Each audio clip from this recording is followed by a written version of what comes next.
There we go. There we go. It's almost there. It's almost there. I'm still tinkering with it. Okay. Do. Okay. All right. Now we're good. All right. 2 seconds.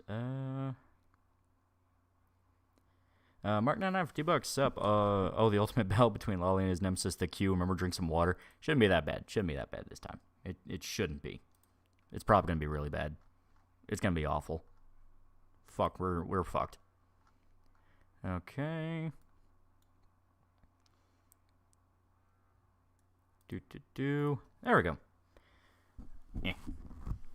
So Hassan's being an evil 80 again. Yeah, he interviewed the I think we talked about it last time. The dude who's on TikTok claiming he's like a Houthi pirate, and apparently he's just straight up posting pictures with the pirates. So yeah, he's part of them. Was trying to tell his audience that he's literally like one of the pirates from One Piece. Like, if that's not emblematic to the issue right now of Americans getting involved in geopolitical situations, there you go. It's like, no, the Houthi pirates are not like Luffy from One Piece. They will kill you. Yeah, Sansa's slavery's based. Yeah, right? It's like, that's something that people really need to kind of like grind into people's ears. Like, oh, so when America does it, you know, we have to hear about it for 300 fucking years and we get all our statues torn down. When the Houthis do it to this very day, it's like, oh, well, you know, that's based. That's, you know, that's heckin' different. It's like, okay. Luffy specifically doesn't kill people. I don't read One Piece, so I don't know if he hasn't killed anybody or not. But I believe you. He seems like a chipper guy. As a politician from your state want to legalize incest, because it's distracty shit. You gotta remember, GOP here are controlled opposition. We're the home of McConnell. You mean Somali pirates? No, Houthis. It's Yemenis pirates. Oh yeah, Somali pirates are also a thing. Luffy wouldn't behead and be Reeve. It's a shonen. I mean, some shonen protagonists kill people. Chainsaw Man's technically shonen. Also, Ichigo. Ichigo's killed people. Look, it's a nuanced, complex subject. Yeah, right. It's like it's nuanced and complex when it's the side they like. Also, we almost had a mass shooting by a trained neo-Nazi. Feds must want a quick paycheck. Yeah, it's in Oregon, a transgender, like a 56-year-old transgender got arrested. And it turns out they were planning a mass shooting. And because they got arrested, well, I think leading up to it, they were also sending people like Nazi flags.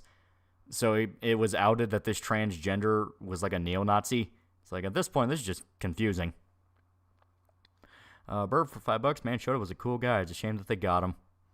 Wait, what do you mean that they got him? Yeah, he used to share his Dunkaroos with me. The TED show has been good. I've been liking the TED show. It's pretty fun. It's pretty good. You can tell that Seth MacFarlane actually gave a fuck. He turned us into fucking killers! Average Hearts Fire and 4 player. It's not even roid rage. They're just evil. I mean, this specific one, the dude was just fucked up.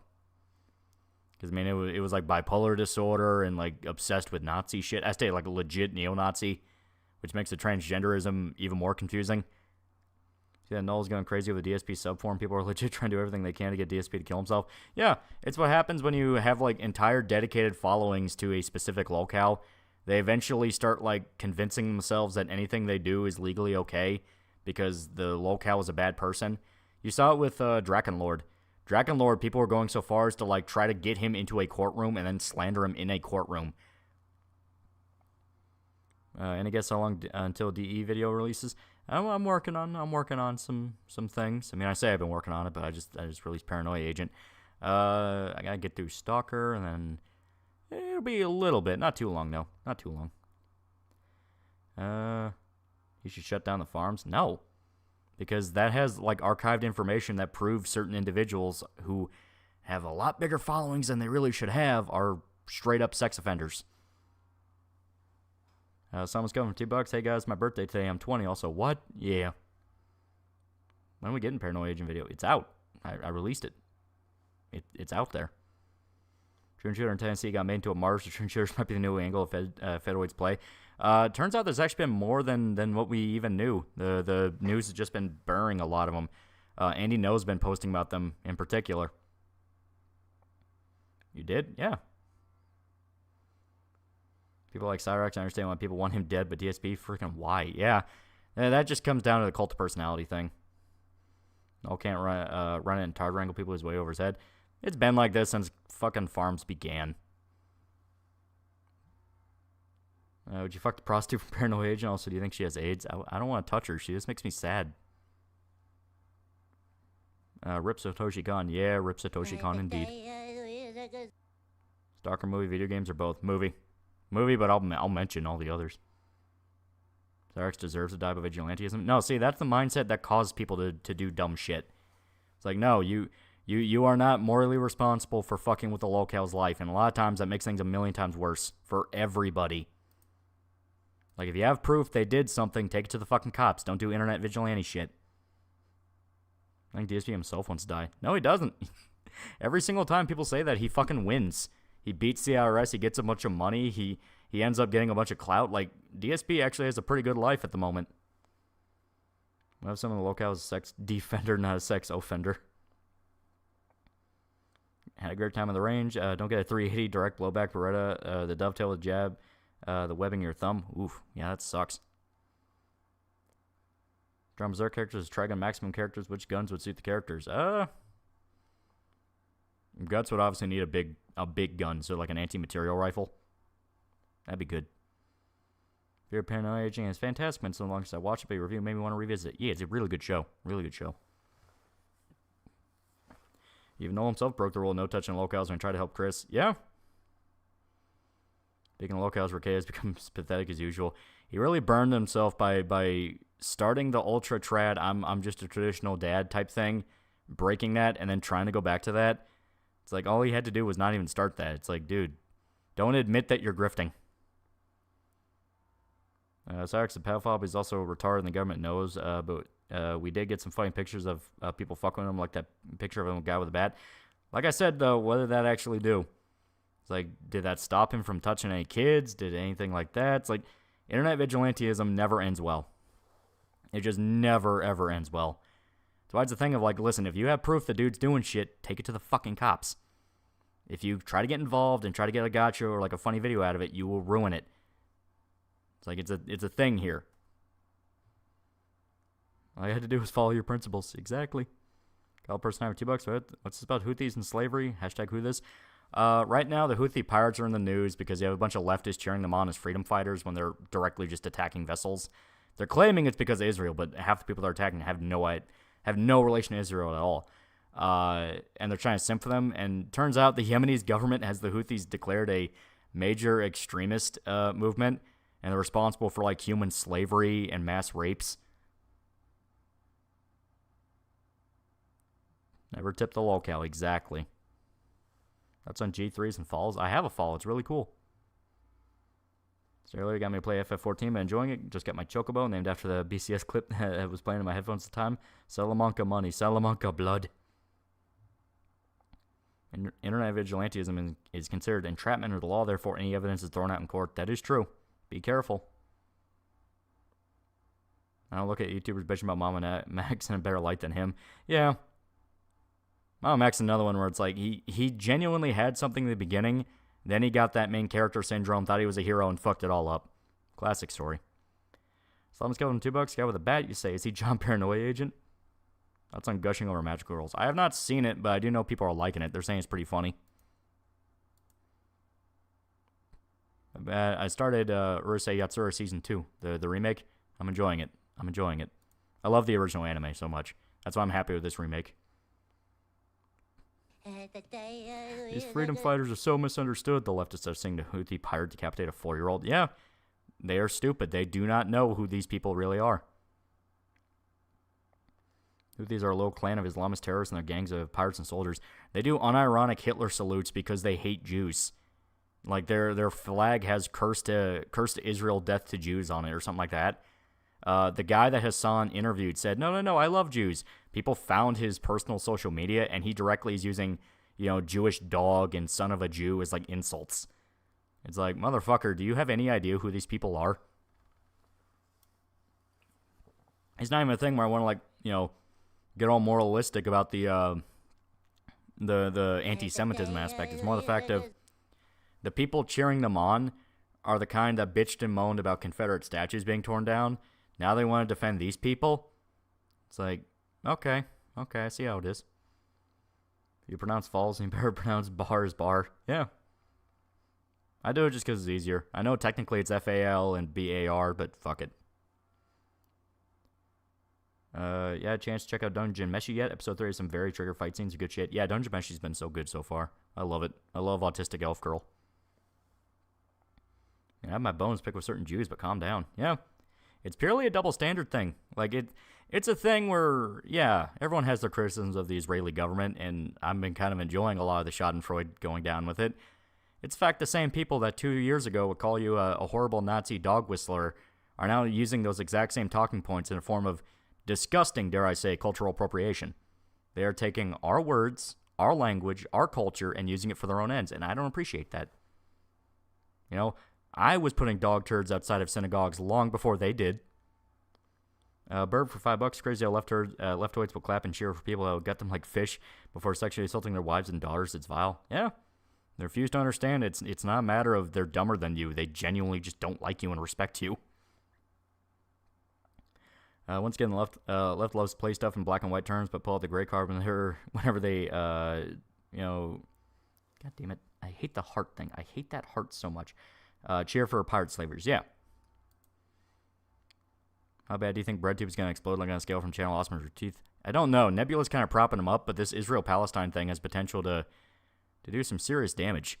Because, like, Hassan's their big guy so far, and Hassan's making an absolute fucking retard of himself interviewing actual terrorists. So, I think it'll be interesting. Agent for $2, just on Gintama Shinsengumi Crisis. Amazing. Yeah. Good shit. Good shit.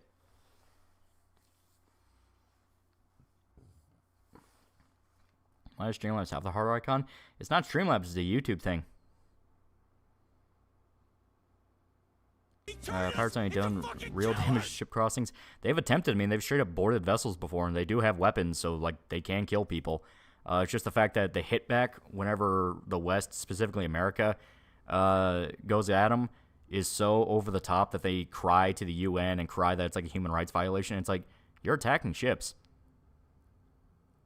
BreadTubers may forever be tarred and feathered like the Nazis. If people had any, like, gumption and not crippling autism, they would do that. Where you know, you just look them straight in the eye and go, you're saying shit that 2 years ago you said was the rhetoric of Nazis. Who the hell asked Megan Thee Stallion to host a fucking anime award show? I want names. Crunchyroll. I mean, she herself might like anime. It's just the fact that it's like it reeks of corporatism so much.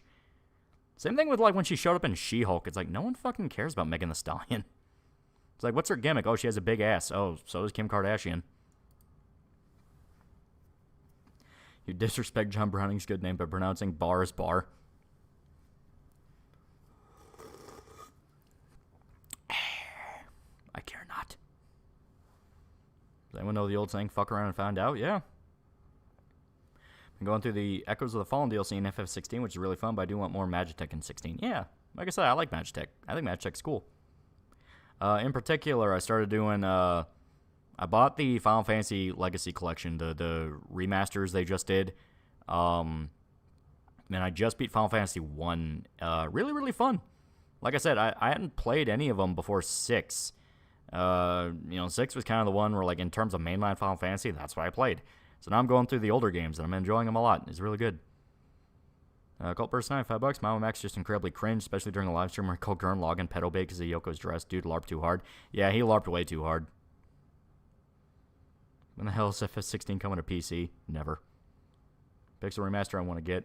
Yeah, it's a little overpriced where it's $80. The only reason I even bought it is because I had leftover PlayStation cards that I didn't use. So I'm like, you know what? Fuck it. Why not? Love the return of spell slots for Final Fantasy 1. Spell slots were an interesting system. Little convoluted with the fact that, like, even though you have a red mage and they can be upgraded, they can't use every black magic and white magic spell. It's like, that's a little weird. But I understand the compromise where red mage is more aggressive and like could actually stand up in a fight compared to dedicated mages. I understood where it was going for, but I like the system. What do I miss? Also, do you recommendations help out with the cold? I'm sick. Get a little heater, a little space heater. They're really helpful. You're playing Scarlet Nexus, been liking it? Yeah. Red mage is more melee-oriented mage, kind of like Spellblade. Yeah. I understand what it's going for. It's just kind of some of the choices it locks off for like high-level spells are a little weird. Like, hey, you don't get the one that teleports you out of certain floors of a dungeon because that's just black mage, and it's like that one's kind of arbitrary. I mean, insta-kill spells, I understand why that one's locked off. It's like, yeah, no, that's a more dedicated mage. FF4 is where they got rid of the magic slot and swapped over to mana points. Yeah, that sounds about right. Because I started 2, and 2, it's still using the slot thing. You had to buy the tomes, but it still has the slots. Would you like the Erd tree in your backyard? It does look nice. Was going to get FF6, but instead got Persona 4 Golden. That one is a legitimate coin flip. Both of them are hundreds of hours long, so basically amounts to what do you like more? Should have gone with Tensai or Final Fantasy. Minor that Kanye was a few months early with a statement on Jews. He really was. Communist atrocities. You ever see what the Western capitalists do? Modern day capitalist atrocities. According to them, pumpkin spice latte wasn't on the menu. What's worse than that? Whenever people point out the human rights violations, they basically just go, well, what about you guys? And it's something where it always amounts to, dude, that doesn't make what they're doing okay. It's like, yeah, the Israeli government blows up a bunch of people. That doesn't make what you're doing okay. Being on Has-Been Hotel TV series, I'm not watching it. I had no interest in it. Final Fantasy 2 uses MP, if I recall. I literally just started it, so I haven't gotten to use any magic yet, but I know it uses the tomes, where you have to buy the tome, and anyone can learn the spell, and it's whoever uses the spell can level it up. Because it does the thing where you level up the weapons you use, and that kind of determines your class, which I think is pretty cool. I think that's a pretty cool system. It's kind of a prototype to the job system. It's like, I like it. Is CP really unethical? Yeah, it involved blood, sweat, and tears, but Phantom Liberty was really good. Two wrongs don't make a right. Yeah. Stop using the enemy's actions to justify your own shortcomings. Exactly. Kanye's a genius. I'm sitting there watching Has-Been Hotel. Satan's a good guy. See Kanye West plucking out his teeth and replacing them with titanium for $850,000. Oh my god. Got Destiny saying you need to point out the difference in pedophilia and ephebophilia. I love the response to that, which is always, hey, morally you don't consider them different at all. Spaz Space Blizzard for $1 was playing KOTOR 2, and what Adam said about the last handmaiden, did you make us fight in our underwear because you like that? If so, kind of hot. Attack ship and cries when it gets blown up. Muslim shows that incest has bad effects on people. Tell me you don't enjoy leftist fanboys saying fucking shit. Not particularly. Did you watch the Xbox presentation? No. Like I said, I've been playing Final Fantasy. It's pretty good. That's on women in bodysuits. They're alright. Your thoughts on Young Justice Season 4 and its political themes being too much? I never watched Season 4, but I did hear a lot of people say, like, oh god, it kind of had hand puppet syndrome at times, where it's literally the author just writing in a Twitter rant. I was kind of one of those where, like, I wasn't too loyal to Young Justice, so when it got brought back, I was kind of like, okay. You interested in Dragon Quest? Yeah, everyone loves Dragon Quest. It's great. So I didn't finish 11. I never actually finished 11, which, in my defense, 11 is really fucking long. You reading light novels? Yeah. Hear about the fanboy got shot in the ear? Yeah. Everyone felt bad for him, and then they found out who the guy was, and it's like, oh, everyone involved in the situation is a fucked up weirdo. These kids, even at 16 or so grown up, let them enjoy 2 years they have left as kids. Yeah, basically. You see the Star Wars director says she likes making men uncomfortable. Yeah, the one who's in charge of the new movies, and everyone said, God damn, Disney did not learn a fucking thing. That's on rocks, yummy or no. DQ11 is great. It was pretty good. Like I said, I just never got around to finishing it because I got distracted with other stuff. I'm going to go back and finish it. Big and long finished 21-hour Berserk video. Fucking thanks. Yeah. Or we can no guns life. Really good, actually. Yeah, that one's actually pretty good. Alright, I'm going to swap on over. Okay.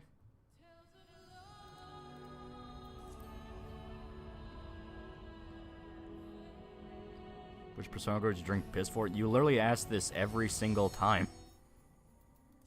Okay. Oh, that's right. Yeah. Alright.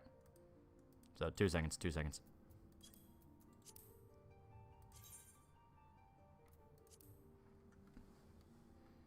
DQ5 is a masterpiece. I might get around to playing those. And that'd be another one where it's like, I'd probably go through that series. Sherry Patriot fan play the video of their new head coach add you in Discord? Yeah. I didn't show it to him, but he knows about it. What are your thoughts on Betrayal, Beast Boys, Mental Law, Health of Miss Martian, Struggle with Lost, Superboy, and Young Justice Season 4? I never watched Season 4. All I keep hearing is it got really mid really fast. Read the Alderman on the Skylight novels are absolute keck. Okay. Last we left off in FF14, what went down? We finally made it to Heaven's Ward, and we finally started the Dark Knight quests. Because Dark Knight's very, very cool, and it's Berserk inspired, and I want to show everybody. But I also said that, after we started Heaven's Ward, we're going to go and do some more Stormblood. You read any Hellboy comics? Bits and pieces, yeah. They're really good. Took you this long? Yeah. There was a lot of grinding and waiting in queues. Drink Liquid Death? I did. I drank the Arnold Palmer ones, and they were awful. They were terrible. That's our gay pride military-industrial complex. Do you think the Ein El deserve to be genocide wild hunt from The Witcher? I mean, fuck around, find out.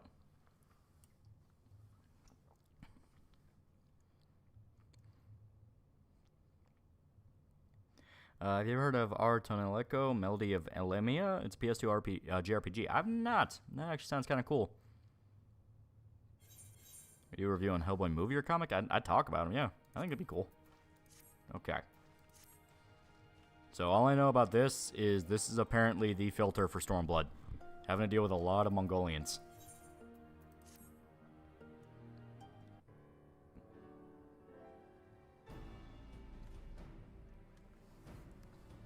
Liquid Death is a bad name for a water brand. It's just bad in general.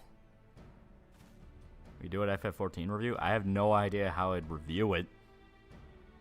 It's like, no. MMOs are very, very big. They're meant for other people who know what to look for in MMO. All I know is I like this one. This part's arguably one of the best parts of Stormblood. That's the thing. I keep hearing it's a filter. You either really like it, or you're just like, oh god, this is where I had to tap out.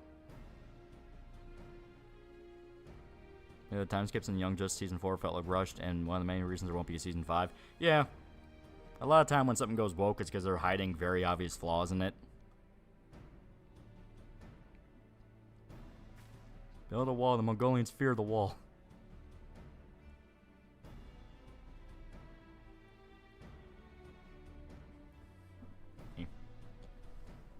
Alright, I'm gonna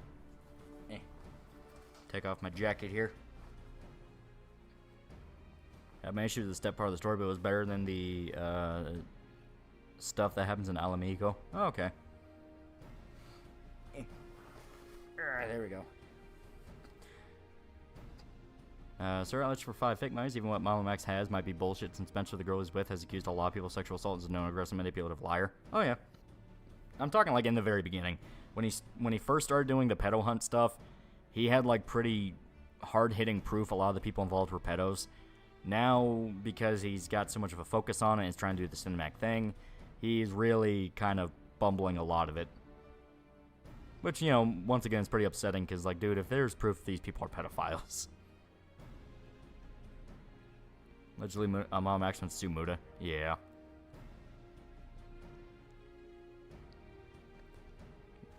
We got Indiana Jones game coming. Don't know if it'll be good, though. Yeah, I saw that. They announced a new Indiana Jones game. Troy Baker's going to be Indiana Jones, so... yeah. Everyone hates Mama Max now. He kind of went insane. Damn you, Mongolian, breaking my shitty wall.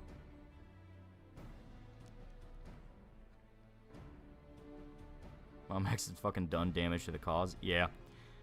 Well, it's kind of sad that we went from, like, you know, To Catch a Predator and stuff like that to, you know, Mom Max and the guys who fucked up the EDP thing. It's like, how hard is it just not to make yourself the main character in the situation? It's like, I get it. You want to bust pedophiles and look like a big hero. You know how you do that? Don't act like a jerk off. There we go. So this is our much, much, much more leveled up Dark Knight character compared to the one that is, like, just starting off. I want to climb this. Kobe.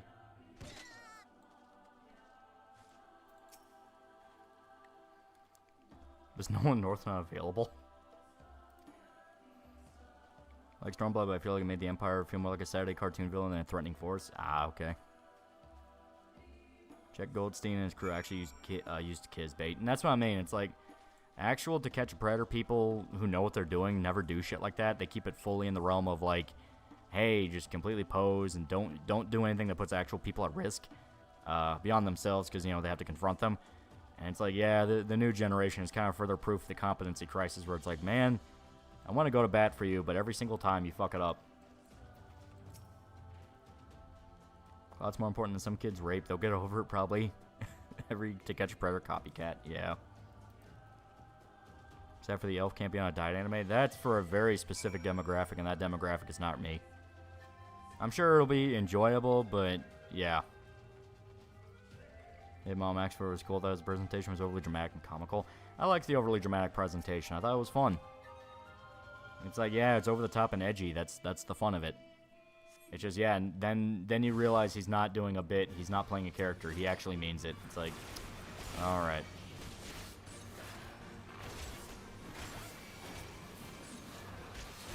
The competency crisis, not surprising. Yeah. Like, how did the South Park special describe it? It's like people can't do shit anymore. It's like, yeah. Creeper off $2. Judge Dredd might be doing a current year this. What do you mean a current year this? Are you talking like the comics are doing woke shit? Because that's not that surprising. I mean, look who's in charge of comics at the moment. See this, competency, that's a matter of lack of motivation. That's a part of it. People aren't willing to put the full into it because they're like, well, what's the point?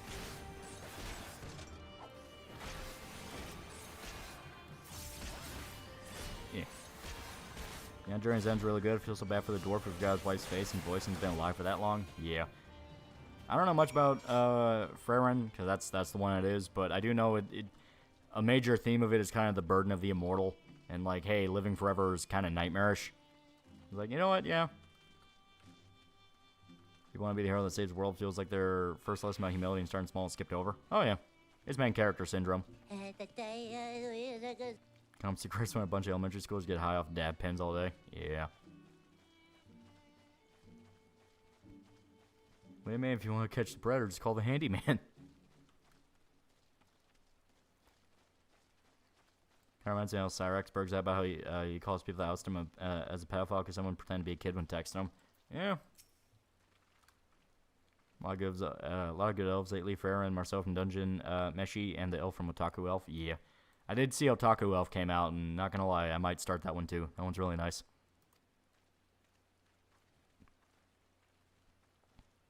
Not even Frieza wants to be immortal anymore. Yeah. And Frieza is especially surprising because, like, he gives 0 fucks. My manga, I currently read an anime adaptation. Yeah. I ain't smart. I don't know how to wire a house or how an electrical grid works. You don't have to know how it works, just how to fix it if it's not too big of a deal. And understand when you should call somebody to fix it because you don't know what you're doing. Videos posting Mom and Max are great. Nick Dior did a great job. Part when Max hides behind a low victim, Nick calls him out pure gold. Nick all around's just kind of an opportunist. He just knows how to, like, get him into a corner. I mean, in all fairness, like, yeah, he put himself in the corner, so fuck him. Like I said, I used to like Max. Then he went insane, and he really should not have went insane. I'm surprised because people forgot to do shit or think doing said shit beneath them. Saw a common meme saying that farming's unskilled labor. Yeah, I saw that, and everyone said the same thing. They grow your fucking food.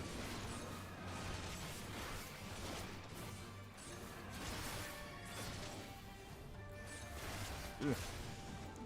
Is ADP still loose? Yeah. He never got arrested because they fucked it up. You see Pal World? I saw bits of it, yeah. I watched the bits of the Kier stream about it. It looks okay.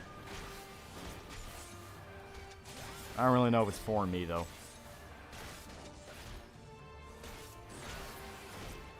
Most low-count Jama channels are not far off from Almax. That's kind of how it is, yeah. It's like, it's basically who gets outed that week that is now a safe target to gun after.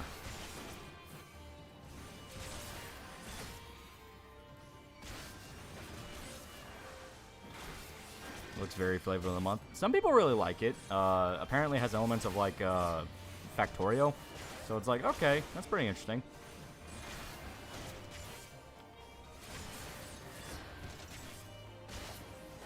Didn't next sucker up to Keffels? Yeah, that's what I mean.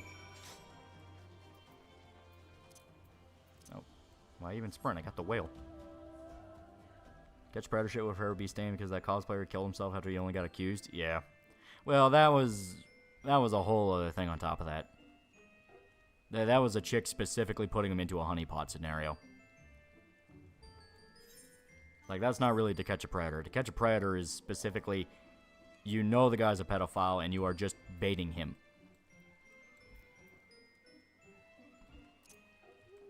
Maximum full retard, yeah. I was waiting for King to be out for something horrible. Don't watch the show, just say his name. He's been outed, like, multiple times.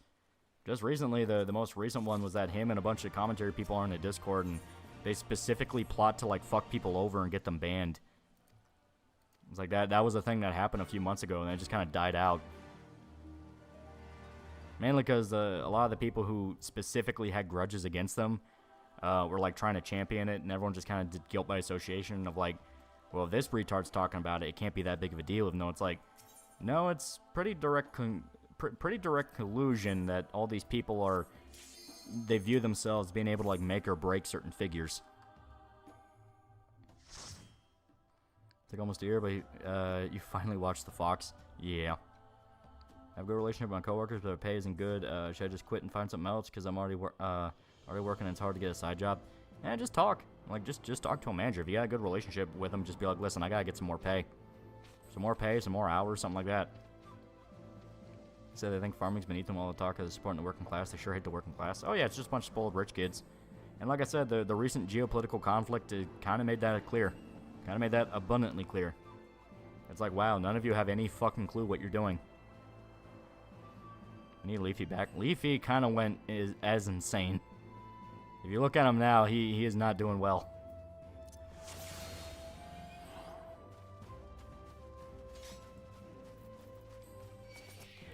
Ugh. And yes, we finally have an NPC dungeon again.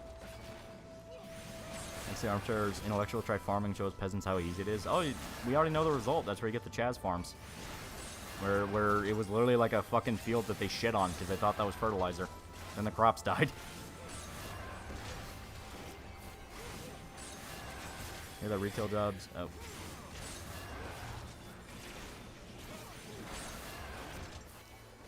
German government's trying as hard to steal Arnie over a goddamn watch. Yeah, I think they're trying to milk money out of him.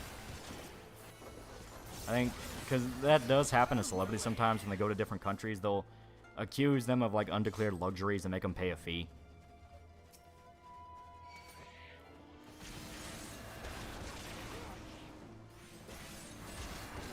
Nope. Keyboard commies think Communist Revolution will have them be lazy fags all day. Oblivious to the fields will be tending from dusk till dawn. Oh yeah, last day there was a gotcha among a lot of the commies not too long ago, where it was about the German protests, where all the farmers in Germany were specifically blocking the roads and like parking their tractors and spraying shit everywhere, and the commies are going like, oh, so these protests are okay, but not when environmentalists block the roads in like Miami. And people pointed out, hey, you know the regulations the German government want to put forth will literally cripple the fucking farming industry in Germany, right? Like, it'll be unusable, and they will at the very fucking least 20, all that'll be left of their farming industry is like 20% or something like that. Some insane number where it'll be a fraction what it is, which obviously it's like that will mean that Germany will have to mass import their food. So like they will have a functioning farm industry turn to nothing, and they have to rely on food imports, which is not a good idea right now, considering the global tensions. And none of them understood that, where it's like, hey, don't fuck over the people that make your food.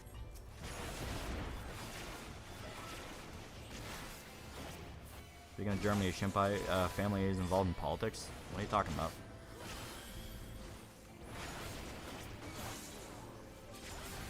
That's just not a good idea ever. Yeah.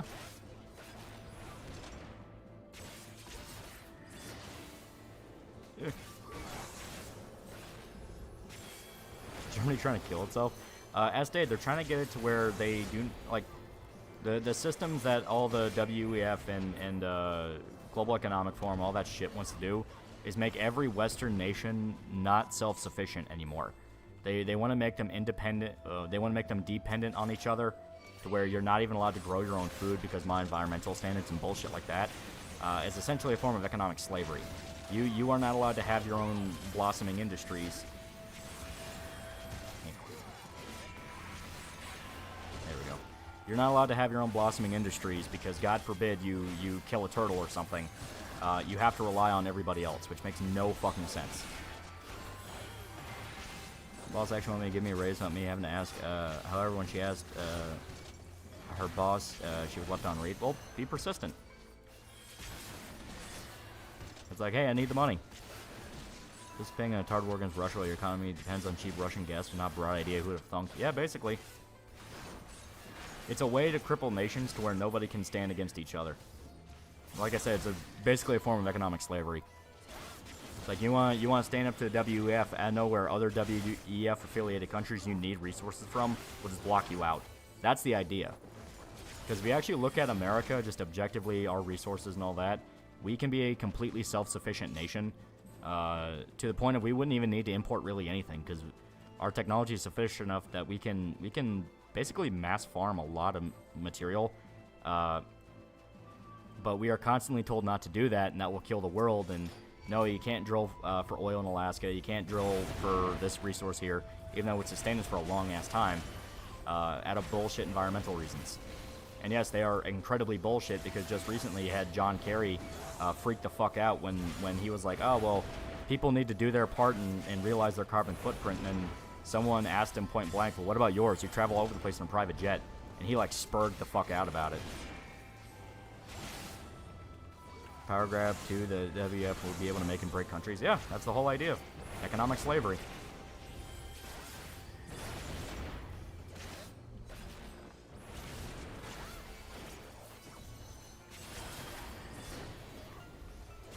John Kerry isn't dead. No. Don't rely on one another, especially other nations, and leadership and laws can change any time. Yeah. Well, it's funny because like every nation in Europe right now is threatening war. South America looks like about to pop off. People are theorizing Africa's gonna pop off. It's like we are quite literally on the precipice of like a fucking World War III scenario, in kind of a hilarious degree, and something that really does need to be kind of beaten more and more, where it's like, hey, remember when we didn't have this over the guy that everyone kept saying this would happen under? People remember. They will remember that shit come November.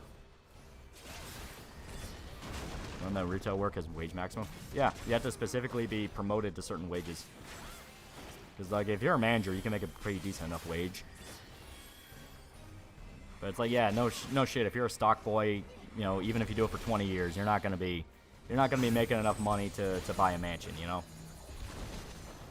Which is kind of always the funny part about people who bitch about minimum wage. It's like, do you want people to stay in these positions for the rest of their lives? Because that kind of goes against the entire idea of them. Africa will not progress.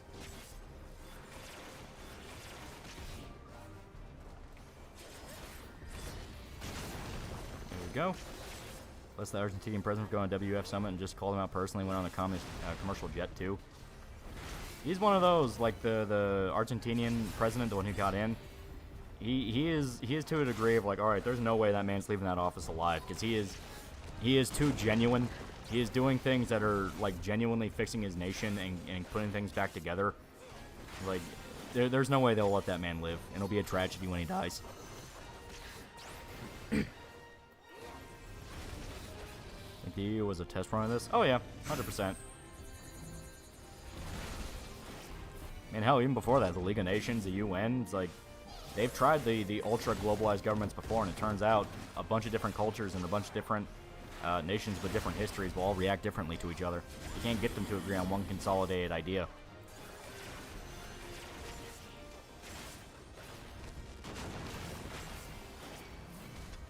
If you meet a cute chick, but she smokes that, turn off? Nah, as long as it's not too bad.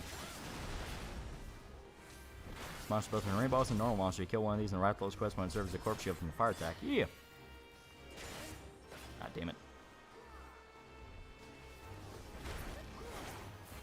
Yeah, fair warning, we're gonna have a little bit of lurching because it is freezing outside.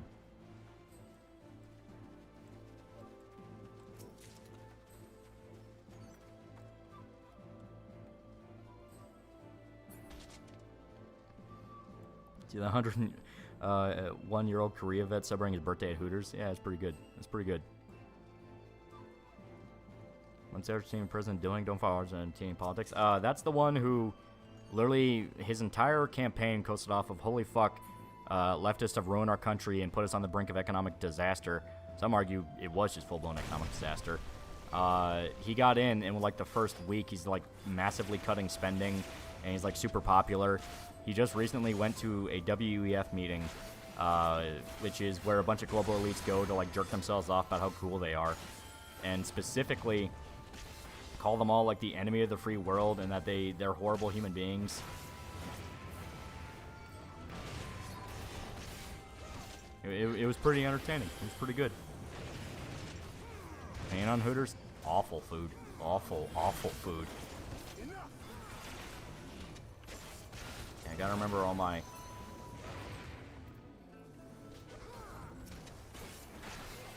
There we go. Legitimately, the Guru speech of we have no money.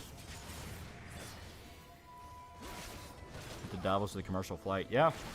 Because the WF meeting was in Davos, and people found out that the hotel that all those people went to, like all the WF people went to, specifically hired hookers and like prostitutes. I was like, oh, so it's a bunch of global elites having like a big champagne and hooker party. We'll talk about how we need to do more to like make the world better. Fuck you. He's not yet at Pinochet Levio. Ever had Whataburger? I don't remember. I don't think so, no. I think I always wanted to try one, but, you know, we don't have anyone near here. Why the FF14 streams always become about politics? People want to ask about that.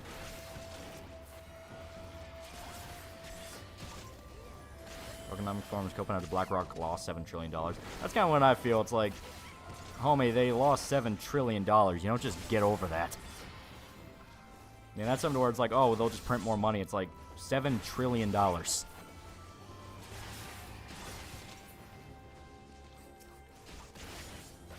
Whataburger is great. I've heard Whataburger is really good.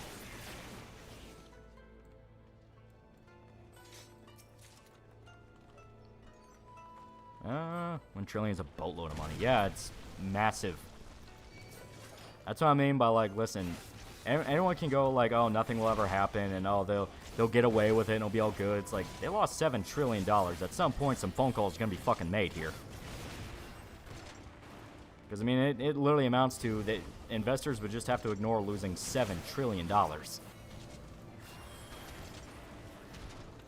Hooters and Twin Peaks, just American-made cafes. I did not even know Twin Peaks was an actual brand. I always, like, I looked it up because I was doing, like, video shit, and I needed, like, an image of Twin Peaks for videos. So I just, you know, you Google Twin Peaks to get, like, a copy of the DVD or something. I did not know it was, like, a Hooters offshoot. So I saw that, and I was like, what the fuck? They make a restaurant based off the show? And it turns out it was a Hooters knockoff. It's like, this is fucking confusing.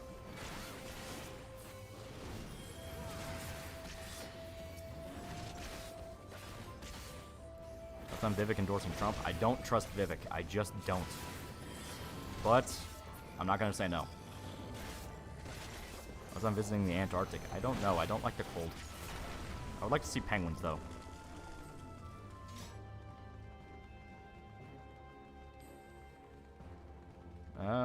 Phone calls, Lolly says. We know he means there's definitely going to be vacation when, then we'll be missing. Yeah.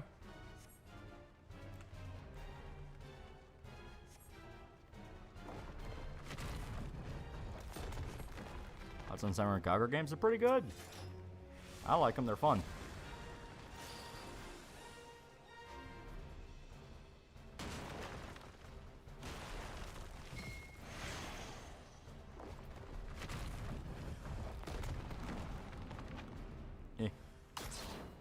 Felix can draw a position. He's a sexual liberal. Ah, okay, that explains a lot. Ah, damn it. Ah, damn it. Fuck. Shit can happen, but it takes a while for things to really move. It's like cooking, you need to take in small steps. Yeah, basically. That's what I think. It's like, I mean, $7 trillion. How do you just ignore that? The Husband Hotel's finally out, and I gotta say I was scared of it. Having shit running like hell. A boss pump jail invested in the show and song's pretty good. No, every clip I saw was awful. I saw the one where they met Adam, and I genuinely had a headache, and I had to turn it off.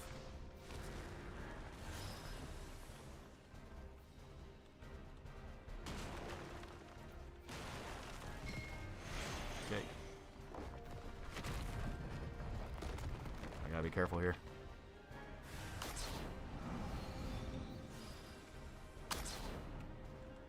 Yeah.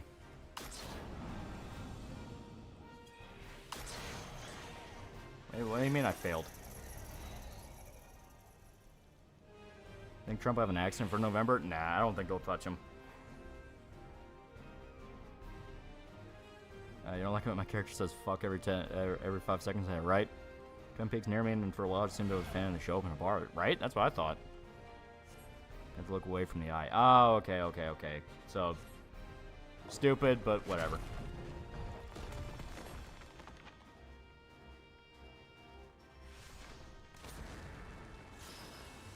Damn it.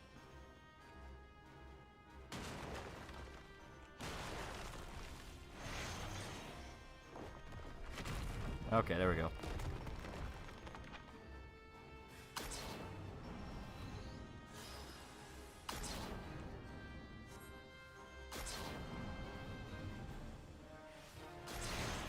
There we go, okay. I watched Final Space a long ass time ago, but yeah. There we go. Some of I've checked for Laird boss mechanics this fight. Yeah. And I understand it. At least it's a gimmick. At least it's something different. Even if said gimmick's a little. Ah, okay. So go over there. Yeah. All right. I admit I fucked that one up.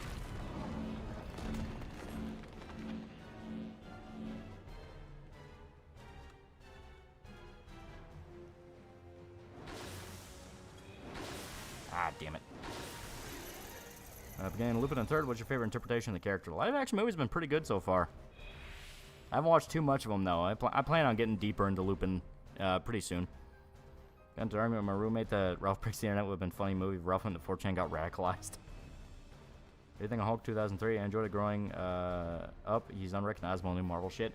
Yeah, it's one of those where I don't think it was really appreciated when it came out, especially now all the MCU crap's out. It's like, at least it took the character seriously. At least they understood that, like, having Hulk is kind of a horrifying idea. Granted, it was pretty slow, and the ending is just shit. Wolf's paying for $2. Fans gave Has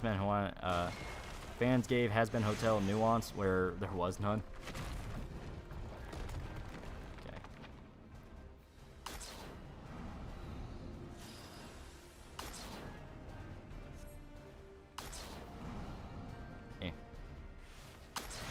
So this is just gonna be how it is.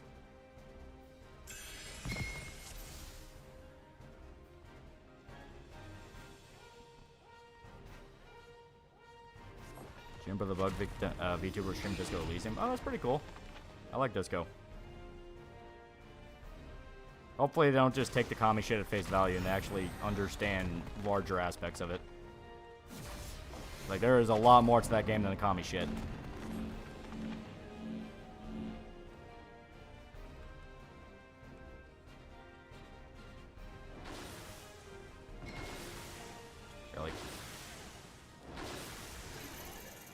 Hulk 03 was a mess of a film, but Banner was sure right and was willing to be scary with it. Yeah, that's true.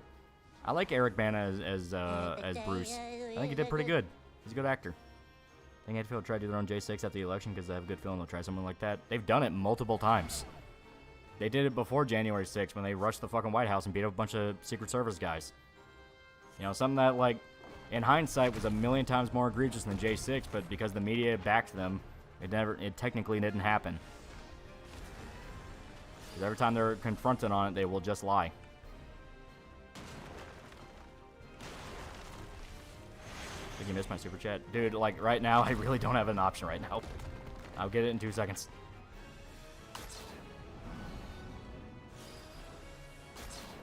Okay.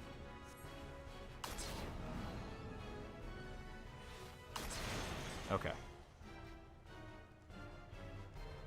There we go.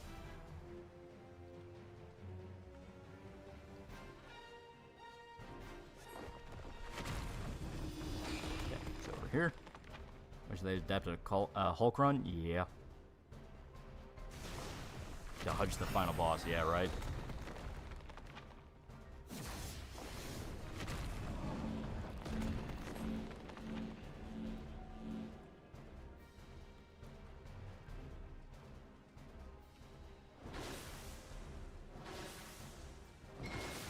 Ah, fucker, come on.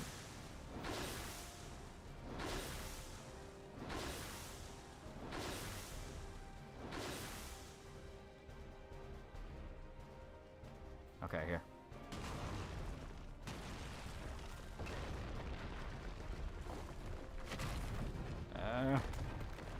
I'm fucking begging you, man. Just knock off the trials.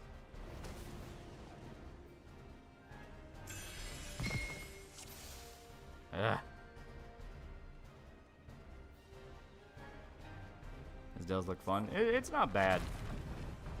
Like I said, it's a little gimmicky.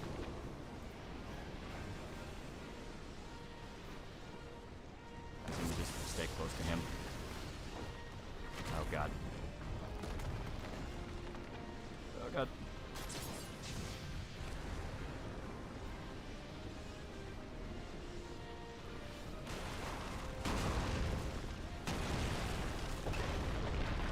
I had no idea how to fucking do that. Alright, now give me 2 seconds.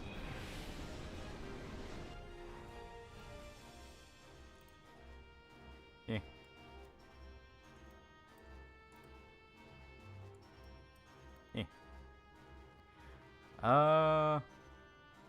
Dark Time Side $5 went to Twin Peaks once, thinking it was based off the show. At this point, it was a Hooters knockoff. Yeah.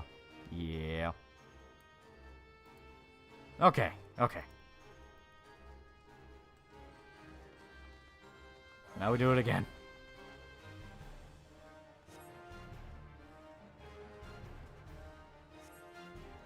Alright. We have to pay attention here.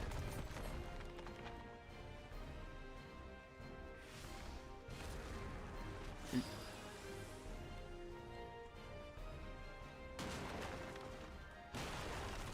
it actually 17 trials? No, I think he's fucking around. It might just be 3. 3, but has various minigames in it.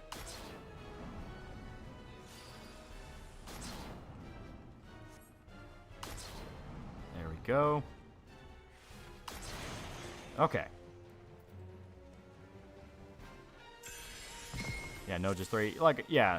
That's kind of what I thought. It just has various minigames in it. Minigames, I mean, that's basically what they are.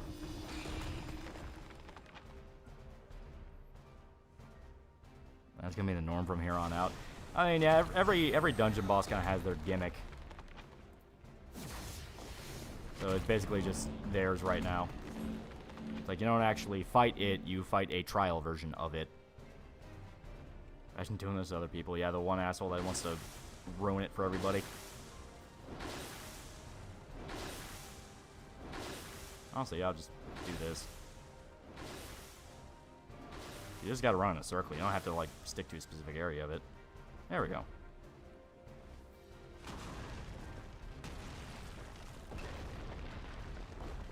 Okay. Stick close under his nutsack. That's some buffet restaurants. They're pretty good. I only really go to Chinese ones, though. Any other buffet, I tend to get kind of antsy, because, like, you just don't know. For some reason, China, I'm always like, nah, it'll be fine.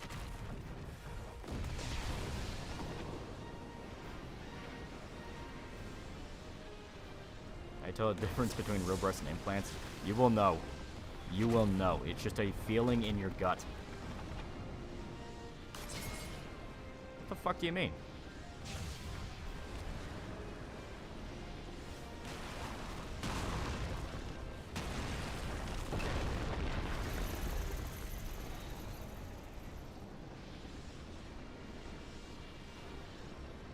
What rating would you give book breaking? I think it says a lot more about how obsessed people are with that movie. Plus Tariq, you know. It's like, yeah, I mean, it's just, it's gay oppression porn, quite literally, on every level. Buffets are a gamble, some are super good, others suck, no in between. Yeah, basically.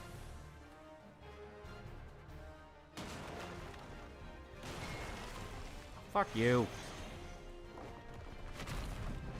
Who's Tariq? Tariq Nasheed, the guy who actually made buck breaking. He is a... I am convinced a... There we go. A satirist who is LARPing as a black supremacist. Because some of the shit he does is, like, so over the top that there's no other explanation for it. Cockroach my Chinese food once. Don't really want to eat Chinese anymore. That's very fair.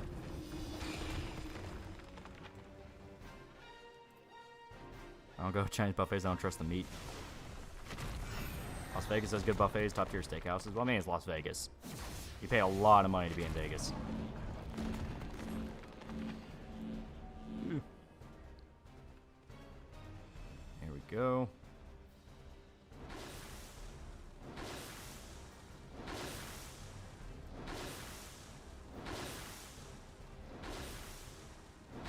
Okay.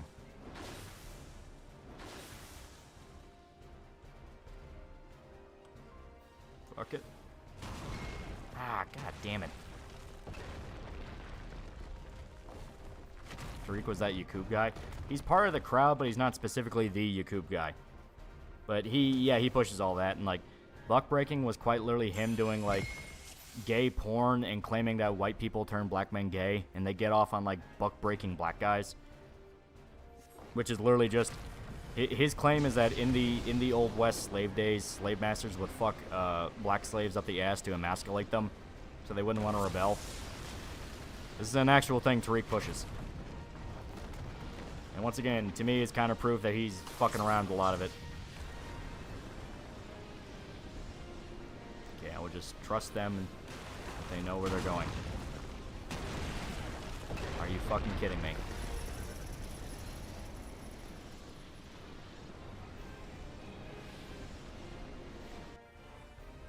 So start running as soon as that one pops up, because that's the only way I can really do that. Sounds gay as fuck. It quite literally is gay as fuck.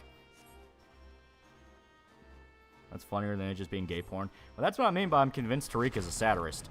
Because he made an entire documentary. That's where the name buck breaking comes from. He made an entire documentary claiming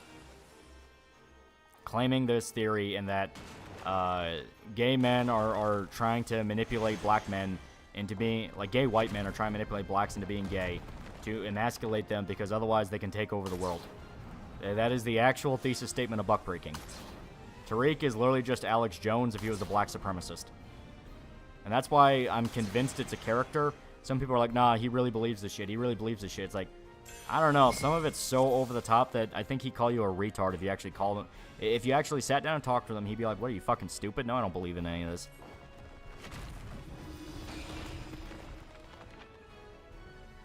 Watch the documentary, it looked like just gay porn parody. That's what I mean. It's so over the top. It's like a parody of that Cleopatra documentary that's like, I don't care what anyone says, Cleopatra was black. It feels like a direct parody of those types of documentaries. World domination via gay sex. Yeah.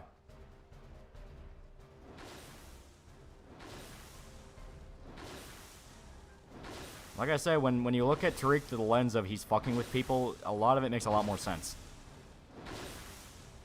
Because like one of his quotes, he got pretty big during the internet bloodsport days, and he was debating some dude who was like a fucking white supremacist.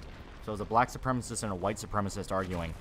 And one of the quips from Tariq on that one is, "My dick is a weapon of mass destruction I'll use to destroy the white race." And it's like, that is so over the top.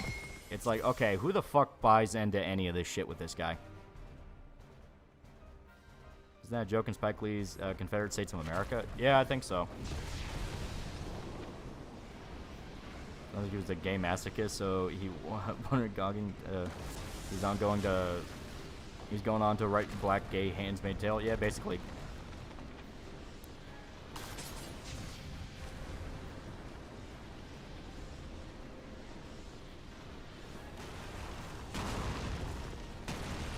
There we go.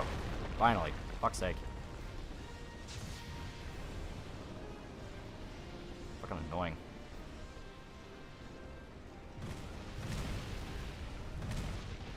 Poe's Law. Yeah. Ah, there we go. You got the Figbury music. That's nice. I cannot hate Tariq. Yeah, he does some things that are legit pretty fucked up. Like, he sends mobs after people and all that. And like I said, it's something where you don't know if he legitimately is doing it or if he is just fucking with people. How much black history is true and not just communist propaganda? When they say things like slaves built America, that's when they're full of shit. So anything beyond that, anything beyond the thesis statement of slaves built America, because that by itself is a fake statement. Will you be getting the P3R DLC skins? Probably. When I actually sit down and get P3R.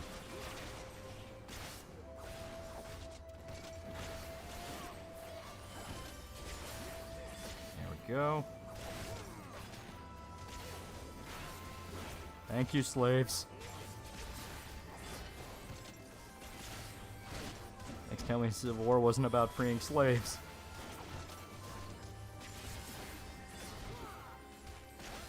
Ugh. That time Sean Strickland, UFC fighter, called a gay ally weak and enemy of the world, kowtowed Justin Trudeau. Yeah. The dude who has the clip going around now where he's like shitting on the journalist from Canada, because he was like he was trying to get him to answer some fucking question about gay people, and directly went like, "Hey, the Canadian government shut down people's fucking bank accounts and is forcing people to commit suicide. Go fuck yourself." And it was like pretty blunt and like not at all held back. It was pretty great. Oop. Not today, Satan. So Slaves Built America explains all the fucking potholes. Look how much we could accomplish with slaves. You should bring that back. Oh, wait. Well, like I said, now they want to defend the Houthis who also engage in human slavery. So it's like, all right, how's it? All right, which is it? Is slavery the worst thing ever, or is it not that big of a deal that you want to back actual fucking slavers? What's wrong with Persona 3 Reloaded? It looks good. Oh, nothing's wrong with it.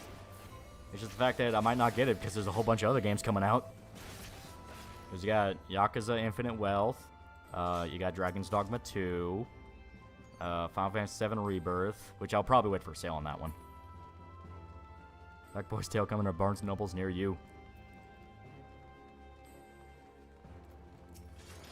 Attack the turtle. Not through reload, I feel it's changed so much I may miss the point of the original. Nah, I think it'll be fine. It looks like they're really putting a lot of effort into it. Granted, I'm going to play it in Japanese because the voice cast, the American voice cast just looks all sorts of awful. If you have Yong Ya in your game as a character, I'm playing it in the native language. I don't care. Metaphor at some point. I haven't really seen much of Metaphor, so I don't know.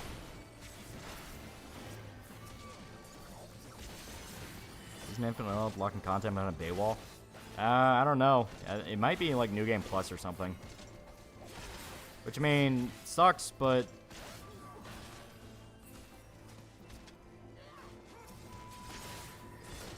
Yeah. Let's see training at Operation Babe Hunt. I don't see a point. Yeah. Fairplat's not Mitsuru, so I'm not buying. Like I said, I'm gonna buy it because it does look good. Just I'm gonna play it in Japanese. Get P3R when it's on sale. That's fair enough. Like, nothing in Persona 3 Reloaded has ever pointed me towards fuck this game. Beyond just the English cast full of bad people, which guess what? The English cast in the original games were full of bad people. We just didn't realize it at the time, so I was like, eh, fuck it. Who cares? I'm shocked they would have done better with English dubs. Curious last game to go out with it. Well, they want to hire all the fucking new blood because they're a lot cheaper than the legacy people. That's 100% why they do it. And like I said, that's why I'm playing the native language because it's like, hey, I don't have to worry about that. Because even if the actors suck, I won't care. I won't be able to tell.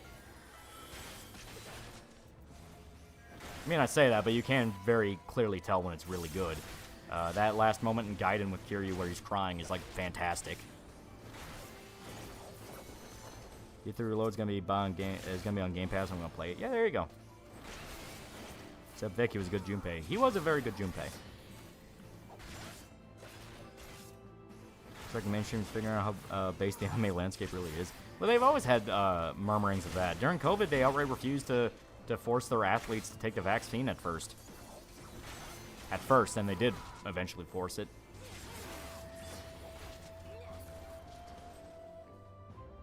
At least John Bosch still basing up his shit. That is true. Yeah. Honestly, just get a bunch of celebrities that work for Sleeping Dogs. Nah, not even that. Just get British theater actors or something like that. People who actually care. Cyber attacking porn sites to death do anything to bring porn consumption as a losing battle. Why is it that we always forget the lessons that the older internet taught us? Why? Why is this new generation so set on learning the same mistakes over and over and over again? Because you know what the answer is? You're never going to stop internet porn. It literally just amounts to be fucking responsible and don't always have your hand on your dick.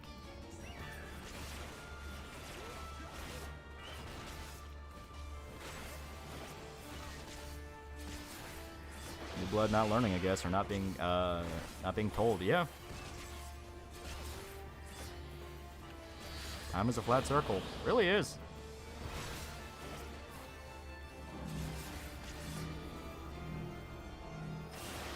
There we go.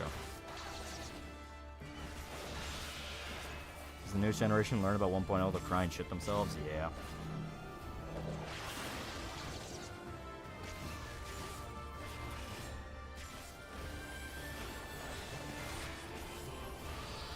God damn it. I forgot where all my buffs are.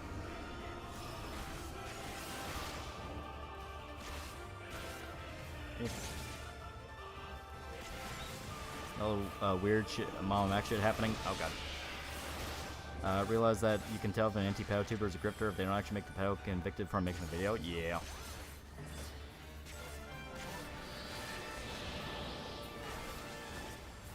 I think that porn is the problem. Is like saying your car accidents are caused by power lines or trees. Nobody chooses porn. They choose not to fuck 2 out of 10 roasties. Yeah.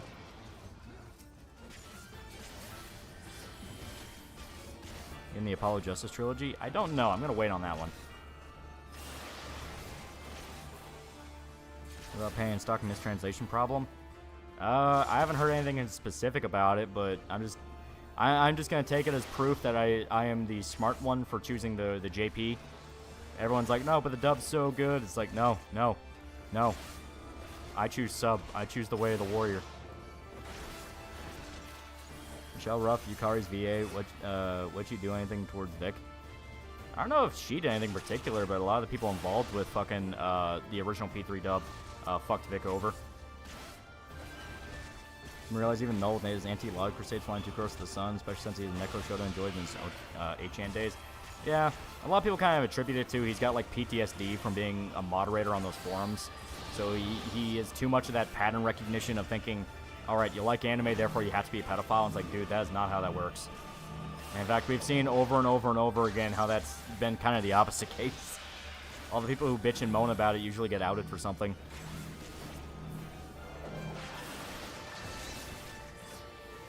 Politicians are calling for porn bans, probably the ones laughing at Jack Thompson in the early 2000s. Yeah.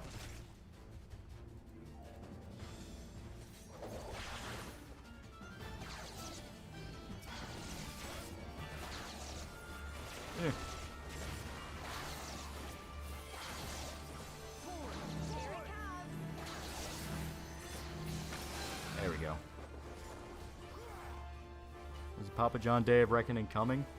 People noticed that, like, not long after Papa John made the statement, COVID happened, so it may have happened. Didn't porn popularize HD DVDs and Blu-ray? Yeah. It's definitely PTSD from his 8chan days. That's what a lot of people think. Because he is, like, dead set on it. Noel's retarded. Hope the government puts Josh and Kiwi Farms into a gulag. No, KF can stay up, because that state has very, very, very good information on it. I mean, hell, KF is, like, part of the reason that fucking Nick Bates guy went to prison. PTSD in no direction, assuming everyone who hates anime is a pedophile. It happens.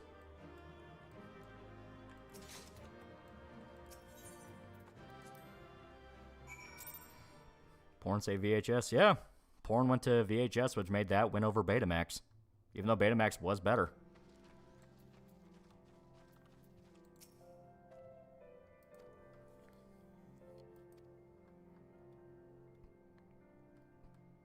Where's the Archangel? Michael Papa John told us we were going to have the Archangel sing.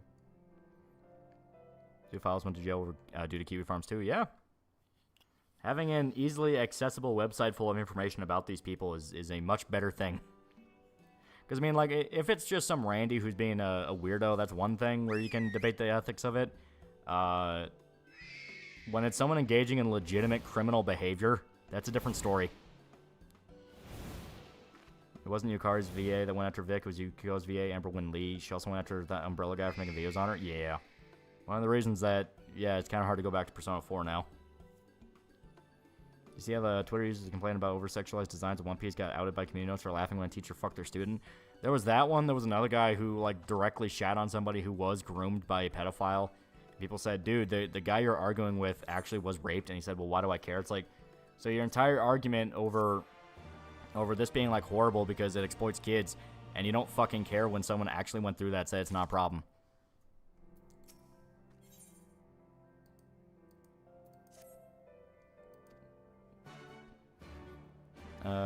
No, cannot be the one to run KF. He's doing fine. Not because some people on KF are artistic as fuck does not mean KF should be gone. Yeah, that's basically it.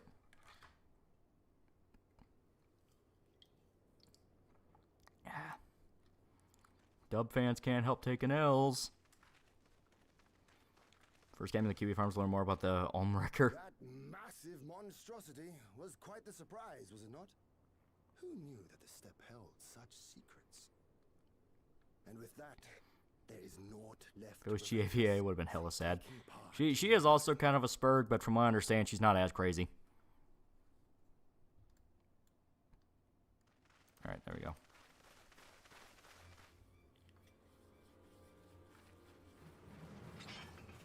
Ugh. Right, on a Yami went after Umbrella guy. No, Amanda Wynn Lee. r/anime circle jerk complaining about anime fan servers having a bridge it with a pride flag as a banner is really telling. Yeah.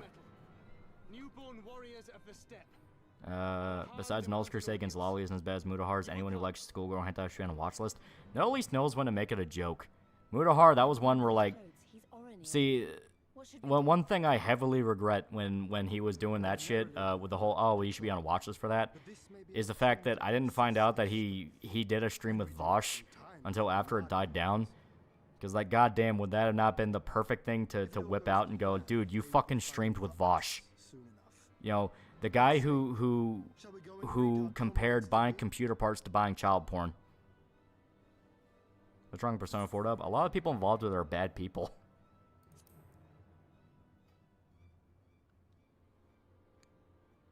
Didn't Muda watch Dropout?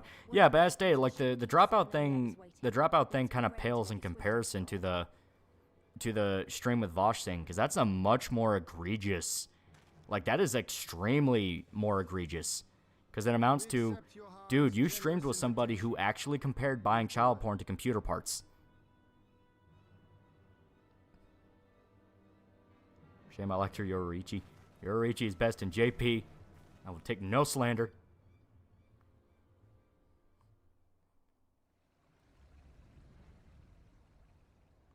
That's on r/non-credible defense and r/non-credible VTubing. I don't know anything about them. Buying PC parts? What the fuck? Yeah, it was when Vosh streamed with Vegan Gains, and they were talking about that, where it's like, And Vegan Gains, a guy who is an infamous psycho who does also very crazy psychotic stuff, sounded like he was about to have a fucking aneurysm trying to go, no, comparing buying PC parts to child porn is not the same fucking thing. Do you think Vosh projects? He openly admits to it over and over again. So it's not just Oranir we're He admitted over and over again during a debate with Destiny that he is fully willing to lie to win. Vegan Gains still exists? Yeah.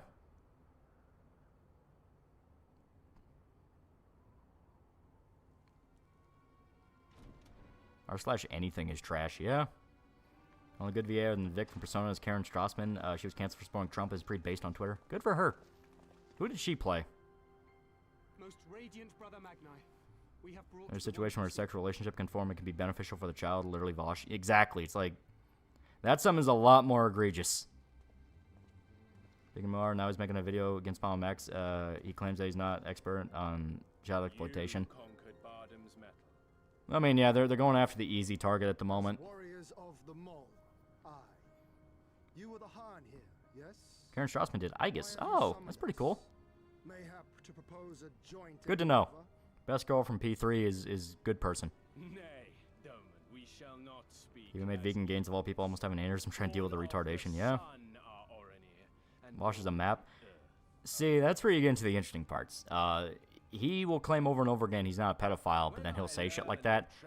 And a lot of people think it kind of falls into a veto syndrome, which is he'll say over and over again he's not a pedophile. He's just doing he's just being objective and looking at it rationally.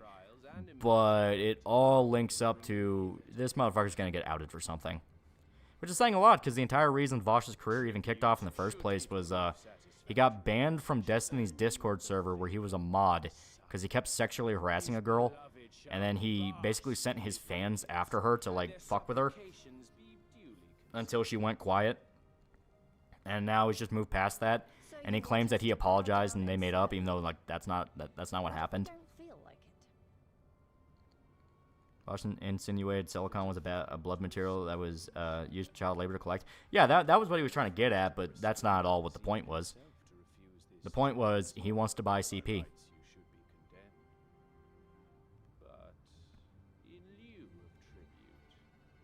Wash Defense CP is the first thing learned about the dude, and he is a communist, and why the fuck would Mueller stream with that fucker? Because he's popular. It's that thing where, like, oh, you want to act so fucking principled, meanwhile, when you had a chance to leech off this guy's audience, you took it. It's like, fuck you. You gonna try to reach all the way up to Dawn Trail? Dude, we are...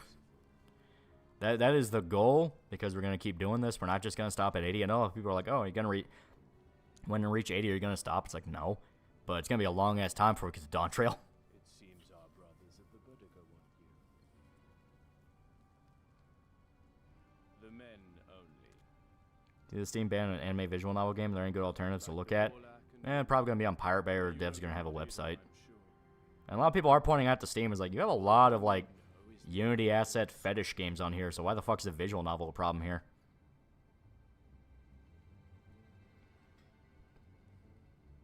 That much does The only good indeed. Persona 4 dub actor is John and Bosch. However, I don't really hear too much about Yuri.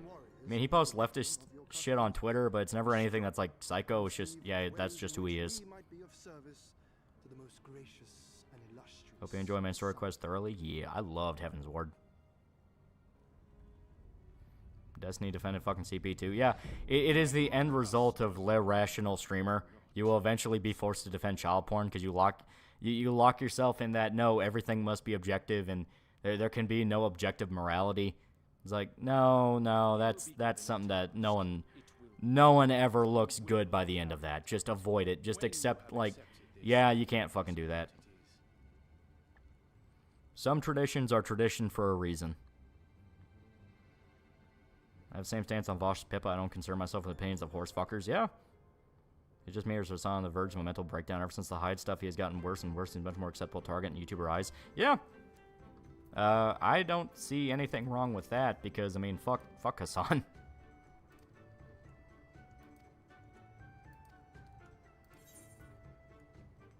And...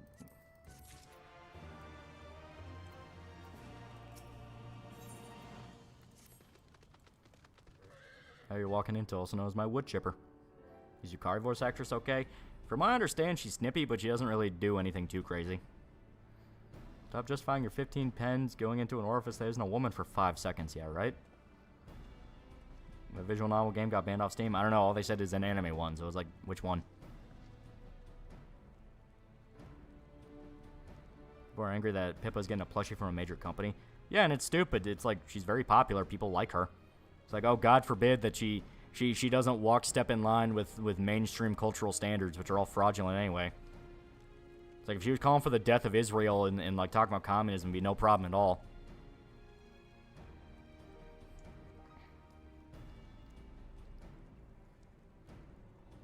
How'd you find out about Hassan, if I may ask? Non-consensually. People just started posting clips about him. I'm like, oh, who the fuck is this jerk off?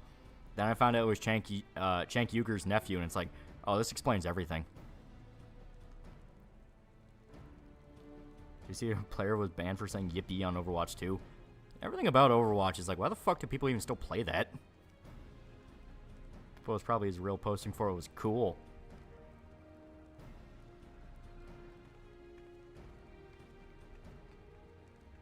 But you know what I mean in regards to that point. Like, walk step in line with the mainstream version, talking about decolonization and free Palestine, that type of shit. You know, going along with current thingism.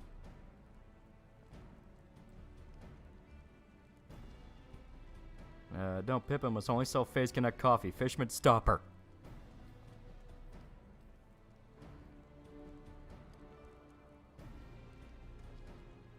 Pippa Kastan might not like Israel.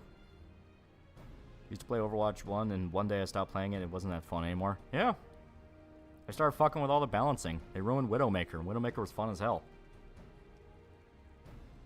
Now that's the thing, if you can't get into a game without 50 different people screaming at you to do different roles, and nobody wants to do the fucking healing. You like fat cats? They're very nice. They're lazy as hell. Pippa's just a well-informed native who got her shit in order due to her fans. Honestly, her story's inspiring. Yeah.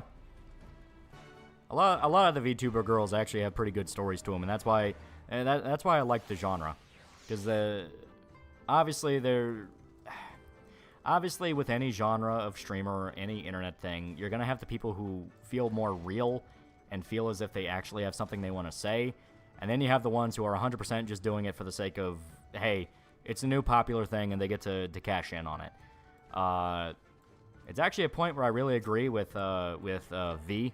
The Romanian, and I would rather cut my balls off than ever admit I agree with the Romanian, but him and Kirsch actually had a really good point where it's like, when these new genres pop up, a lot of the grifting figures who are like skeptics and guys like Sargon and Tim Pool, they tried to like slam down on them and like shame people who like them and go like, oh, well, it's just Twitch thoughts all over again. At the same time, all the breadtubers and commies were making VTuber models. They were trying to jump into it. They were trying to take it over and build their own little circle. So it's a thing of, you have to have some basic respect for it and understand that this is the new thing that people are into. And you can't look like the curmudgeonly grandpa, because if you do, you turn off all sorts of people who might actually listen to you. And it's a thing where it's like, yeah, that actually makes a good point. It's like, yeah. Why throw away a chance at winning people over and go like, hey, it'd be cool if we got into this. It'd be cool if we could do this, that kind of thing.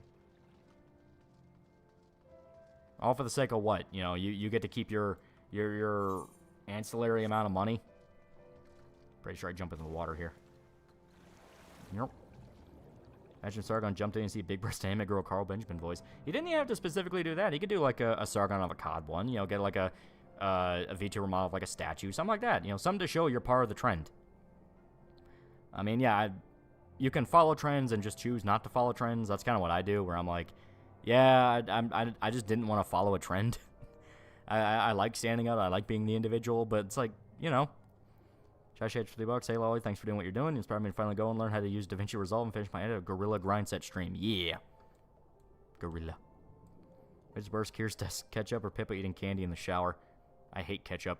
I hate ketchup so much. If you turn them of a Roman statue or something, yeah. You don't even have to specifically become a VTuber. Just don't sound like someone who's like, oh, you like that? How fucking stupid. It's like, dude, you're kind of sounding like a douche here. Yeah, keep your fleeting dying viewer base. They want to appeal to boomers, and they don't understand that, like, listen, boomers have their place. Boomers have their purpose. But my sister's friend puts ketchup on her steak. Putting anything on steak, not gonna lie, I've grown to be like, that's heresy. I mean, obviously there's people who put, like, peppercorn and, like, certain types of cheeses on there. I'm still very much in the realm of, why would you do that to a perfectly good cut of meat? But I'm not against that. But stuff like steak sauce, I'm like, what's even the point of that? Butter on a steak? Butter is different. I will, if it's all the same part of the cow, I will, same part. If it's all part of the same animal, which is the cow, I'm less antsy about it. Because, I mean, if you have, like, a really dry steak like a sirloin, you kind of need butter. A1 steak sauce, at least. I don't put A1 steak sauce on steak. I put it on burgers. It's just me or Pippa turned the edge down a little bit recently. She is getting more popular. I mean, hell, she's happy doing what she's doing, so yeah. I just love sauce on food. There can be really good sauce, yeah. Ever get into VTube and my mom is just going to be a human skull that looks like it's made from jade and has gemstones for eyes? Yeah. There's an entire industry now of people who just make models for different VTubers. Get a lot of money doing it. She had to, no shit. Yeah. Like I said, she's not obligated to be edgy 100% 24/7. It's like, yeah, she can do what she's doing. How about steak seasoning? Seasoning is different. You need seasoning on meat. Merlin made an attempt at making a VTuber rig? Yeah. Paint on honey mustard. I am very, very picky with mustard. I like mustard on Cuban sandwiches. I don't like mustard on hot dogs or burgers or anything like that. I'm very contextual with mustard. Yeah, mustard on Cuban sandwiches is fucking great, though.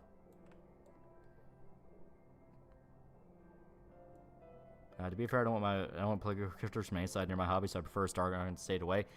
That's the thing. It's like, yeah, ideally everyone would be left alone. They wouldn't have to hear it, but you have one side that's absolutely barging into it. I mean, hell, why do you think the Pick-a-me shit got so bad? Because a bunch of leftists who became VTubers were trying to basically pull rank in the community and oust people out. That's what they do. Only use honey mustard for chicken strips. There you go. Your hot dogs plain, huh? I am very particular with hot dogs. Mainly because I grew up eating, like, not great hot dogs. Like, you know, you get hot dogs at school or something, and if you added anything to them, they got even worse. Cheap ketchup on top of cheap hot dogs, ugh. Enough to create a complex. Mustard goes best with bacon, and that's coming from someone who doesn't really like it all that much. You're not wrong. George Carlin was right. Give me that. Mine. You like pork or beef? Yeah, both. I was seeing that Saber's Park made a video on the Verblaze anime video, and some random person on Twitter tried to call Saber Park hypocritical by doing the likes as a gotcha. From what I understand, the only hypocrisy is that he has spent money on, like, commission art of himself, which is, like, I mean, it's a little bit of gooner, and no one's really going to deny that Saber Spark's kind of a gooner. I mean, he was a fucking brony, for God's sake. But he's not $50,000 on like fetish music video that's not even doesn't even have sex in it level gooner. Eating turkey dogs before, I hadn't vomited for years for that night. Yeah, turkey dogs are not great. And it sucks because I like turkey. Oh. Alright, watch out. Stream is fucking up. Stream's freaking out. Stream's freaking out. I'll give it a little bit. How about honey mustard and a brood witch? Unironically, I am tempted to, because I mean I know you have the recipe, the brood witch lays it all out in the episode, so I'm tempted to try to like recreate the sandwich. Obviously, it can't be 1-to-1, but you know. Samurai Bear for $1. Hey Lolly, that chubby elf manga just got announced for an anime. How do you think Twitter will react? As stated, that is made for a very specific audience. Pierce Brosnan is a very happy man. What about mayo on hot dogs? I don't like mayo. What about hot sauce on steak? Is that heresy, the priest of meat? I definitely don't think it's good. It's like, hot sauce shouldn't be anywhere really near beef. It might be the water. I think the water's fucking this up right now. Alright, here. I will just teleport. Okay.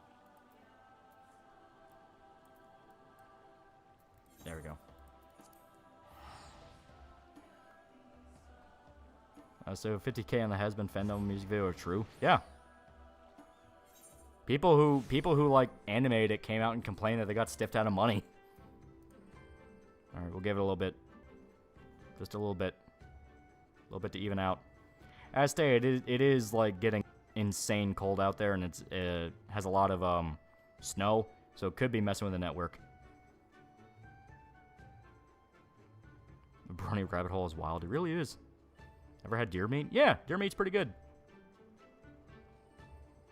What do you put on your hot dogs then? I eat them plain, or I'll put stuff like onions and like bacon bits and barbecue sauce on them.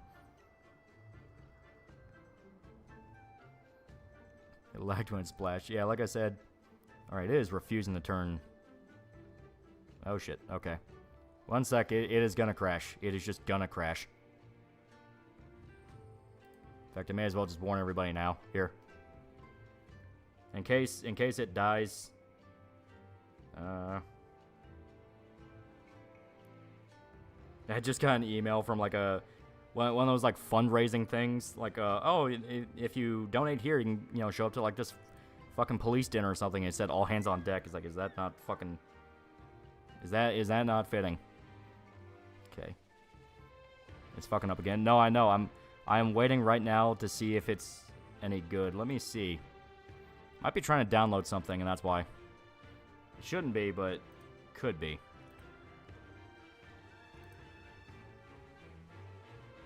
Because that's what I think. It's... Router's frozen. Yeah.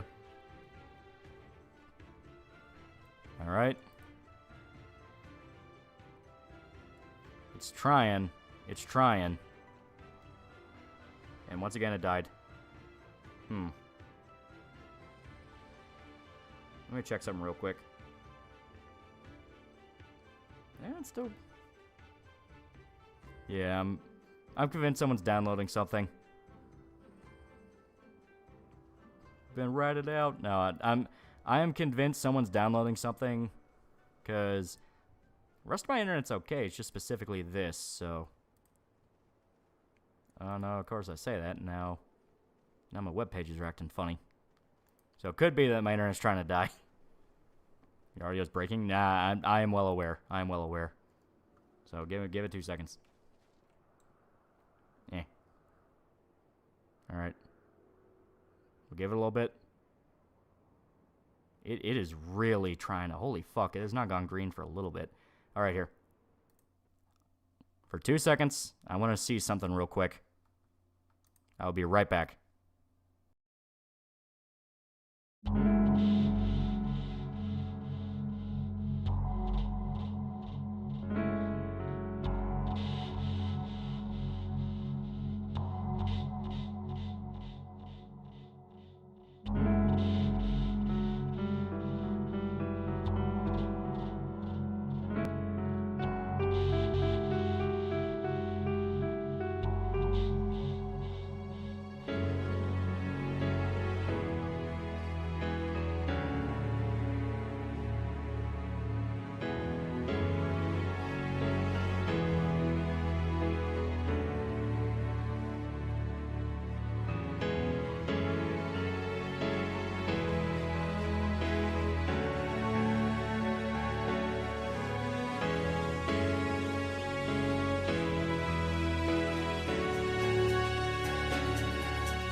All right, so let's see if this works. God damn, this is like violent right now. Yeah, this has to be a weather, like, this specifically has to be an OBS thing. Because I don't have any problems in 14. Yeah, this is acting bad. Okay. I'm going to try something really quick. Just really, really quick. Because the only thing I can think of is maybe this will work. And oh my god, I keep getting pinged a million different fucking times by different people. Okay. Oh, yep. And it wants to die. Alright.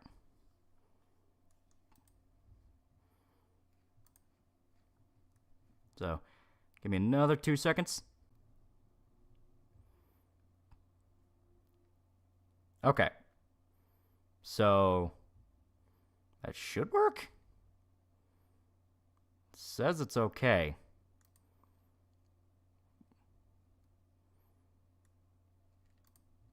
I'm going to give it a little bit to be sure. Because literally all I did was turn my Wi-Fi off, turn it back on. Could be that it was literally as simple as OBS just wanted to have a stroke.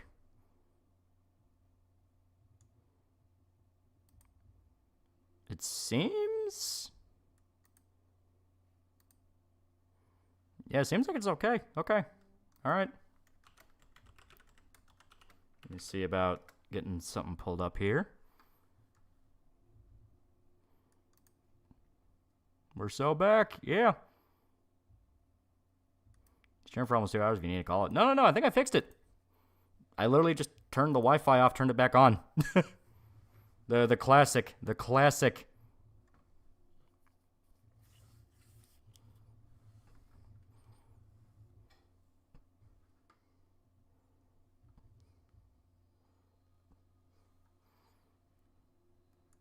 Yeah, it seems like we're good. It seems like we're okay.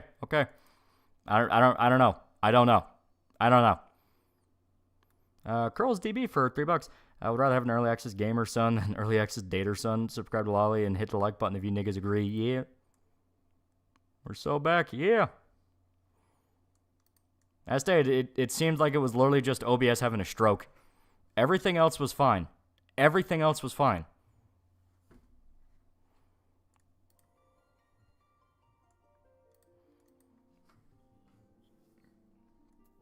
So I guess we're going back. Okay.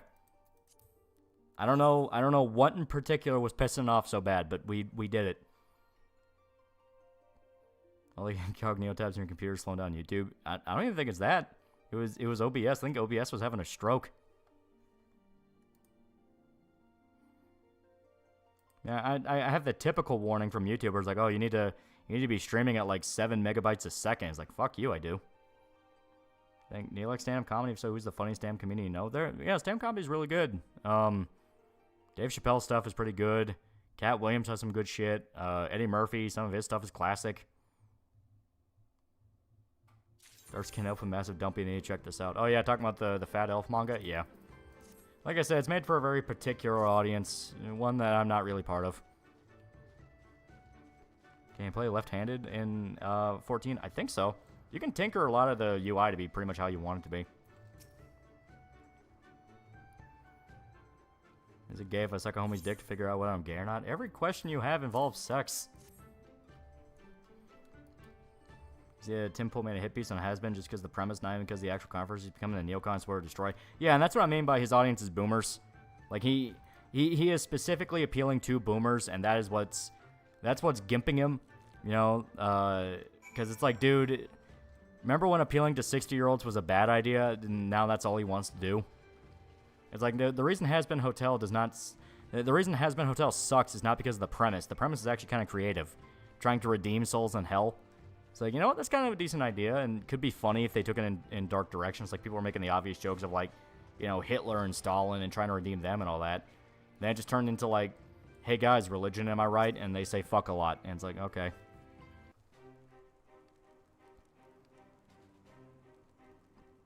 Reckon you would ever make a video of going to a franchise that influenced Berserk like Fist of the North Star, Rose of Versailles? Yeah, I talk about them, yeah. What's the appeal of Hazbin Hotel? It is basically just Tumblr. Which is ironic because Tumblr hates Vizzy.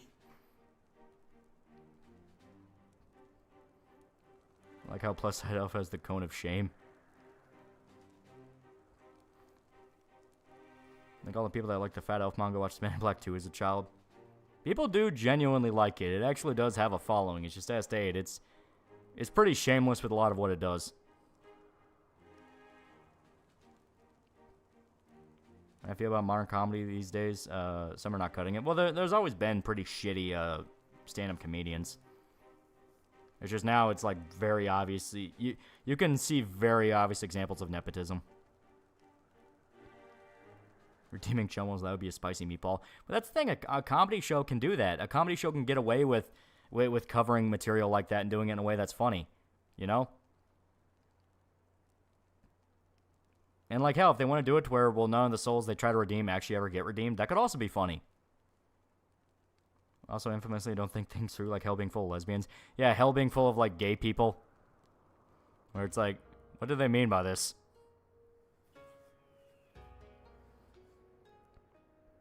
Vizzy was DeviantArt, maybe Tumblr. She was known for webcomics at the time. Yeah.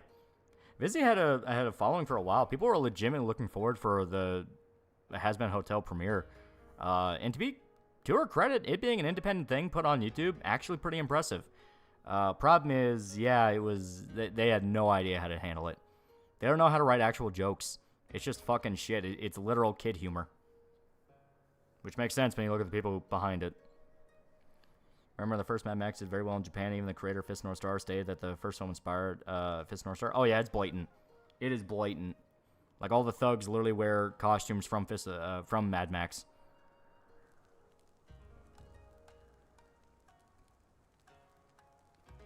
Hell being full of gay people, not a sea in sight. What did she mean by that? Ever watched Dan Versus? That was kind of late. You know, that was kind of after my time. But I did see some clips, and it did look pretty clever. I was like, you know what? I might sit down and watch that, because it can be kind of like regular show, where you don't necessarily have to be a kid to enjoy it. But it's also something where, like, I don't know if I'd actively go out of my way to watch it. Christianity was right. Gays are sinners. Yeah, the idea of redeeming evil people in hell seems like an interesting idea on paper, but unfortunately, Vizzy doesn't really seem like she planned things through. Well, it kind of just became the typical Tumblr spiel of bitching about religion and going like, well, Jesus just said fuck, isn't that edgy? It's like, this was edgy like 50 years ago. Redeeming bad souls, the twist for the good place. Yeah. Dan Versus actually slept on. As stated, I've seen some clips of it, and it actually does look pretty clever. Everyone has the meme of like, I don't care who the IRS sends, I'm not paying taxes. It's like, you know what? That's pretty good. Canonically, gaining weight's a bad thing. Plus side elf. Now that doesn't mean they're going to use thickness to their advantage. Last day, it's made for a very specific audience. I lived near the area where most of the first Mad Max movie was filmed. That's pretty cool. Alistair's a legitimately fun character. Shame he can't be in a better show. Which one was that? Is that the gay spider?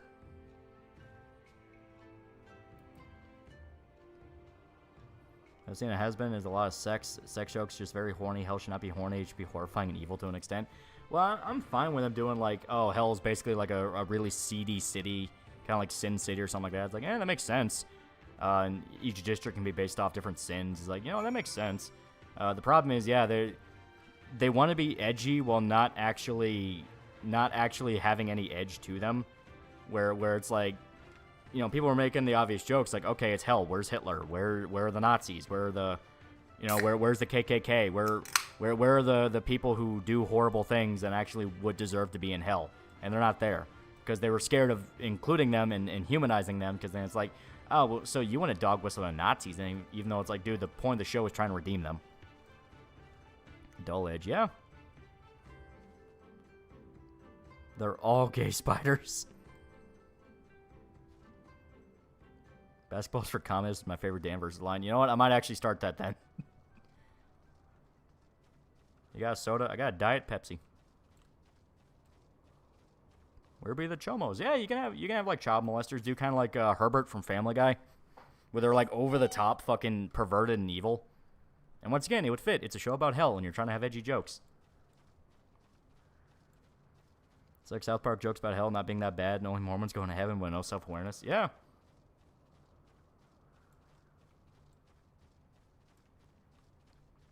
So much of it is on sex. Have a circle of wrath, pride, greed, not just lust. Yeah. Save edgy blood, gay sex, and curse words. Yeah, that's pretty much the exact way to describe it.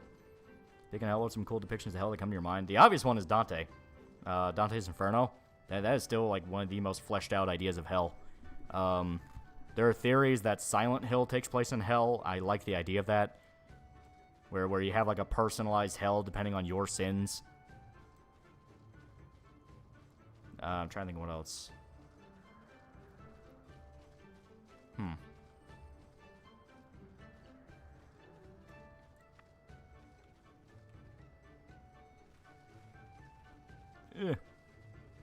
The main show takes place in the Circle of Lust, even though Charlie's Hellspawn, she can have floors and other rings. Yeah. Oh, so they had to write it to where it takes place in Lust? Oh, yeah, isn't that fucking convenient? It's like all the fucking degenerate perverts get to only write sex demons. Buffering is back? Oh, God. Oh, thank God. It is just typical YouTube buffering. Don't worry, guys. It is just YouTube buffering. It's not OBS having a stroke right now. It's just YouTube shitting its pants.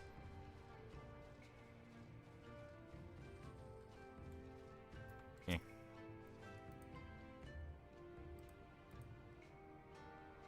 Silent Hill is definitely some type of hell, that's for sure. Yeah. Ongzalik is better characters as the Literally Me but Japanese and the Boyer chick. If you think about her, backstory gets depressing. Okay. Dante's Inferno is okay game from its time. I'm talking about like the actual Circle of Hell from Dante. The story. And yeah, the game itself was okay. I would have liked it more if it was a bit more grounded, where like you could still fight, you could be a crusader. I'm okay with that. Dante in real life was a soldier. But don't have it be over-the-top God of War shit. Have it be more like, if I had to say, like, maybe like Onimusha, where you were a grounded-ish warrior having to fight demons. I think that would have worked. Also interesting is that people are starting to remember a show called God, the Devil, and Bob is one of the shows that does make the religion, am I right, shtick. Yeah.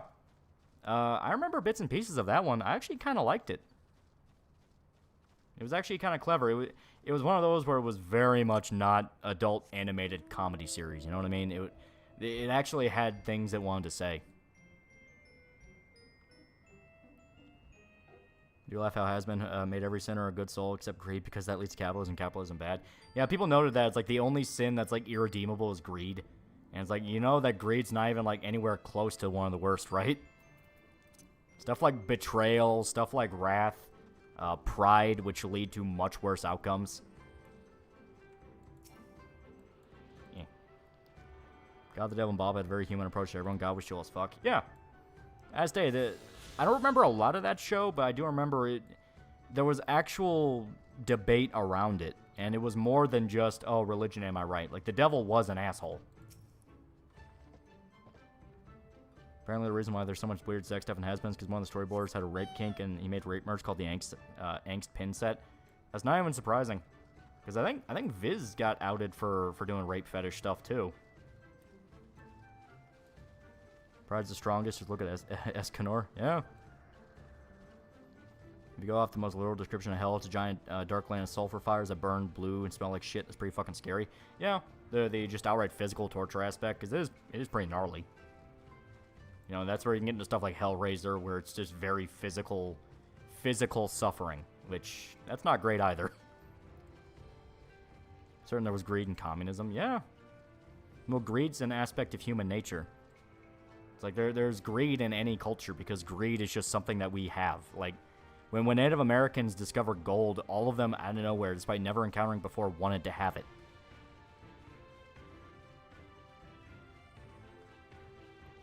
Pride's literally the father of all sins. Yeah. Because if I remember right, pride is like right before betrayal. Creator Steven University to create Ed and Eddie Rule 34. Yeah. Very strange individuals. Oh, look, the lamb's up there. Why are so many talented animators creepy mofos? Comes with the territory. Did you play all of the Onimusha games? My favorite is Dawn and Dreams. I've not played them all, but yeah, I played first one and I think the second one. They're really fun.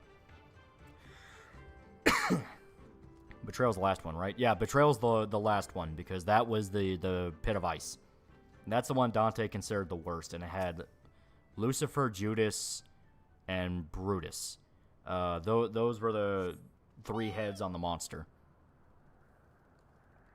Because each one did acts of betrayal that affected the entire world. Lucifer betrayed God, Judas betrayed Jesus, Brutus betrayed Caesar.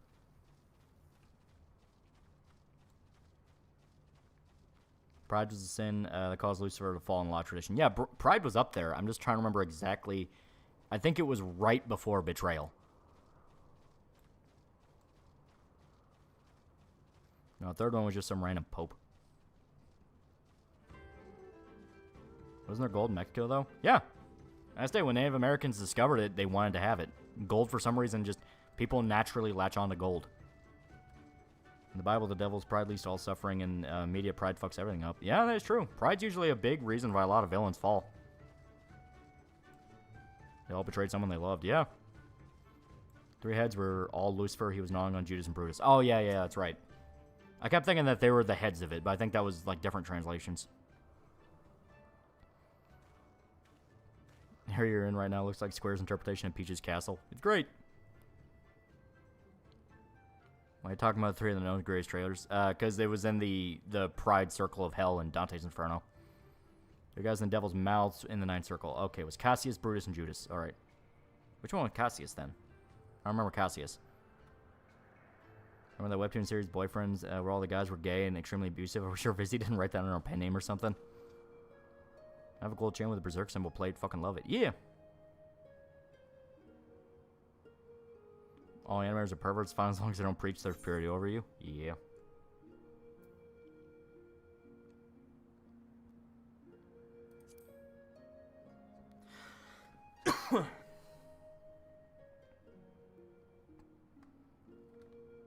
He was the Pope. Oh, okay, yeah. Yeah, because I think that was the one that kicked off the war that Dante was a part of.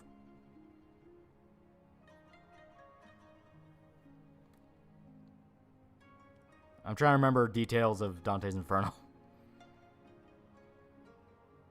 Oh, Cassius was a former Pompeian who was spared by Caesar but sided with Brutus to kill him. Okay.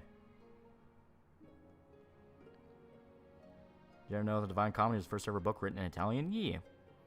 Perfect example of pride being a deadly sin in media is Joseph Seed in Far Cry 5 New Dawn. Him believing he was chosen one led to many innocents dying and his whole deaths and his family dying. Well, there's a lot of instances of pride being the reason why a lot of shit goes down. Obviously, famously, if you watch Casino, the Martin Scorsese movie, Robert De Niro's character is motivated by pride. He starts becoming so egotistical that he thinks he's above being a mob guy, and he kind of forgets his place, which is where they fuck him over at the end. It's like a very common theme, because it works. You can still call your child Judas, don't use the full name. Yeah. How much shorter do you think Yakuza 2's story would be if Kiryu knew how to use Wikipedia and Control F to find everyone's early life section? Yakuza 2 took place before Wikipedia was really a thing. It was the Pope who excommunicated Dante. Yeah. Cassius was also a really cool house music duo, but one of the members fell off a high-rise in Paris by accident and died in 2019. Oof. I think biggest example of pride fucking shit up is in media is Walter White. Pride's like, yeah, that's one of the biggest ones, because in the lead up to Season 5, it was either Season 5 or the Part 2 to Season 5 to, like, cap off the show.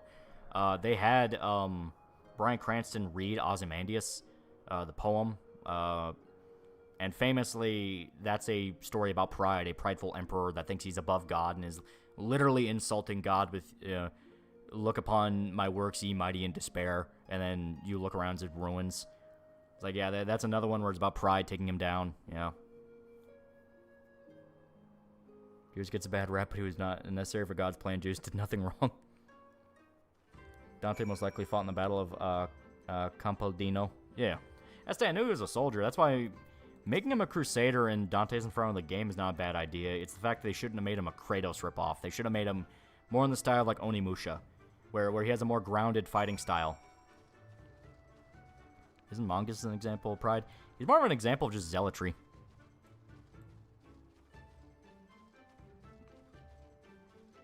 Fun fact, turns out De Niro's character from Casino was actually an FBI informant in real life, and his wife, who was also an informant, knew.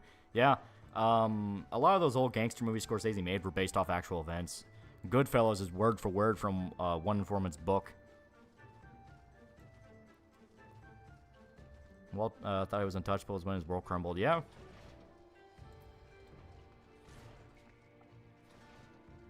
think you should have pride, but too much pride's bad. Well, there's a difference between pride and the sin pride.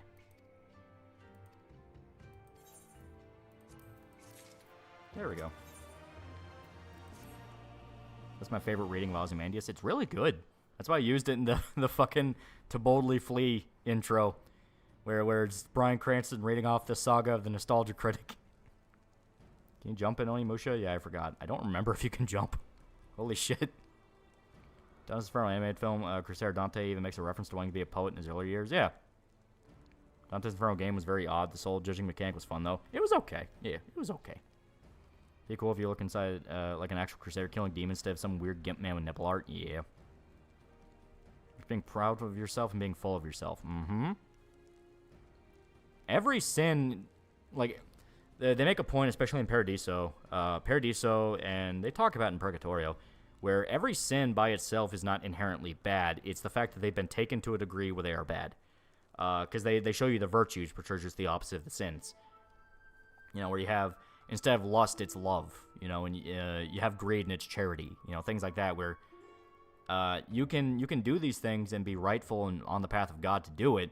You just see examples of people who took it so far that they didn't care and they hurt other people in the process.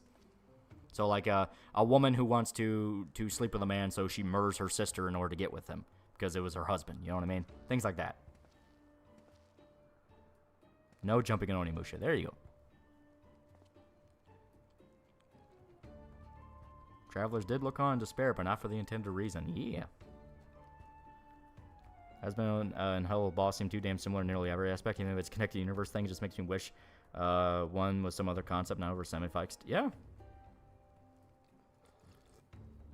You mean chastity? Well, you know what I mean. It's like the virtues were literally just the opposite interpretations of the sins, where it's those sins taken in more positive directions, because that's the point. It's something you balance.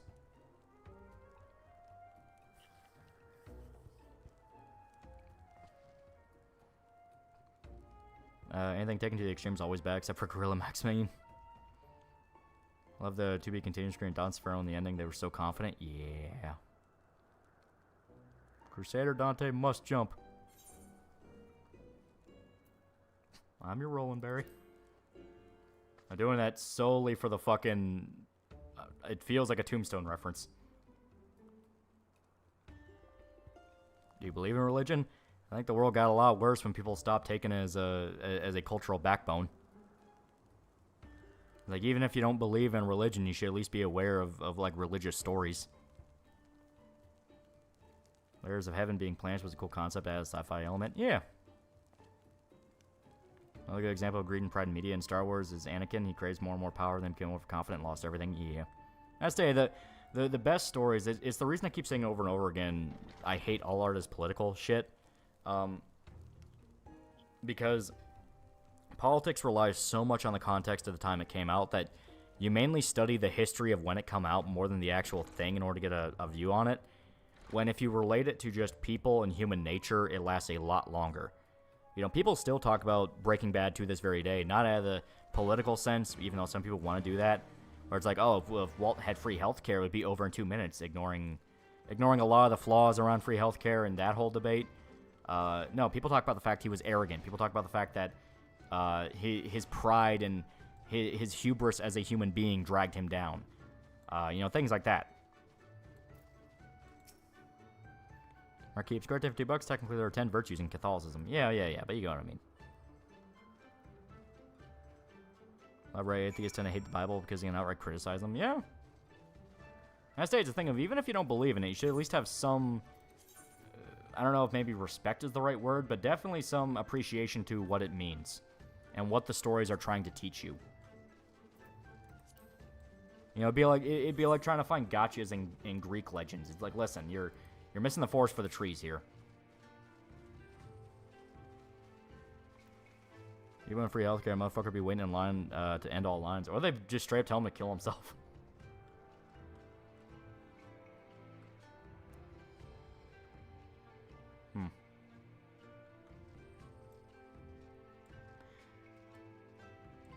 There were originally 9 deadly sins, but for some reason a pope cast papal infallibility and declared holiness and apathy as not sins. Or hollowness and apathy is not sins. Yeah, that was weird. But video pointing out politics at the surface level really hit the nail on the head, but they won't stop people from skewing deeper themes being political in nature. Yeah, that's gonna be a thing I talk about when I eventually do the Disco Elysium. I'm not gonna lie. I'm not even gonna lie. I'm gonna touch on it in the Stalker video a little bit, where, you know, the interesting aspects of those stories are not the politics. Stalker, the movie, the 1970s film, has some pretty pointed criticisms of the Soviet Union. The Stalker, the character, he needs the zone. He needs the zone, and he needs to put faith into the zone because it's all he has left. He makes a point about how past the barbed wire, he has nothing. You know, that kind of thing. And it is actually a pretty major aspect to the character because... Alright, I forgot how to get down here. It's a major aspect to the character because, when you look at the journalist and the scientist, they're a lot more cynical. They see the zone as a lot more nefarious, insidious. The scientist wants to destroy it, and because that's all they can see. All they can see is the bad part of it. What if it's used wrong? What if it's used wrong? What if the wrong person gets in here? That kind of thing. Meanwhile, the Stalker sees it from the good angle. It's like, you have to respect it. You have to understand what it is, and you have to treat it as a mutual living thing. But it's not inherently evil. It's not a bad thing by itself. It's the people who want to exploit it that are bad, and the zone will punish them for it. Politics itself aren't an issue. It's whether it insists upon itself or not, whether it tries to actually take the audience and itself seriously or just fucks itself. Yeah. If Walter got Canadian healthcare, Baby Blue would have played during the pilot. Really sketchy looking diving board. Yeah, I think we talked to somebody here. Because not gonna lie, I am worried that I'll jump off here and I'll die.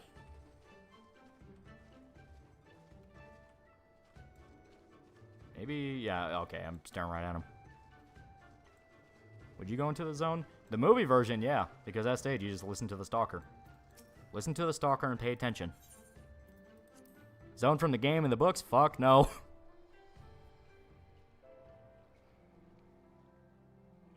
Yeah, heck, Vizzy even tried to say Scott Cawthon was a bad person when he was being canceled despite the same people were canceling her for the Has-Been Hotel pilot. Yeah. They never understand that this is not a mob you can control, you know?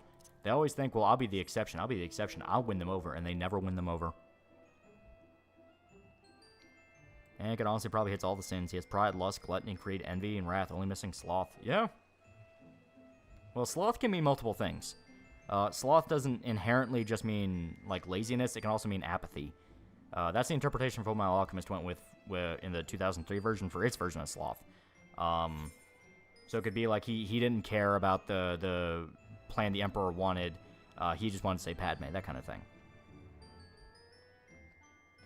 Duty in the games and books see the zone as a threat to humanity at large, which they aren't exactly wrong. You can see the damage zone caused along with mutants. Yeah, the game and the books make it very clear. Hey, the zone's not a good thing. The movie is the one that played with the idea of the zone's not inherently evil. In fact, the zone can be a very good thing. Which is why I like the movie a lot. The movie's really good. It's long as hell. It's an old Soviet art film, but it's really good. Now, the Stalker movie, the Stalker going home crying to his wife was really sad. Yeah. Wish Stalker movie, watch Stalker movie. Okay, wish they showed more of what the zone could do, but I get why they didn't. Yeah. You wanted to see a bit more of, like, the weird trippiness of it. Meanwhile, the movie itself just kind of suggests everything.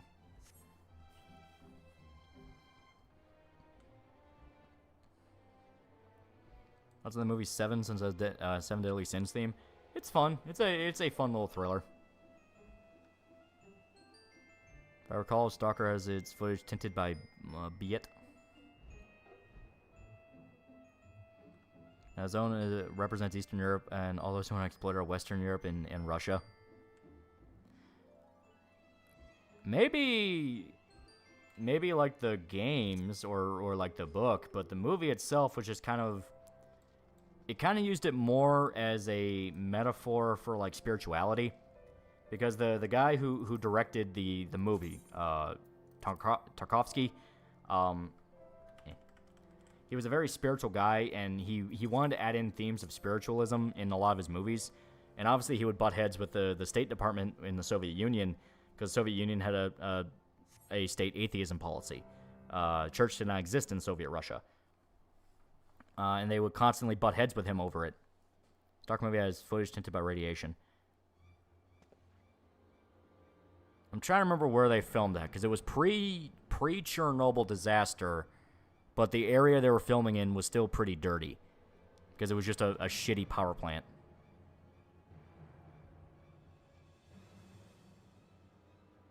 The Fountain Mother, he does love his spiritual themes. Yeah, very spiritual guy. And that's why I stated a major theme in Stalker is the debate of whether or not the Zone is evil. Because, like, the Zone, sure, to rational people who can only think about in terms of exploitation, the Zone looks evil as fuck. I'm going to clear out these spaces or I'm going to go crazy. The Zone looks evil as hell. It's like, why would you ever trust that thing? Meanwhile, the Stalker is like, no, but it brings so much good to people. You know, it's like, yeah, there's stories of tragedies. You have the guy, I don't remember his name, but he's the one where he went into the Zone thinking he could resurrect a dead relative, and he came out with fortune. He was made rich. Porcupine, that was it. It was Porcupine's story. Because that was what Porcupine really wanted. He didn't want to bring anybody back to life. What he wanted deep down in his heart was to be rich. And he killed himself out of guilt. That's not really anything the Zone did. The Zone didn't make him kill himself. Porcupine wanted the money. He wanted the money. He just lied to himself and said, no, I want to help this relative. I want to do the right thing. So it kind of just shows you what you are. So if you're a bad person, yeah, you're going to be terrified of it. You're going to be terrified of what it can do. Meanwhile, if you're someone who's a lot more pure-hearted and not quite optimistic, but you see the better parts of mankind, you can see how it brings people hope. It's like, hey, if you want to, like, you know, bring someone back from the dead, you can do it, so long as that's what you truly want. See the trailer of new Indiana Jones coming out? Yeah, Troy Baker's gonna be Indiana, and I don't.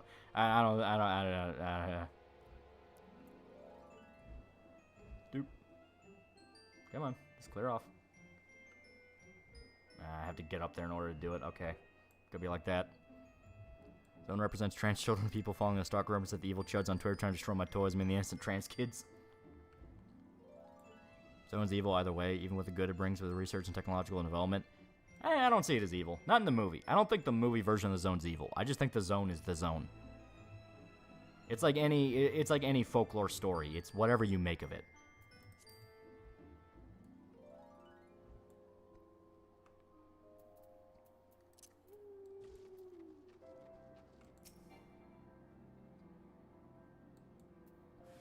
There we go.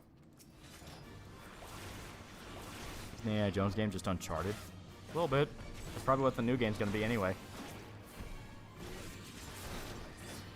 Deep down, we all have some selfish desire. If the Zone looks deep enough, it's willing to fight that part, even the best person. Oh, yeah.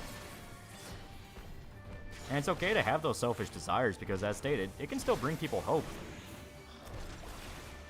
The question is if someone who is, like, full-blown malicious wants to get into the Zone, like a dictator or somebody that wants to rule the world or anything like that, like a mass murderer.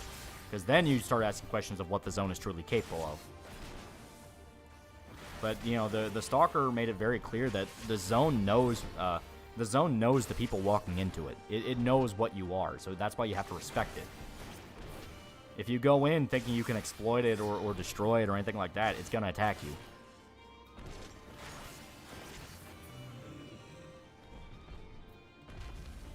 You like old Indiana Jones films? Yeah, they're great. Kind of like how the flow is treated in the second universe of JoJo. There are places where good and bad shit happens. Just because a place is cursed doesn't mean it's malevolent. Yeah. What's Night Dog even gonna do? have no clue what you're talking about. I'm just imagining the Stalker when Stalker trains someone to be the next protagonist of a game. Watch the movie. I say it's a very different interpretation, but it's very good. It's also being done by Machine Games, same people that caused Wolfenstein reboot went downhill in the second game. Oof. I can't wait for a million plus fucking posts from Machine Games of like, of going like, what? Don't you want to fight Nazis? It's like, not really. You kind of made that not cool. There's some cool Soviet films to get. I already got Come and See and Stalker. You can look up The Hand. The Hand is like an old Soviet like claymation film that's really good. Once again, is another condemnation of the state, you know, coming in and influencing art. Just finished Reacher Season 2. I feel Reacher series can easily turn to a Telltale game. I think the best part about Stalker is the implication of the zone's deadly and destructive natures from alien trash. Yeah. Using the zone as a business to get elected so I can end the zone as a business based center in Nano Machine. My dog did add some new content for Last of Us 2 Remake, but that's not much. Yeah, they had the roguelike zone and like new costumes and stuff, but everyone, the phrase I keep seeing over and over again is the most pathetic game in history.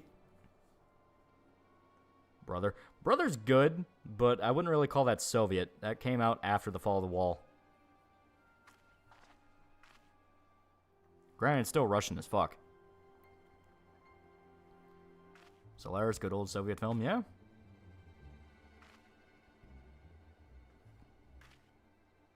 You made fighting Nazis lame. No one wants to fight Nazis anymore because these retards called everyone Nazi and demonized people for being white. Yeah. The Hand, Czechoslovakia, 1965, was directed by Jiri Trunka. Yeah. Reacher 2 had a season finale. Thought I saw a few episodes ago. Apparently, I don't know. I don't know if it's the last episode. Cause I was waiting for a few more episodes to build up before sitting down and watching through it. Mad God's fine. Watched it, and it's just an art project. Mad God's not a Russian thing though. That was an American thing. Yeah, Mad God's fun. I like it. Witcher Season 2 has been excellent with only the barest of issues. It's cheesy as hell, but it's great. It's the fun cheesy.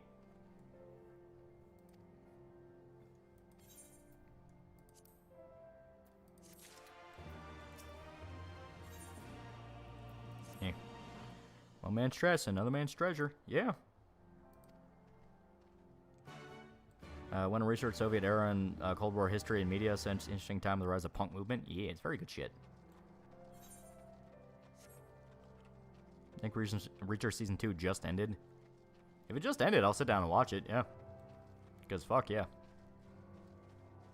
One thing Last of Us 2 did is have cut levels with commentary over them. I want this for games I actually care about. Pretty cool, actually. Yeah.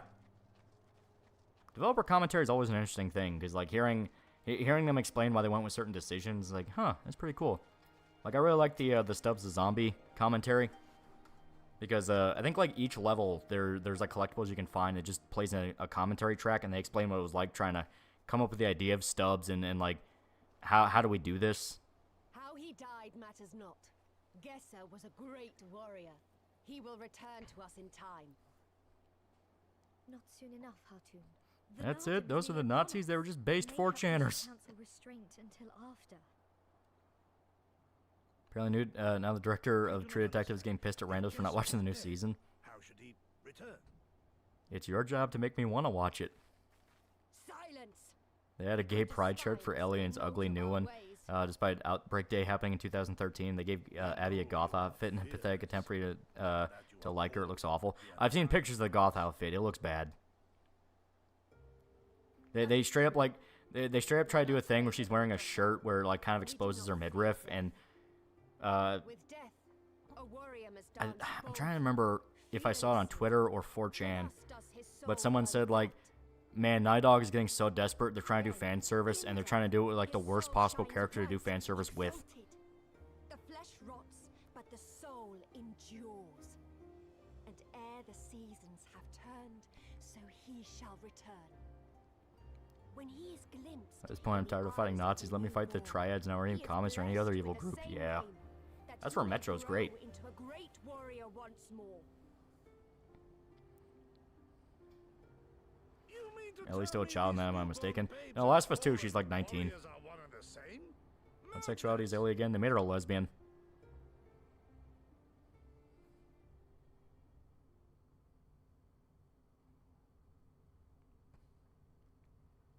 we piss off the Mongolians? I gave you leave to observe, not to insult our beliefs. What is the great series? Do you think you could make a hilarious dating sim thing? Black Lagoon would be based be great based off the joke animations Madhouse put on Blu-ray. Well, Black Lagoon straight up had fucking collaborations with gachas before. Ellie's gay, by the way. Like the opposite, Capcom. I want Capcom to add more costumes in their games, more unlockables, and Last of Us 2, less is more, less shitty skins. Last of Us 1 DLC confirmed it, pretty sure. Yeah, Left Behind, because that's where Riley is, and they confirmed her and Ellie and Riley wanted to kiss or something.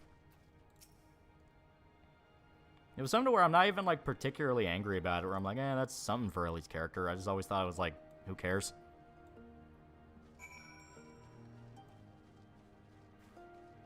Ashley, turn off 30 Days Grace. Goddamn Mongolians. Dev commentaries on their own games are some of the most interesting content. New Vegas plus Halo 1 speedrun reactions from the devs, for example, provide a disgusting amount of insight. Oh, yeah. Already for a decent amount of unlockable skins. Yeah. Problem is, in Remake, I didn't like a lot of the ones you could unlock. There were some I thought were pretty cool. Ellie's sexuality is whatever gives Neil the most good boy points from his Dami Mommy Anita. Yeah. Not even wrong. Ellie's Mongolian made you quit FF yet? No, so far I'm alright. Like, nothing about this make me go, oh my god, but apparently it's just because the Mongolian section lasts for a while. Like, come on, Ellie, can we at least turkey base her that shit? Hey, talking about saying Joel gets brains bashed in while wearing Goku gi makes for a better story. Is a stalker movie nihilistic? No, not really. It just depends on how you see it.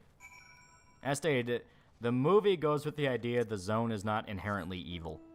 So, however you personally view the zone is how you come out of the movie. Either it's a terrifying Lovecraftian horror, or it's a more neutral entity that just kind of exposes the person going into it.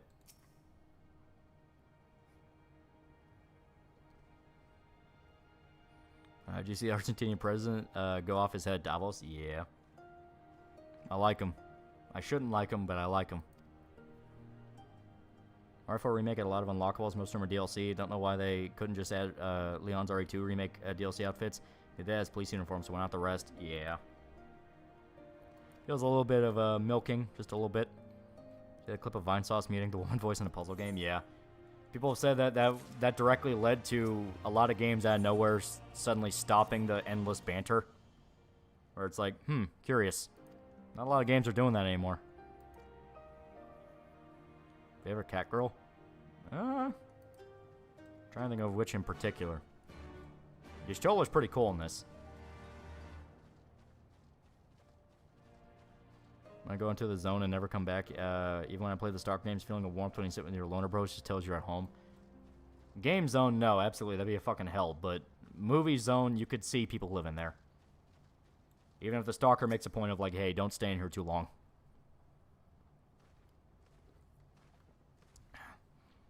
The zone exposing the heart of the individual entering is very in line with parts of Orthodox Christianity. Where at the gates of heaven where you show your face of God, be that good or bad for you. Yeah. And I say Tarkovsky was spiritual. He wasn't specifically religious, but yeah. Zone's a true neutral entity like Silent Hill by the sound of it. I wouldn't call Silent Hill true neutral. I think Silent Hill shows more than once it's malicious. Surprise pregnancies are bad. Worse if you're a lesbian. Otaku Elf looks cute. Yeah, I want to start it. It looks nice. Good because the leader of the Mongolians will get his come up and set the venom of his special someone when you get to the end of Mongolian section.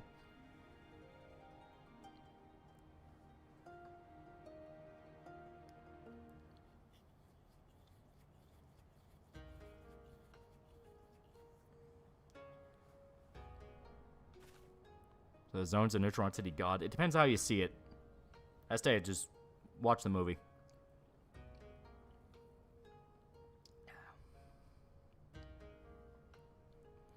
Silent Hill did protect the Lisa girl from 2, but it will actively fuck up sinners. I wouldn't even say it protected her. It's just the fact of she didn't see it.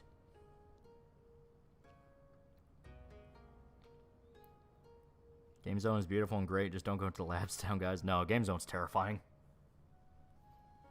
Downhill is not neutral. Everything in the town tries to kill you. Yeah.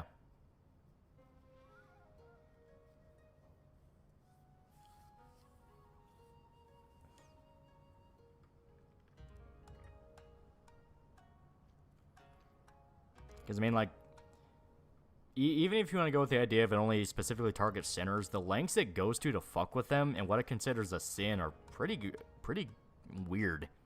Because, like, Heather in Silent Hill 3 didn't really do anything beyond wanting to avenge her fucking dad for the town to fuck with her. I mean, obviously you have the whole context around her, but, like, it's one of those things where if you want to go off the idea of punishment, it's not really there. Silent Hill 1 is another thing where it's like, Harry didn't really do anything wrong. He just wanted to save his kid. It's like, it obviously you have the different versions of Silent Hill and what interpretation of Silent Hill you want to go with. I think that would say children are pure, that's why they don't see the horrors of Silent Hill. Well, let's say it's kind of unclear who exactly gets to see Silent Hill and who doesn't. Because there are people who go to Silent Hill for vacation and they never see the fucked up part of it. I think it's just kind of a thing where it just arbitrarily chooses who it chooses.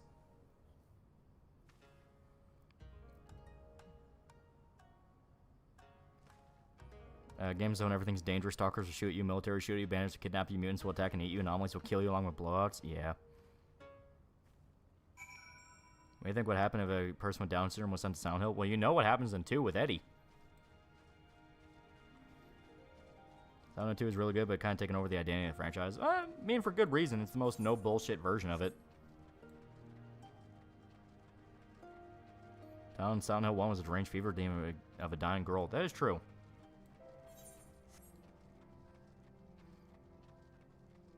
Or Heather hoped she started her own family. Yeah, right? God damn. I mean, Eddie had more than Down syndrome. You know, I have Down syndrome, which is crazy. You missed the joke there. You missed the joke. That's on Metro Exodus. I really like it.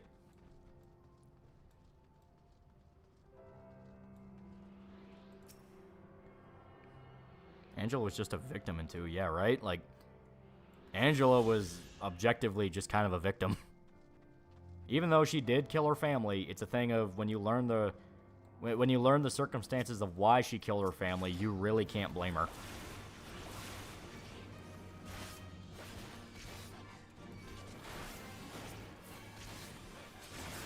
Have you ever played Let It Die? Yeah, a little bit. It was okay.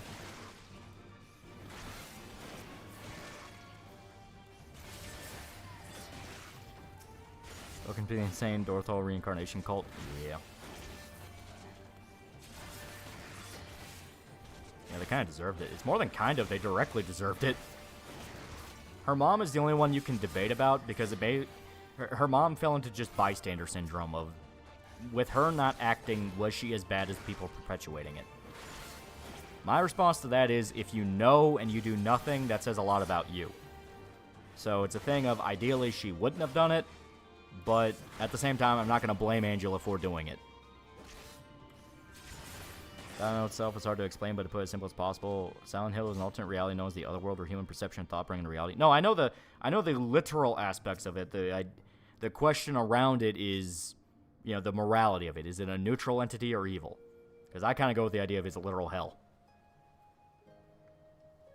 My interpretation of it, too, is that town draws out people's guilt, how the victims handle it on their terms. Yeah, because James has a bunch of different ways he can do it. Left for the vultures. It seems an insult to the man.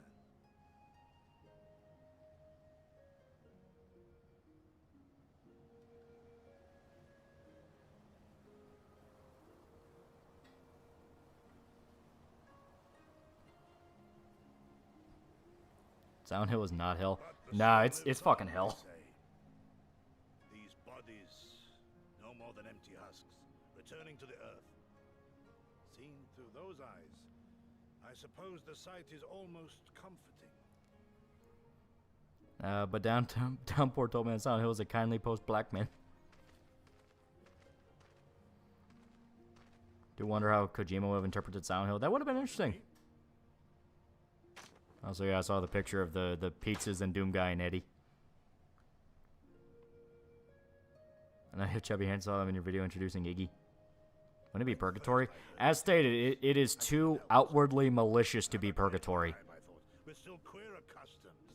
To fuck with Angela, it made a room of pulsing flesh pistons, making fun of the fact she was raped. Logic to it all. A samurai will die for his lord without hesitation or regret. Gotta take into account some people are bystanders in the situation in Silent Hill. Deputy Wheeler and the detective in 3, as far as we know, interacting with the protagonist in Silent Hill. Yeah, no, there's absolutely bystander effect. It is because he has faith that his death will serve a higher purpose. There is an awakening. Look at Pyramid Head and the nurses. Yeah, it's like... When the heart There's direct mockery of the victims, which crossed that line from neutrality into full-blown, this is evil. Like, it hates you.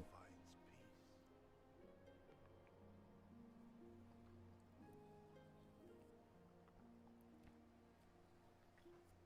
There is comfort in that. You read any Silent Hill comics? Not really. They're not very good. Purgatory does go pretty intense at certain levels. It's not supposed to be penitent and struggle to clean yourself for heaven. And that's the Dante interpretation. And as stated, Silent Hill shows more than a few times. No, this isn't even purgatory. This is flat out hell. Silent Hill isn't neutral. It's outright sadistic. Yeah, it literally created a figure with Maria just so James can lose his wife again, Hey, over and over we again. cannot permit ourselves that luxury, my friend, tempting though it may be. Not while our loved ones yet remain in chains. Usually hell is for people who earned it. And that is the question, whether or not the protagonist truly earned it. Because 2, that's the big debate around James. 4 dips into that a little bit with its guy. Even though 4 all around is weirder. 1 and 3, it's direct influence by the cult. So obviously they're directly tapping into Eldritch forces you shouldn't be tapping into. I think Silent Hill does take a lot of influence from Dante's Inferno. It takes elements. Isn't it canon Silent Hill feeds off the victim's suffering? Yeah. That was directly the explanation in Homecoming, where they had to sacrifice children by torturing them to death in order to stave it off. Now, granted, how canon you want Homecoming to be is up to you. Well, if there is a way What do you think of Silent Hill's origins? Do you believe that Travis is a serial killer? Jim didn't I think die. Travis absolutely was a serial killer. It's just the thing of I like not knowing where Silent Hill came from. It's just how it is. 'Tis little wonder the Orania And like Silent Hill Forward, do you think it would have been better received if it was his own thing like originally planned? I can definitely see it because the era it came out with PS2, there were a lot of indie Japanese horror Jim, games I've had something that were able to for a be pretty while, successful. and now Obviously, success is varying because some were better than others. Some just became cult. Others were big. So I think it would have survived on its own, but the fact it's tied to Silent Hill doesn't make me there were mad. just as many who didn't. But then we came to this part of the world and met with the Confederacy and lots James of punished ordinary himself would bring Maria Germans into his mind, and that was directly the who town left fucking with him. themselves content to just put up with things, no matter how bad they got.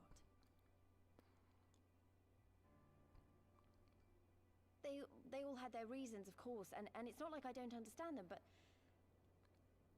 the thought of it made me James so killed his wife because he saw her as a burden, saw her as a mercy kill. Yeah, and the town punished him for it. after everything they'd been through. Human psyche everything brought the into realism Empire because, had done for to them. example, how your brain mocks you for the How could failures they you've done in not life. rise Well, yeah, up? that's an aspect of it, but as stated, the town itself is still a pretty malicious force. In the morality, Silent Hill is essentially a creature of chaos, makes itself around the people in it. Sirens get a hellscape, people like children are safe. I wouldn't even really describe it as that. It's just the fact that certain people just aren't affected by it. Because as stated, it's not like every adult who goes into Silent Hill, until they taste sees it. There's people who outright go to it for vacation. James went to Silent Hill with Mary before she died on vacation. For even should a day go by without some new Town didn't punish him, he punished himself. The town directly punished him. That's where he had Pyramid Head. of the same. Yeah, it came from his desire to be punished, but the town still physically made it happen. They learn to abide the indignities and the 4 wasn't actually meant to be its own thing. It was outright confirmed it was meant to be a Silent Hill game from the beginning. The serial killer's name can be found on one of the tombstones in 2. Well, yeah. is the lot of most. Yeah, they're basing it off the killer in 2. Expect to spur them to action at a moment's notice. Yeah, we hoping the new Silent Hill game's coming out? No.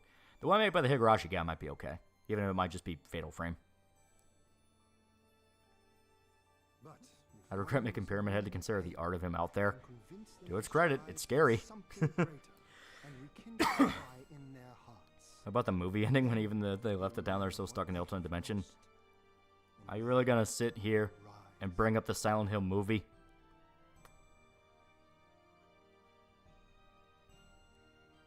I had someone like that once. I didn't know who I was or who I wanted to be, and he risked his life to Remember show Silent Hill me boss the being a way. pregnant woman? Yeah, that was the ending of Homecoming. Because Homecoming had a weird thing with pregnancy. And honor him by doing the same for others with all your might and main. Did you like Evil Within? It was okay. Who killed her family in Silent Hill? Angela in 2. She murdered her family. Because her brother and her father molested her. 25 years They would like rape her every night. I was still in my mother's womb. Never Someone's had I got $5. known I want to remake a haunting ground. The groundskeeper groped and groaned that corpse so the prison guard could penetrate that mercenary. Yeah. But my father did. As did many No, of 3 my had the pregnancy fallen thing. comrades. 3 had the pregnancy Just thing. to many Homecoming people also had it. now. It may be no more Because than 3 a dream took to it me, with but the rebirth of I knew Alyssa it and all that was shit. then Where Heather had to puke up the fetus. But Homecoming also included it.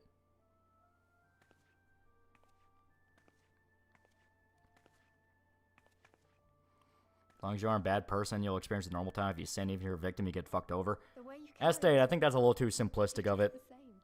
Because some people didn't even sin before they went there. It's just the fact they felt guilt over something. No, not me. They tried with the first Silent Hill movies. Fucking studio heads came in. I'm Yeah, a that is warrior true. of light. Out there, somewhere. Doing what needs to be done. Reckon Biden will make it to November. We get canned place. He's gonna make it. They don't have anyone else. I won't have you put me to shame any longer. I'm going to seize the future I want with my own two hands. Didn't Silent Hill 1 have a pregnancy theme? No, not 1. Not as far as I'm aware. It was 3 and Homecoming. Because 3, Heather was going to be the vessel to rebirth the god the cult worships. Homecoming, it just for some reason had a pregnancy theme. There was a coming of age thing, mostly from Wound's perspective. Yeah, there you go.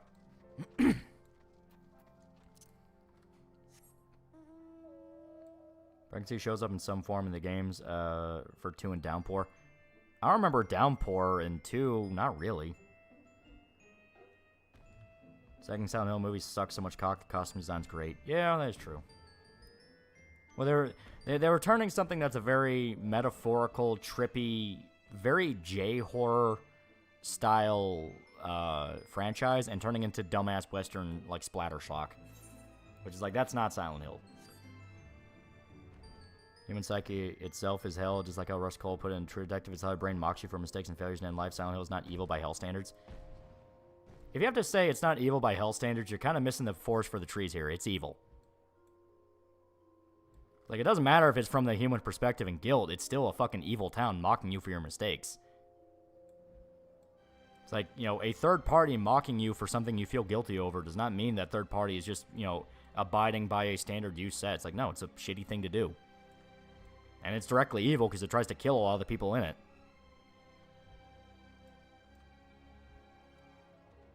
Trying to think Silent Hill just opens a phone book and randomly points to a name at this point. Kind of does. There are people who are guilty and cross through it and they never touch it. No one knows how it works. That's the best part. No one knows how it works. Don't explain it. Like how your brain does. No, you're missing the forest for the trees here. It doesn't matter if that's how the brain is. Like, no, it's an evil town. Also, Homecoming was a different town, not Silent Hill. Different town, but it was next to Silent Hill. And I started feeling the influence of Silent Hill because they stopped doing the rituals. Silent Hill's evil, that fucking town. Keep my car and stole my Cadillac converter. Shame Jacob's Ladder was a huge influence on Silent Hill. Yeah.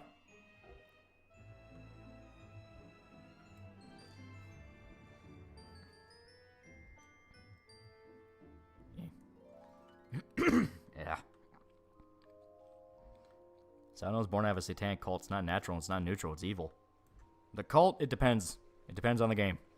Because 1 and 3, yes. Homecoming, they talk about it. And, Yeah, I think they already established it. I think the cult is in Homecoming. But 2 for, I think, Origins. And Downpour, they don't talk about it.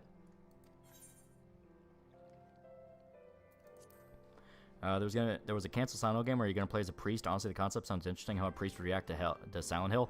Honestly, now that's kind of just Faith. It's like, you know, the Unholy Trilogy. Like, that kind of is just what Faith is. Granted, I would have loved to have seen it, but yeah, we kind of do have that now, and it's great. I'll play Silent Hill 2 remake of the melee combat's good, and there's a clean shaved chase mod. Why would you ever want? You're not supposed to have good melee combat in a Silent Hill game. You're weird. The idea with Homecoming and Downpour having the town's curse spreading like the zone, super cool and Lovecraftian, but dear God, those games blow. Yeah.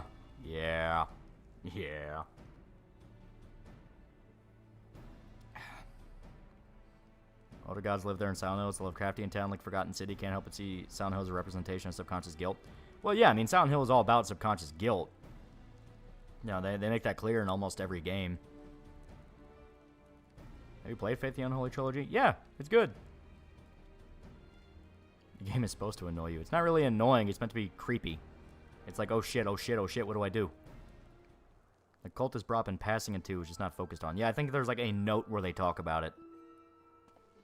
Because 2 is really supposed to be its own thing. I watched on the niche horror game called Resident Evil. I thought the gameplay was mid, but the voice acting was pretty good. What's your thoughts on Faith the Unholy Trilogy? It's good. As stated, for something that kind of feels like a... Oh god, OBS is starting to shit itself again. OBS is shitting. It's shitting. It's shitting. Oh, there we go. We're good. For something that kind of is meant to be sort of... Not quite Silent Hill-ish, but definitely old-school survival horror. I think it's great.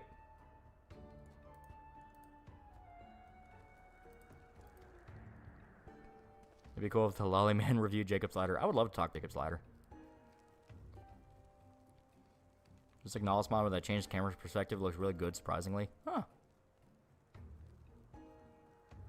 Stream needs a pat on the back. Gamba OBS. Kind of weird Silent Hill, similar to Willamette, Colorado from Dead Rising. Both are unassuming towns with dark secrets. Both have secret cults. Yeah. The cult in Dead Rising is especially hilarious because they're just kind of there. They're not even focused on, like, you see them in a trailer and you think, oh, did the cult start the zombie apocalypse? And you find out, no, they were just a cult.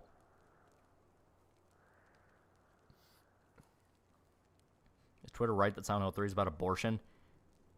I mean, it's in the story in that Heather pukes up a fetus. It's not about abortion. Oh, the stream fully die? Oh, yeah. It's trying to choke to death. It's trying to choke to death so bad.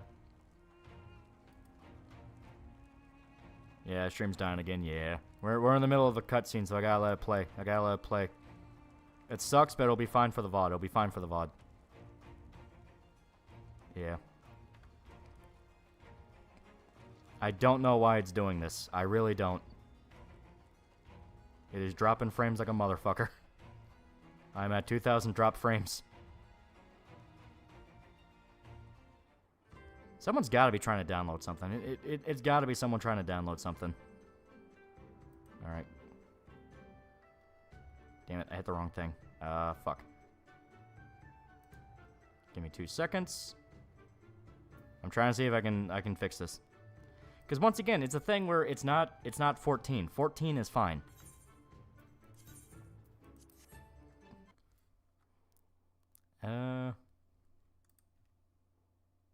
Give me 1 moment.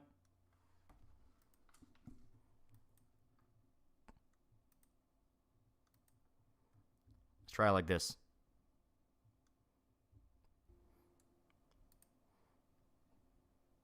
Okay. See if this works. Give it a little bit. Still seems to be green. Still seems to be green. Okay. Gonna play this clip on my phone real quick.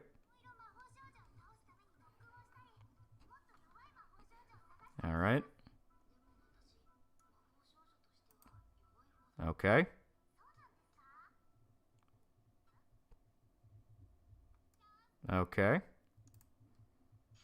So should be alright. Should be alright.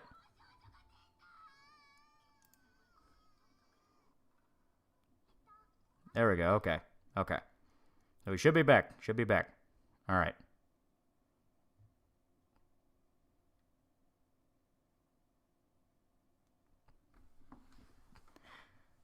Watching cute anime girl clip. Yeah, yeah. It was the one where I don't remember which one it was, but it was the clip one.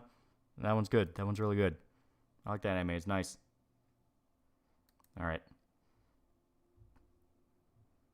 We might have to call it early. I'm willing to stretch it for about maybe another hour or so. Yeah, another hour or so.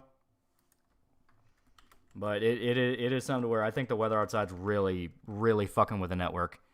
Because this is starting to... This is fighting bad. This is fighting hard. Neptunia? It's not Neptunia, it's the other one.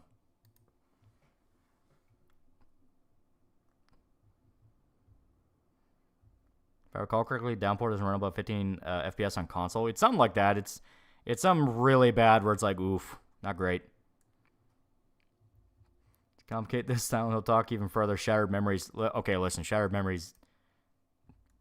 Listen, Shattered Memories is confusing. If you want to put it into, like, timeline shit. It's a remake of 1, so it's simple enough.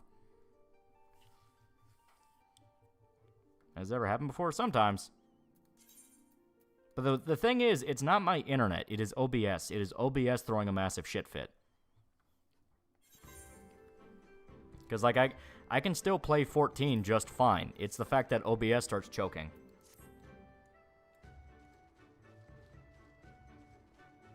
For a short and sweet stream if it came down to it rather than long and painful. Yeah. Upside, it seems like it took like another full-ass hour for it to happen again, so...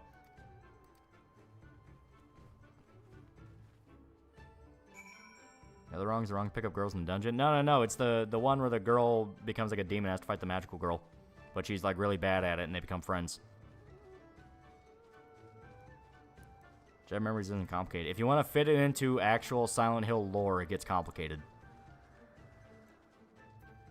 The simple thing is it's a remake of 1.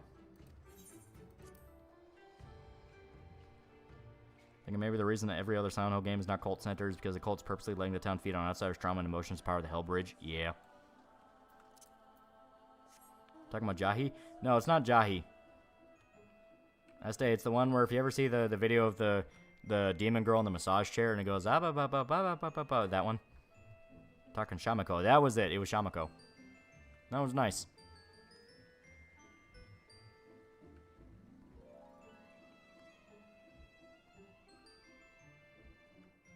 No work in Ascension in the timeline, yeah, right? Shared Memories is ultimate take on 1, not part of the main timeline. Yeah, but there are people who do try to fit it into it, and that's where it gets confusing.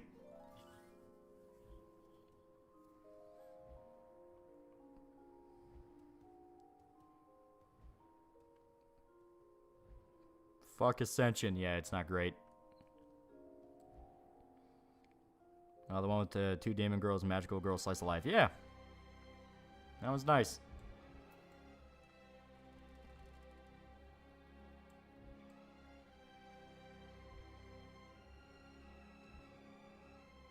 Because I'm trying to remember. I think, like, one of the twists in Shamiko was that, like, it was like her dad's soul was trapped in a box that they always used for, like, a dinner table.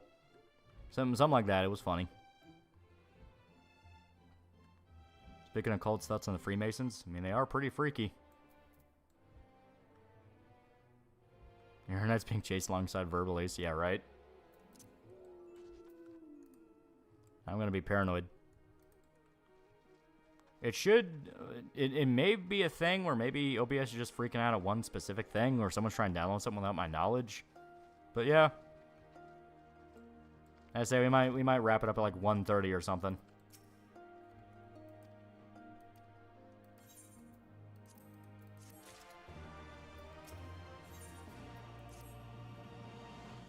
Had to watch that clip, gonna rewatch that anime. It is good.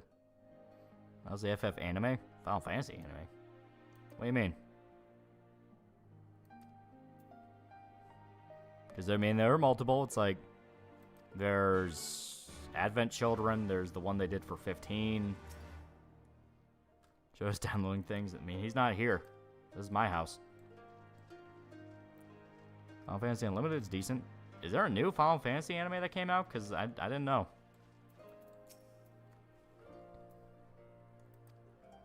Appreciate Shattered Memories for all the Fargo references.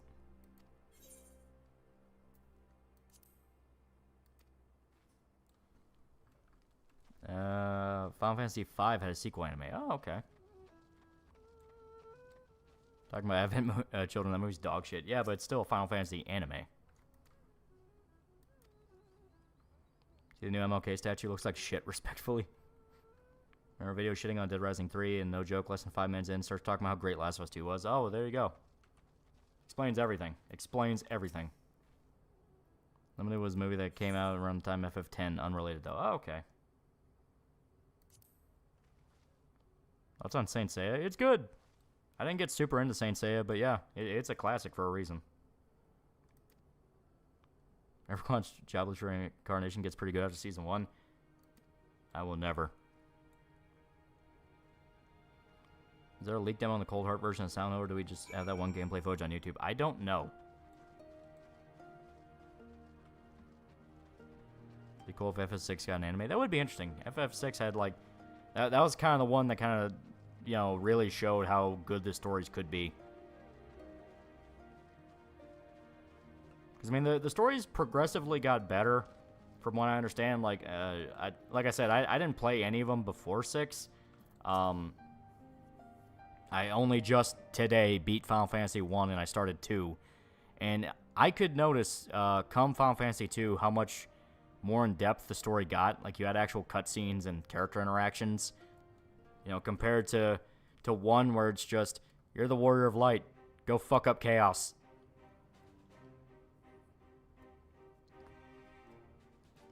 Dead Rising 3 is good. I get what people hate it, but it's still a masterpiece compared to 4. Oh, yeah.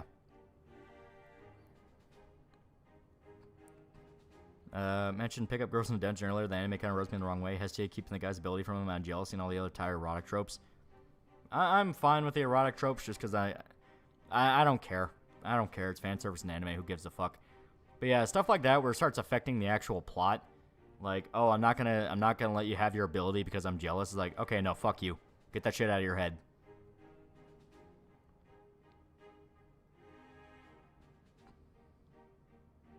'15 kind of screwed itself with having the story over a lot of mediums. Yeah, well, a lot of games want to do that shit. Where it had like the multimedia thing, and it's always a bad idea. It's always a terrible idea. There's not been one case where it's worked out properly. Have you ever heard Ollie do you know anything more than kill chaos? That is true. Chaos, Limp Bizkit, Blaze. Yeah. You got made Dead Rising 2 video saying when we said Dead Rising 1 sexist. Oh, was that G. Henry Perez guy?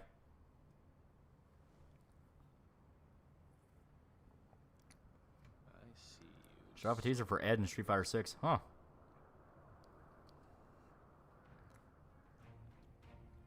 SC doesn't tell Bill about his growth ability because she worries he'll be reckless, push himself too hard, which is valid. Yeah.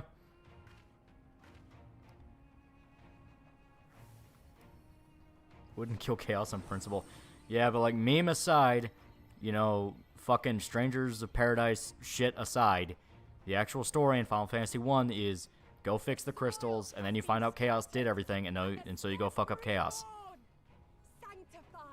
Ever read Blame? Really want to get into it? Can't find good scans anywhere. It's hard, yeah, but it's really good. Go forth and claim her, Dothal, and bring death to all who bar your way. It's like January videos when anyone to get into bed with BreadTube. Yeah. And like all around, it started getting like really aggressive with people. Like people would point out like a minor thing. It's like, hey, you kind of got this wrong, but it's okay. And then he would literally tell him to fuck off and never watch his videos again. It's like, god damn, dude, some die up your ass. FF1 be like Chaos did it. I mean, literally. That was the entire point.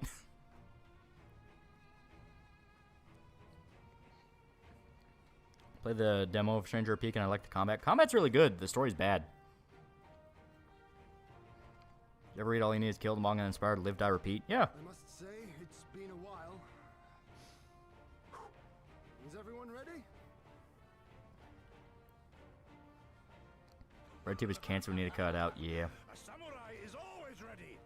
You shall remember this soon enough once I have taken to the field. I like good setsu.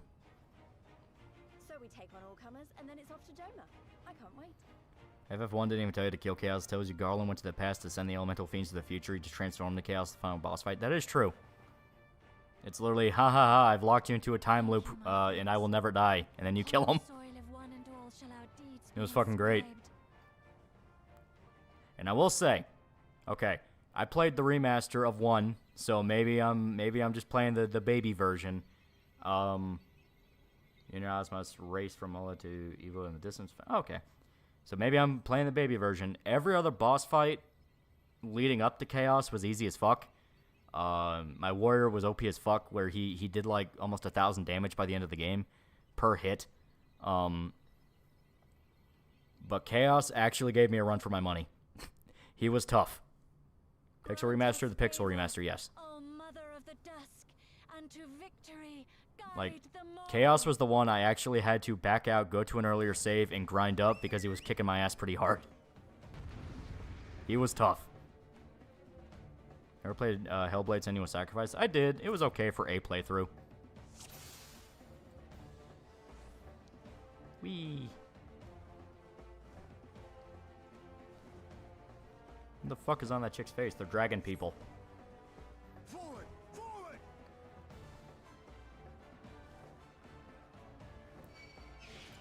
Oh god.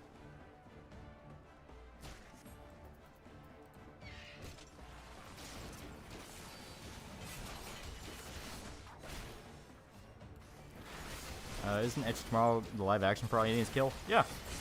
It's directly based off the manga. Though it does do its own thing and gives it a much happier ending compared to the story. You see they're releasing a black and white version of Godzilla Minus 1? Yeah, it's gonna be great.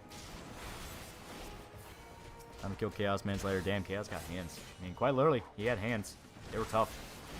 The most painful one is like, so I don't know what specific stat it bases off of. I think it's the PSP version, but Chaos has like 20,000 health, which is higher than basically every other enemy in the game. Makes sense, he's the final boss. And on top of that, he has an ability that he has Kuraja, or Kuraja, I don't know how you pronounce it, the max heal spell, so he can heal himself to the max whenever he wants. So he does do it at certain intervals, so it's not like he does it every time he gets close to dying. It's only certain cases if you take too long. So if you don't have a good damage output, you can end up getting a chunk of his health in, then it'll just max heal it, and then it hurts. It hurts like a fucker. I'm grinding in the Fair and Chrono Trigger, fighting the Gato robot, and eating the dude's lunch over and over until level 10, and struggle until late game. Yeah. Dragon Girls are cute in 14. They're pretty good. I know people like them. A lot better than the fucking cat people they're showing off. Slime Girls or Dragon Girls? Who would you choose? Dragon Girls. Slime Girls are terrifying. Makes me think of the Blob. I don't want to be eaten.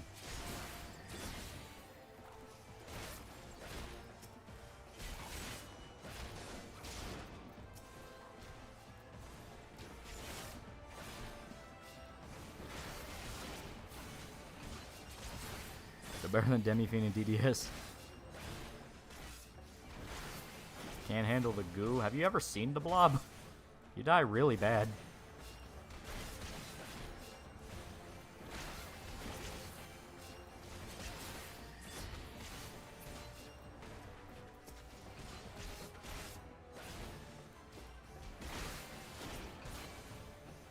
Cat grows more cat than girl pass. Yeah, that's how I see it.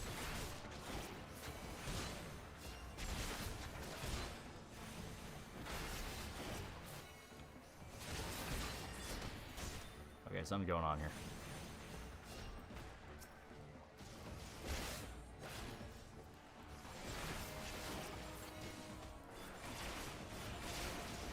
Some people really want to have their dick eaten by bacteria.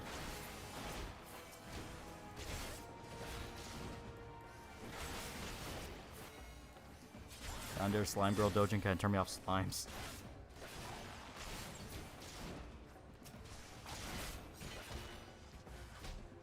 Yeah, I think I might be losing the forest for the trees here. Because they are just respawning, so obviously I don't think I'm supposed to be... I think I'm just supposed to be rushing for it.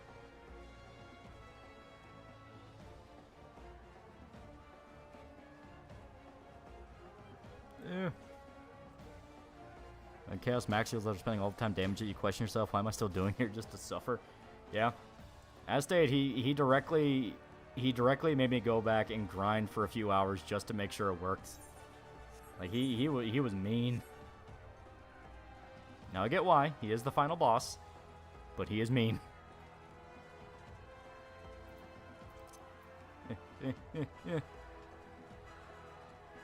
And if I actually just watched The Blob a few hours ago, it's a good movie.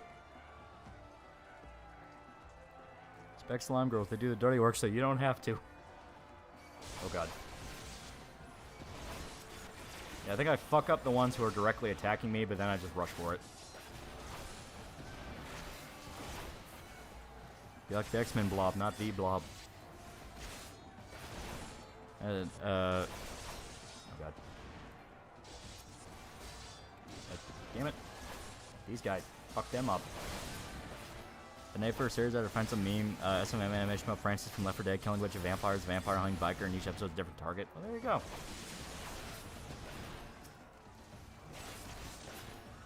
Okay. Slime Girl Dojin is 369570. I did it. I won.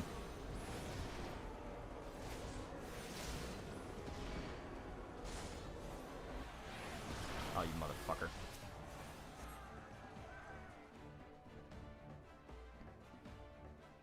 I mean, everyone learned to kneel before chaos. We didn't go back to the grind. He was mean.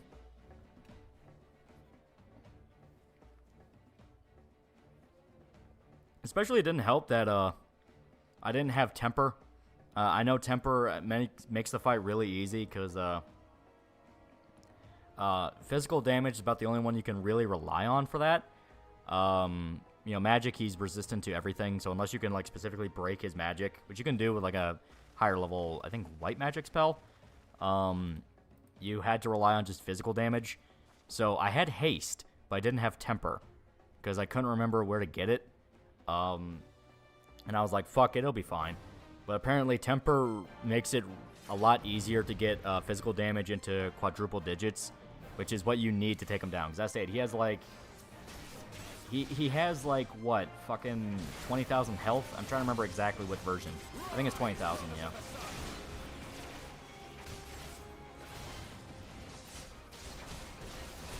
Those white magic also called white power? No, it's literally just white magic.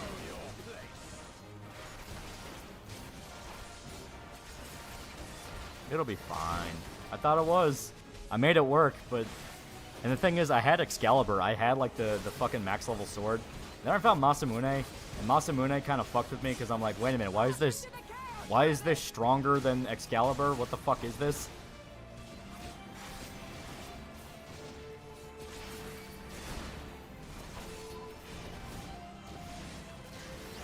There we go. Okay, this made you learn it'll never be fine.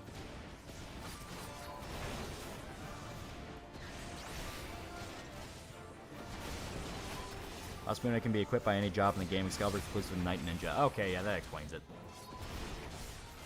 Because I did give it to my Red Mage, and my Red Mage used it pretty damn well.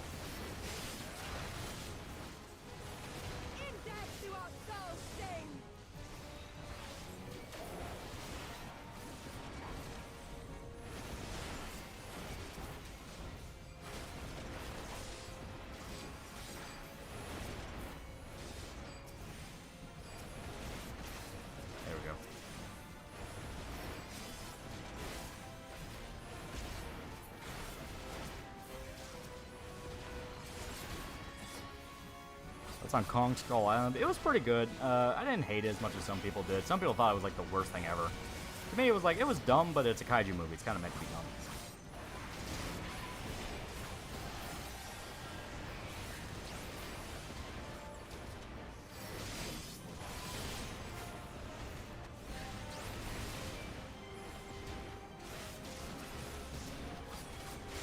So the Red Mage Sword, Red Wizard can at best equip the Sun Sword. Masamune has a huge damage boost over it as opposed to being slightly better than Excalibur. Okay.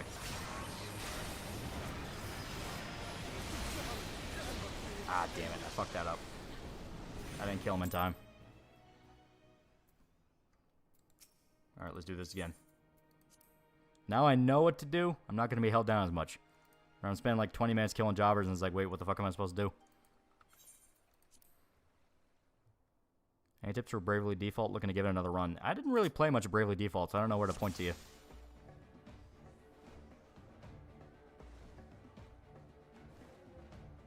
Those people that own a katana in your room, I own guns. Forward! Forward! Excalibur does more damage though since it has every Bane property against all creatures. Yeah, that is kind of the big appeal of it. Excalibur, it ignores a lot of resistances, which once again is why I was able to do so much damage against fucking Chaos. But yeah, on paper, Masamune is stronger. It confused me until I actually looked at the lore of them, and I'm like, oh, okay. I want to kill the red ones, because fuck you. Did Kanye replace his teeth with titanium dentures? Yeah, a lot of people are wondering why he did it. Like, he's a very strange man.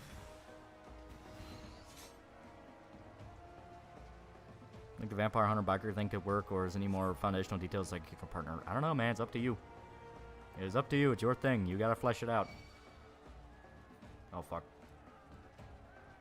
I'm gonna whoop my ass. Out of my way!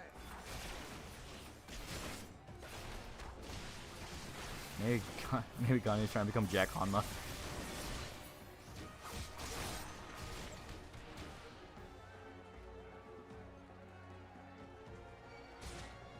Aren't there rules for using Excalibur 2? Like, you can't strike down a pure innocent person or strike down a fairy? Probably in lore, but in practice, you're mainly just fighting monsters anyway. Would you get gold fake teeth? No.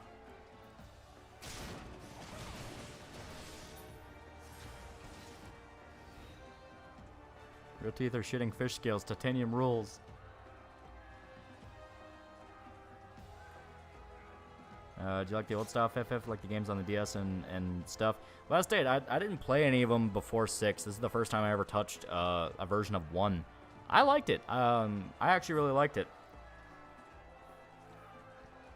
It definitely felt like they were tinkering with stuff and made it easier. Because last day, I didn't have trouble for a large chunk of the game. The team I ran, so maybe someone who is more invested in Final Fantasy and knows the in and outs of 1 can tell me if I just stumbled into a, not quite a meta build, but something that's a bit more casual. I did Warrior, Thief, White Mage, Red Mage. That was my team setup, and I managed to get through a lot of the game without much issue. You know, like a few moments where I had to go and outright grind, you know?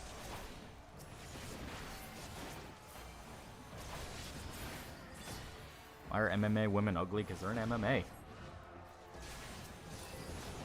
Oof, Thief. Thief was alright. I definitely noticed he just did not carry his weight come endgame. Like, he had pretty good equipment, and he kept doing like 20 damage, and it's like, motherfucker, you're supposed to be doing hundreds at this point. They did get upgraded. You know, I got Knight, I got Ninja, I got White Sorcerer, and Red Sorcerer.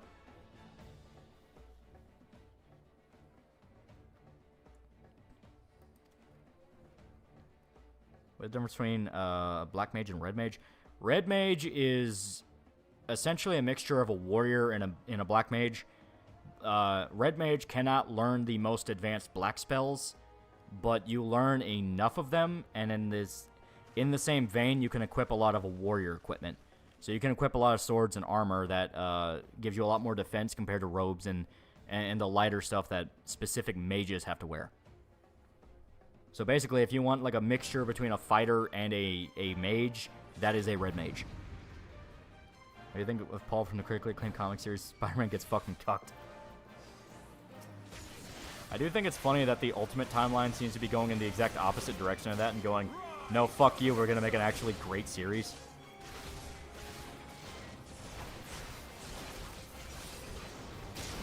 Alien Girls, anal probing stories make sense. They're horny women into bestiality. There are A levels of of spells in Final Fantasy 1. White and Black Mage can learn 6 levels. Red can learn 5. Red Wizard can learn 6 levels of spells, and White and Black can learn all 8. Yeah. As stated, you can't learn every level as a Black Mage. Not as a Black Mage, as a Red Mage, but you can you supplement that with being able to survive more in a fight. Even if they still are pretty squishy even by endgame. He just, all around, the Red Mage had the lowest health bar of anybody. Yeah, Chaos really liked to bully him. They've let actual writers cook. They did. And it's pretty good. As long as they don't fuck it up. There's always the potential they'll fuck it up.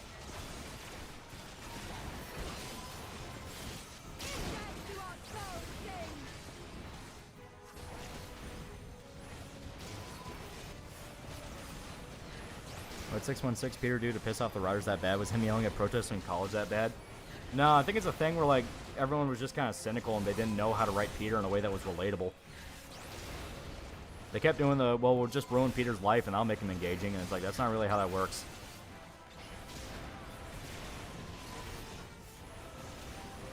Blue Mage has personal genuines and bosses. Is Blue Mage in Final Fantasy 1, or are you talking about... Are you talking about later?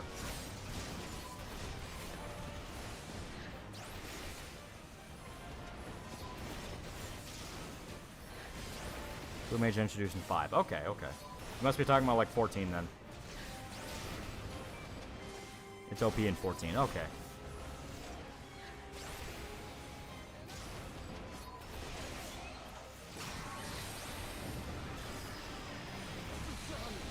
Ah, damn it. Okay, so ignore what's-his-face, because I was trying to do damage alongside him. Ignore what's-his-face, focus purely on the slabs, and then fuck up what's-her-face. I think the industry just hates Steve Ditko. Rich assholes cannot comprehend the average Joe being advancing in life, so they can't see Peter being relatable and with money. Yeah.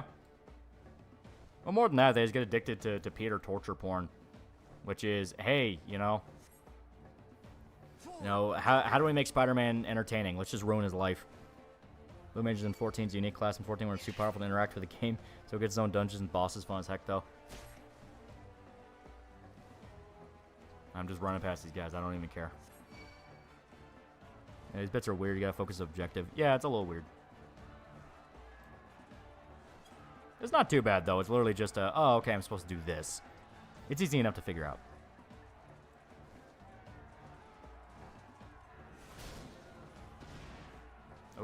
There we go. Yep.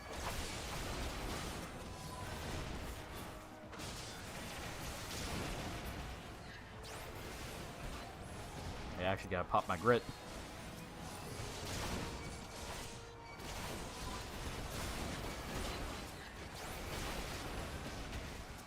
There we go. They took that alone and screwed Peter, yeah.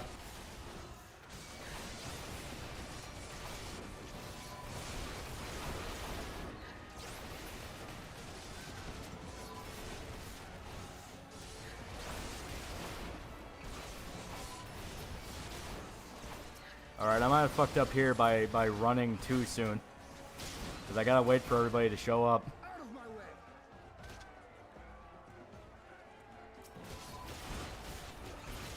Okay, here we go. Yeah, here we go. Now they're starting to show up. Armbrust fight in 16 is the master of yapping for a first fight, lose fight. Has been going on a few minutes on skippable. Yeah. There we go. There we go.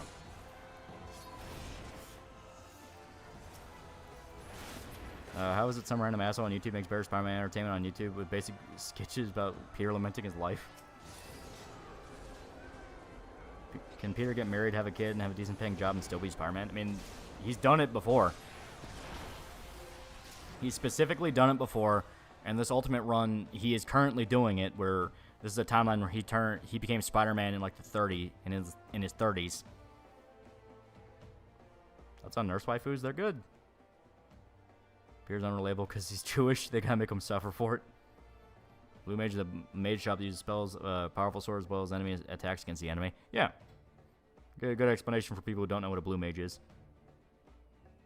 When I get into Venom comics, any recommendations? Lethal Protector is probably the easiest one to recommend to people because it's the one that like really showed Venom could handle his own thing. Don Cates' run is pretty good. Just remember to Donny Cates' run tap out when Null really starts being a thing because Null.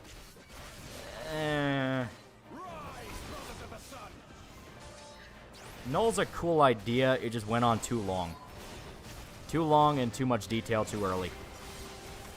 Where basically you kind of just have to accept there's another Elder God that can end the galaxy in a universe full of Elder Gods that can end the galaxy.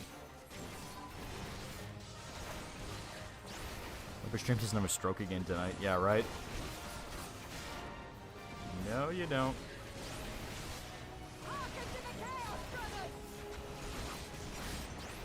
Okay. Now focus on her.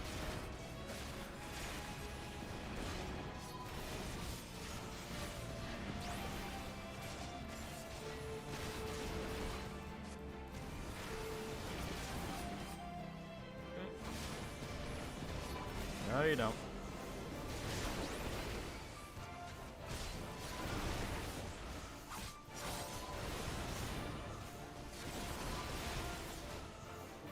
Lolly wins as no one spoil what comes after. Oh shit. He does appear to be using different attacks. Okay, here we go, here we go. Now focus.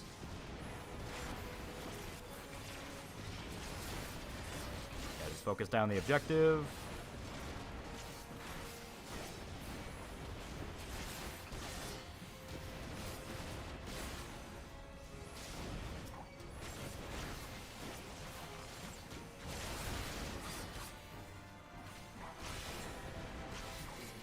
There we go. Now, fuck her up. Got an idea. Spider-Man with Peter is evil. I think we're sending out $1 million idea.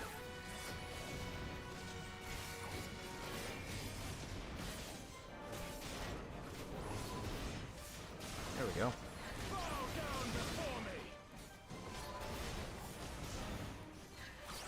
Weird idea for an alternate history, that being less pop culture and use pop culture switch, i.e. Gundam and Star Wars switch place. I have no fucking clue why I had this idea. I mean, I could see it, yeah. Oh shit. Hell, in a way, it kind of did come true. There was a 80s had like a massive Japan boom because Japan was going through the bubble era and they became such an economic powerhouse. There were a lot of franchises from Japan that got really big in America. So yeah, you can see in like an alternate history of like, no, but what if they became the culture? I mean, hell, Star Wars itself was very inspired by Japan. Famously, George Lucas wanted Toshiro Minafune to be Obi-Wan. And the only reason he turned it down is his agent said it was a bad idea. It's happening again. At the moment, it is not, but it might. Oh, shit. Ah, fuck, god damn it.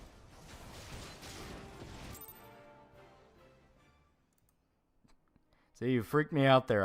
I clicked away because I was like, oh shit, is it? You freaked me out. I hate you. I hate you. Alright, let's try this. Think Hollywood adapted Gundam? It'd be a bad idea. They announced season 2 of HBO Max Clone High and the trailer looks even more unfunny. Yeah.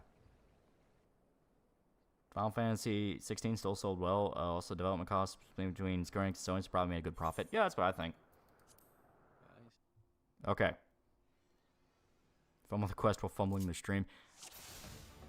I mean, you said it was happening, so I clicked away to check it. And I guess I didn't realize there was an insta-kill move going on. First I spit on chat, remember, Lolly was winning. Alright.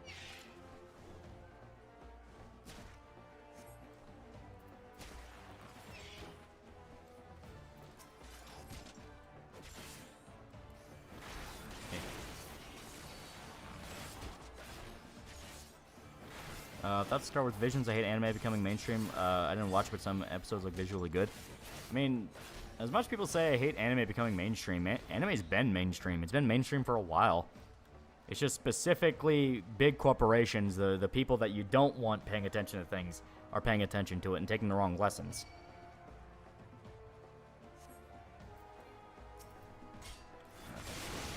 I'll do it just enough to trigger the, hey, we're here to help thing, because then I won't have to spam the AoE over and over again with the fucking thing.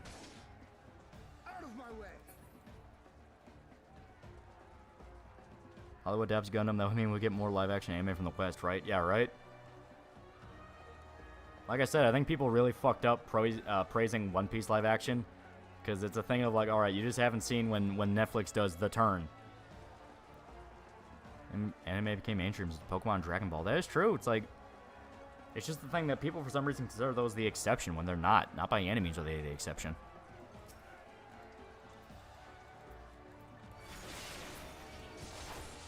Star Wars Vision was alright. The Vagabond episode was probably the best one.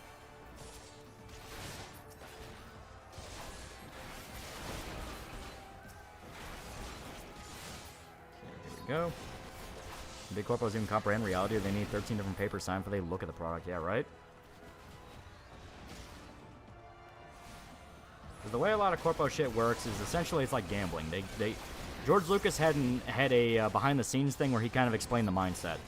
You know, you as a producer are handing a kid you barely know $5 million and telling him to turn it into $100 million. It's a big gamble, and there's a reason why they pay attention to a lot of the factors and try to get involved. It's because they're trying to secure their investment. It's like, motherfucker, we had a deal. On paper, it's not a inherently bad thing. The problem is the fact that a lot of the producers that are in charge of the money are stupid because it's not actually their money they're dealing with. It's studio money. So they don't really have as much of a care, and they just kind of want to... They kind of want their name on the script, you know? That kind of thing. What about Akira? Wasn't that guy popular anime in the West? Yeah, Akira and Ghost in the Shell. Who as a kid doesn't know what Pikachu growing up was? Yeah. Pokemon became the point of everybody doing parodies on anime as a whole, at least at the time it came out. Yeah. 4Kids. 4Kids was a massive reason why a lot of abridged and parody stuff came out. I mean, nowadays, a lot of those people who did the abridged shit will unironically defend 4Kids because they're fucking sellout whores, but you know.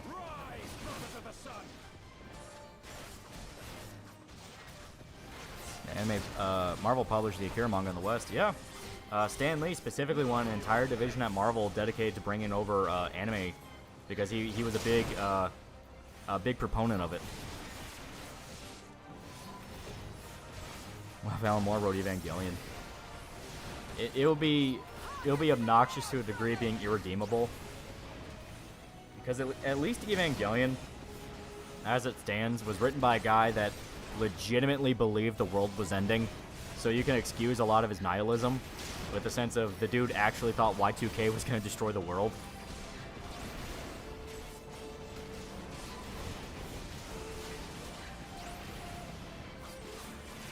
I mean, granted, a lot of it was also the fact he was like fucked up and depressed, but you know, he since corrected himself with a lot of the spin-off stuff where it's like, hey, I'm going to make this not as bleak and hopeless.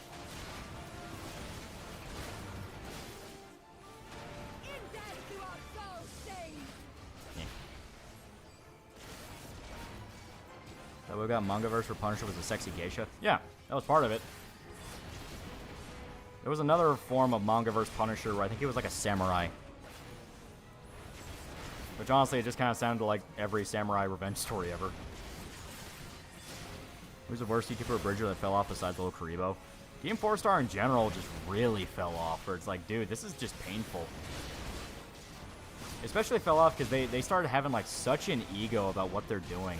Where it's like, no, but we are actually doing something, man. We're part of the industry now. It's fucking great. And it's like, dude, who cares?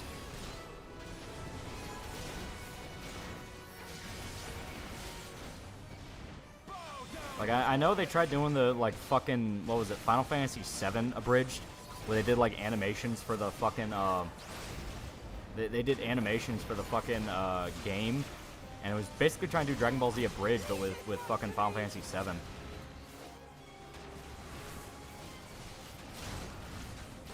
Yep. Eat shit.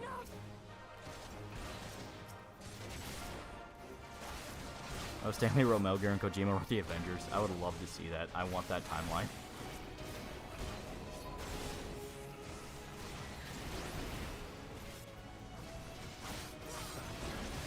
Ever read Ronin by Frank Miller? I keep hearing it's really good. I have not sat down to read it.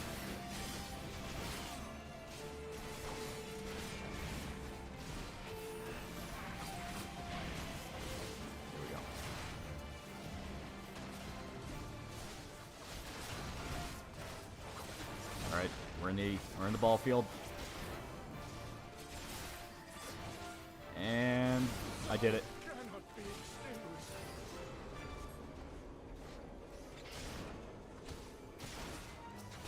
Fuck off. Die.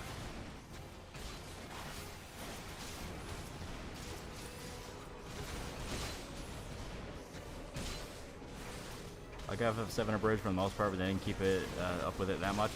Yeah. Well, it's because it didn't make anywhere near as much as Dragon Ball Z abridged. And Dragon Ball Z abridged, they kept talking about how copyright fucked them over, but the more you look into it, the more it was more the fact of like they were selling T-shirts with like DBZ characters on them, and it's like, the fuck did you think was gonna happen, dude? The step has spoken. That and music. I know music also fucked them up really bad. We have won. The Maul have won. The Dawn Throne is ours. We did it. And you, my friend, you were magnificent.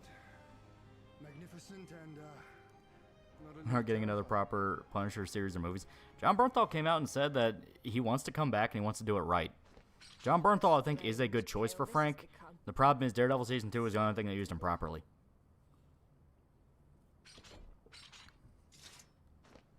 You got copyright struck for using stuff we don't own at all? Yeah. On your guard, Otun. The wind warns of men in iron. Yeah, Team 4-Star was retarded for that. Oh, egregiously. Like, selling it with the quotes is one thing, where those are quotes they came up with. Selling it with, like, Vegeta on it, what the fuck were they thinking?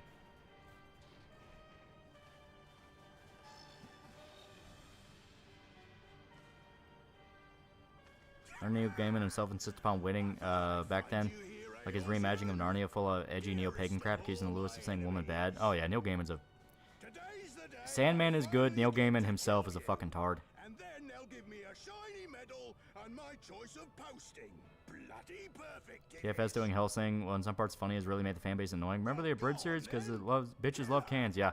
Kill 'em all! And as stated, I am of the controversial opinion that Hellsing Ultimate by itself is funnier than the abridged.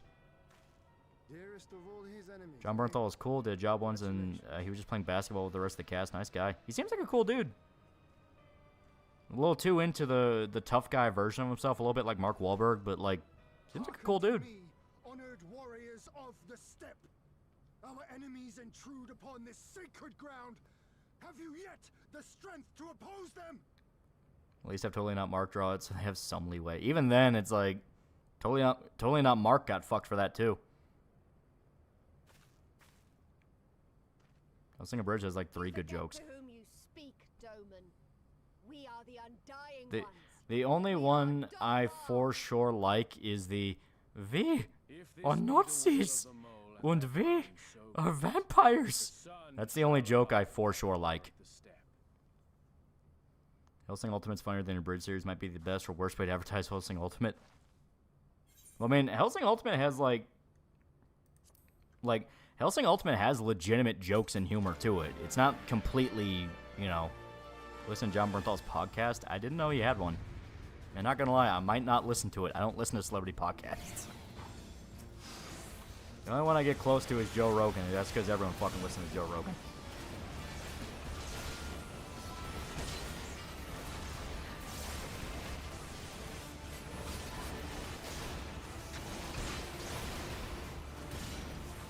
That's on Deadpool 2. X4 scene's pretty funny. Deadpool 2 was alright. I think 1 is the more solid movie. 2 had good jokes. Like, yeah, the X4 scene where everyone just dies, that was pretty good. A little predictable, but pretty good.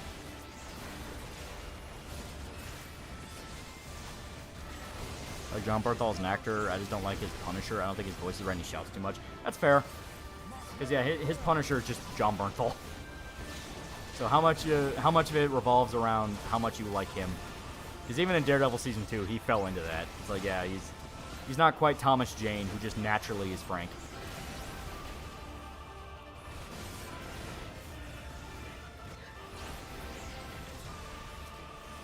Oh shit. Not today, Satan.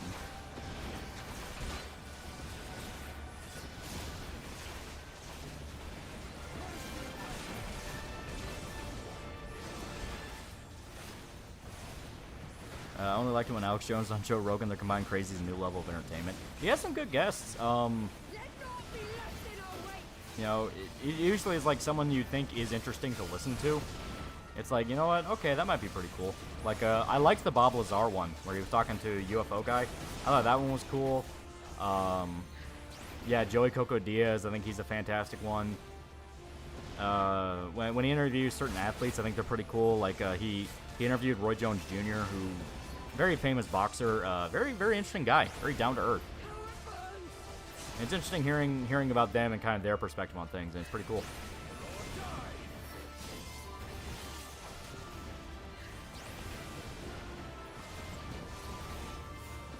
Pip on Joe Rogan show win.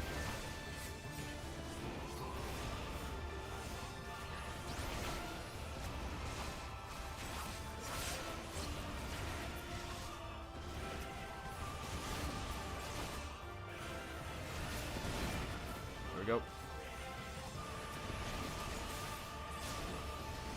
Remember when Rob Zombie was on Rogan? Real interesting guy. Yeah, Rob Zombie was a good one. Because, like, yeah, you kind of saw that Rob Zombie was a pretty chill dude.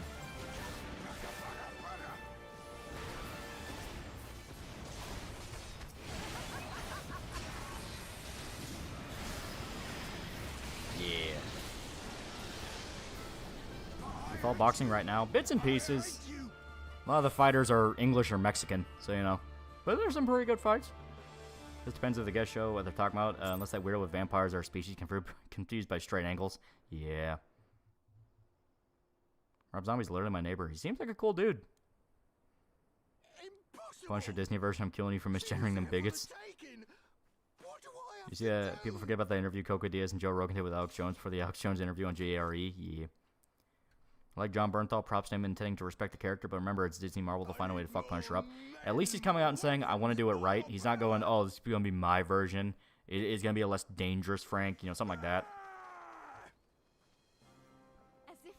You know, John seems like he genuinely is a fan of the Punisher because he did a lot of research for the role. It's like I think he's a good pick. He just needs the right director. He needs a director that understands Frank. I actually like Dolph Lundgren's Punisher, the way he looked tired all the time and clearly just wanted to die, but had to keep going. Wasn't a bad interpretation, but no skull and voice was off. Yeah. Dolph Lundgren was a fun enough cheesy action movie, and Punisher at times could just be a fun cheesy action story.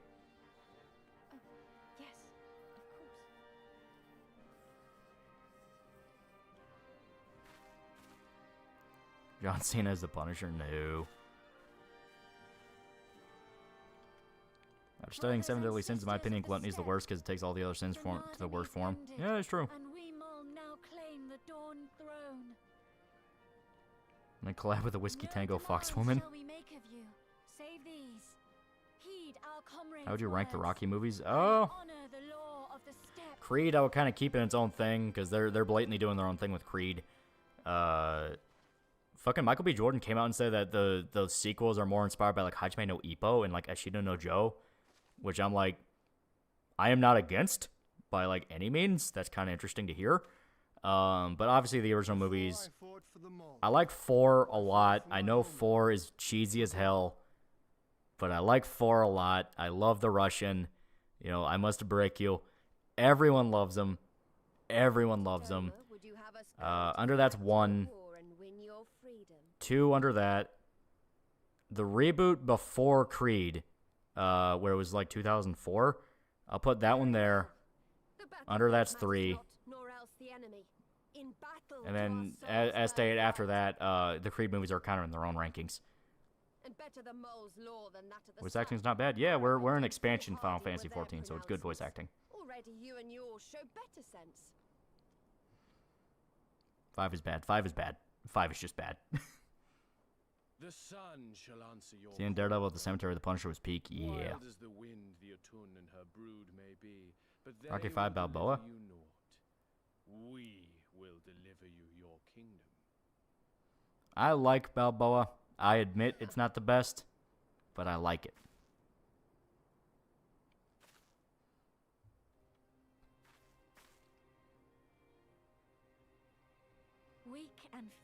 Which Western IP would you like to see get an anime adaptation? That is interesting. You can't win, Rock. You're 60 years old. Well then, I believe naught remains but to Already return fucking to up things with Dorma Deadpool 3 and movie. I the mean, Sailor Army, my it was in lord. production during like balls deep of the writer's strike, so I'm not surprised. I think in terms of like Western IP that I'd want to see get anime adaptation. And then, my friends, we shall Fuck it, bring Conan. freedom to the Let's see what they can do with people of Conan. Dorma. Because I mean, like the golden age of 80s action manga was like basically Conan the Barbarian style pulp stories, like Fist of North Star, Bastard, Gwen Saga a little bit, even though that was more high fantasy. You know, the lone wanderer going from place to place, getting into adventures and kicking ass. There you go, perfect.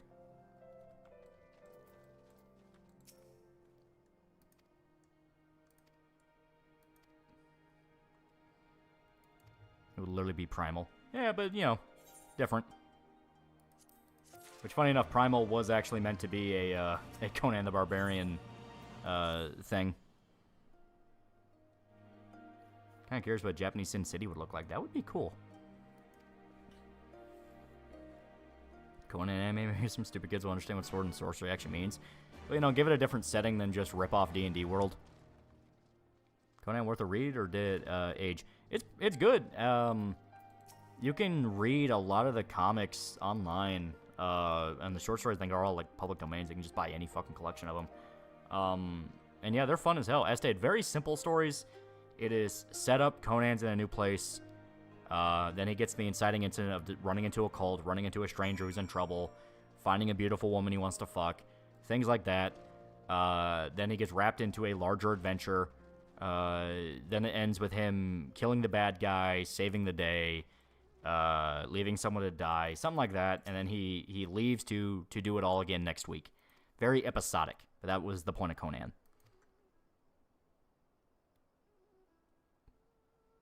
Don't lie, you want that robot from Rocky 5.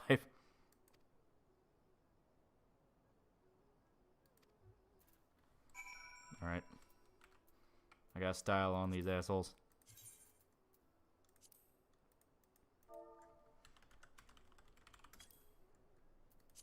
Yeah.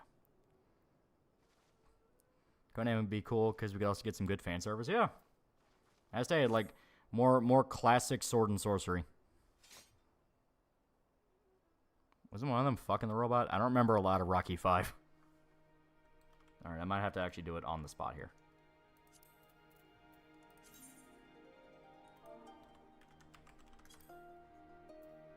There we go. My theory is Ryan Reynolds fighting the suits here and filming as Disney because they want to mess with it. That is true.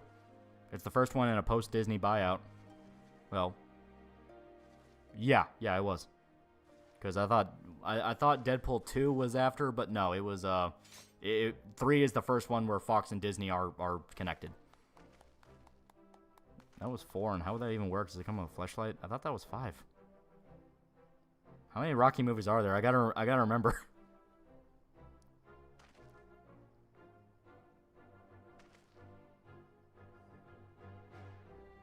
Okay.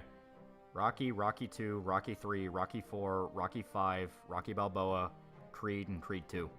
And then Creed 3 is coming out at some point. I know, Creed 3 did come out. So yeah, Rocky 5 was in the 90s. That was the really bad one. What about Terminator, but not about time travel, about war with the robots? Yeah, there's already enough anime that do that. If you're gonna do a Terminator anime, I say do the time travel.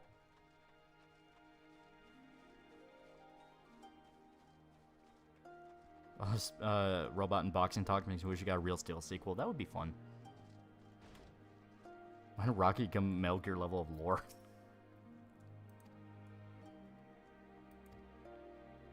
Yeah, I mean, hoping the Persona gacha. I want to stay strong, but the Garu MILF, I just hope we get an uncensored version. Nah.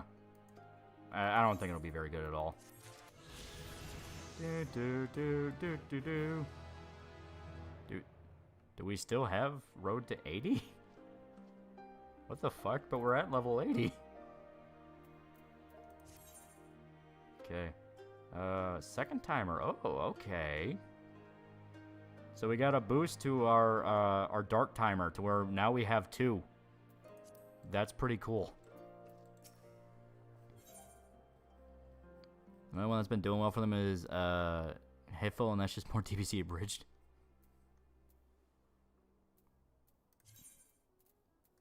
I got a loot.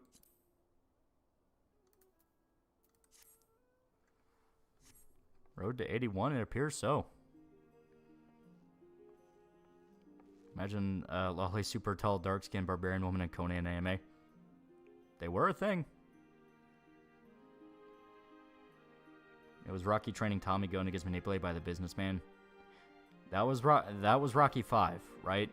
Because I say that was the one that was not great. That was the one following off the heels of 4, which 4 itself was very flawed, especially when you compare it to like the older movies where it was a lot more grounded and actually kind of made Rocky a more tragic character.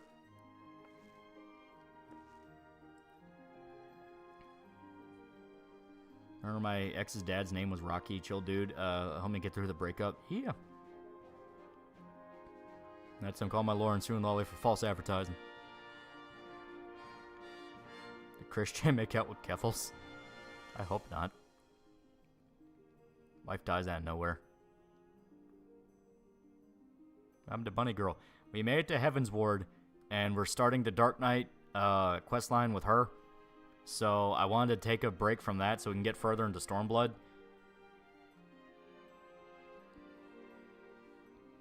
But we are absolutely going back to Bunny Girl next week. Because when I say Dark Knight's inspired by Berserk, I mean it is inspired by Berserk. You are gonna fucking see it. It's gonna be great. Now to do that, we're gonna have to do some grinding. The classic grinding. No Dark Knight. The main class for the Bunny Girl is the Gunbreaker. We're going to use that for main story stuff. I want to show the Dark Knight story. Because the Dark Knight storyline is great. And that's where the job system is really cool. Because we can just swap back and forth.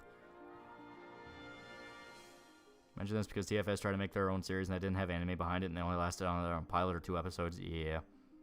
He gets called a creeper and loser a lot in the first film. Yeah, because he kind of was. Rocky in the first movie was kind of a loser. Because if I remember right, I think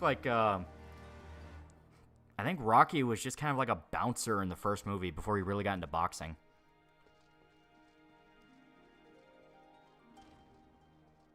You know, Kino thing in 5 was touch me and I'll sue. Then Rocky punches the bad guy and says, sue me for what? Because he's broke by the end. Yeah, it's great.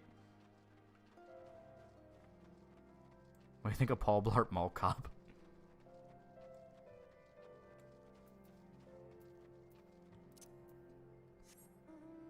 Yeah, he was doing fights that only got him like $50. Yeah, it was like street fights or something like that.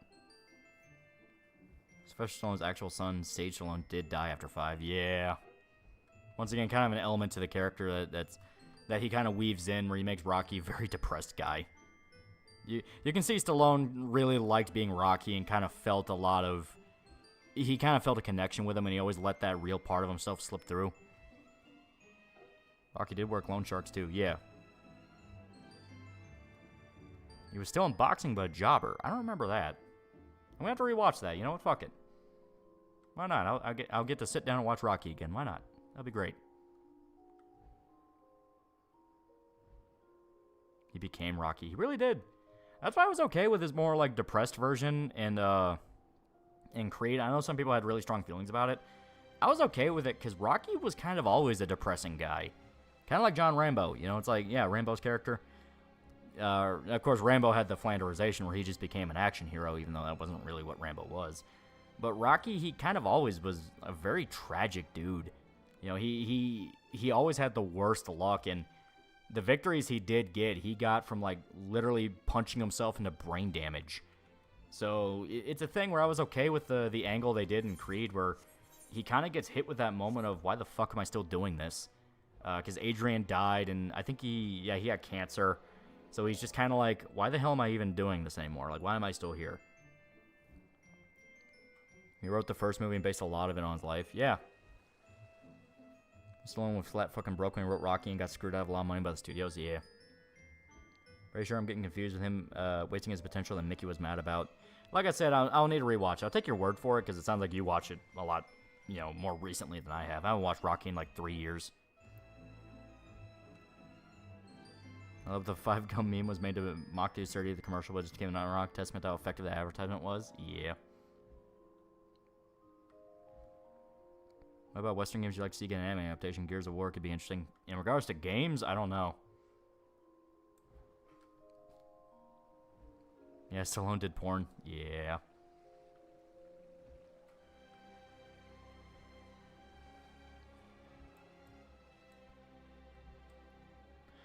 Mickey was angry at Rocky because Rocky had a shit ton of potential, but he never pushed himself till he was 30. Yeah, okay.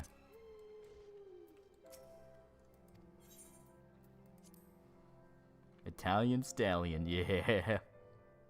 And from what I understand, Stallone's pretty open about that. It's like, yeah, I just did what I had to do. It's like, fair enough. It was the 70s, and 70s porno was a lot less looked down on. Was the script for Rocky or Terminator sold for $500 because no one was expecting a massive success? I think that was Terminator. Rocky 1 has a ton of IRL details about Stallone. Rocky 2 had a ton of details about the success of Rocky and Stallone. Like the scene with the nurse having him sign to Timmy, my best friend, who he didn't know. Stallone did what? He did porn. Stallone's like every big Japanese artist. They all start with porn. Do you have a micro penis because of steroids? More than likely. He was on a shit ton of HGH. Funny enough, that's why he ended up... Stallone looks better than Arnold does now because Arnold was like full-blown steroids. Stallone did HGH because he kind of had that leaner look in like Rocky and Rambo, where Arnold, you can see he's very puffed out and like exaggerated and all that. Yeah, both of them probably had the smallest wiener possible. Didn't Stallone get screwed up with the rights to the Rocky franchise? I think so, yeah. Most porno back then is vanilla because people didn't like the dirty stuff. Stallone sold his turtles to make Rocky, then he had to buy them back at 5 times the price. At least he got his turtles back. Speaking of dicks, you read about how people on the set of Antichrist were uncomfortable because Willem Dafoe's penis was weirdly huge.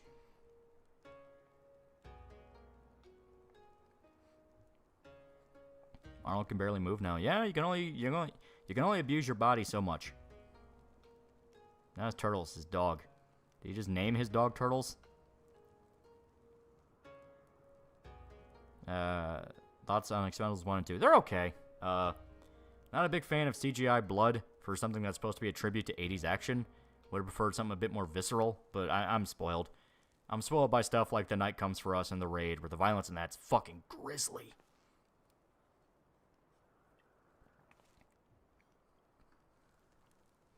Like to imagine 70s porno actors would bring some crosses if they saw the modern porn industry. Turtle, turtle, turtle. Master of disguise. HEH is the shit that makes you look like a ninja turtle.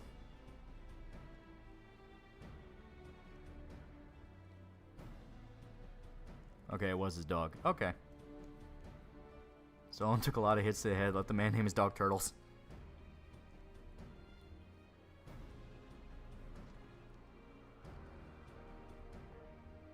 Question, did that 100% Deathfires ever get out? Why the hell did they experiment doing that shit?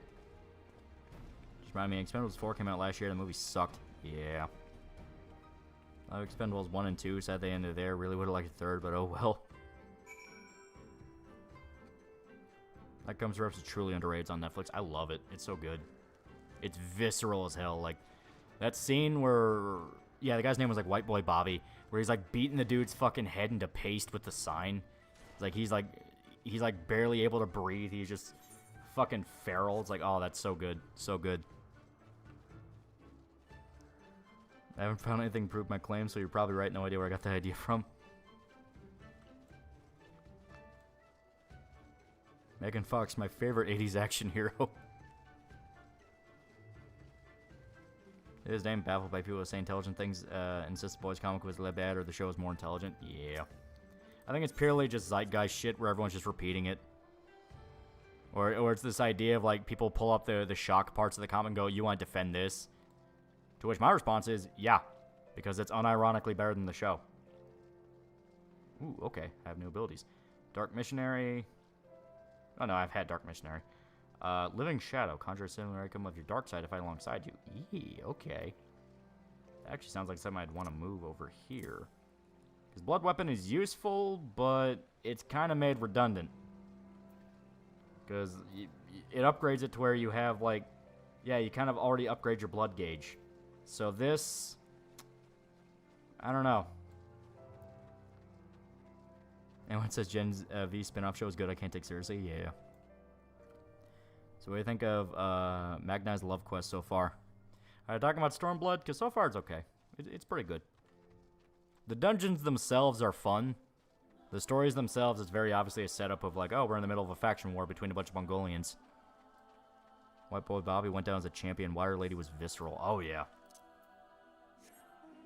To this day, I hate the boys' comic and show. Surprised that Willem Dafoe did Ryuk on the shitty live-action Death Note movie. Thing is, he was good as Ryuk.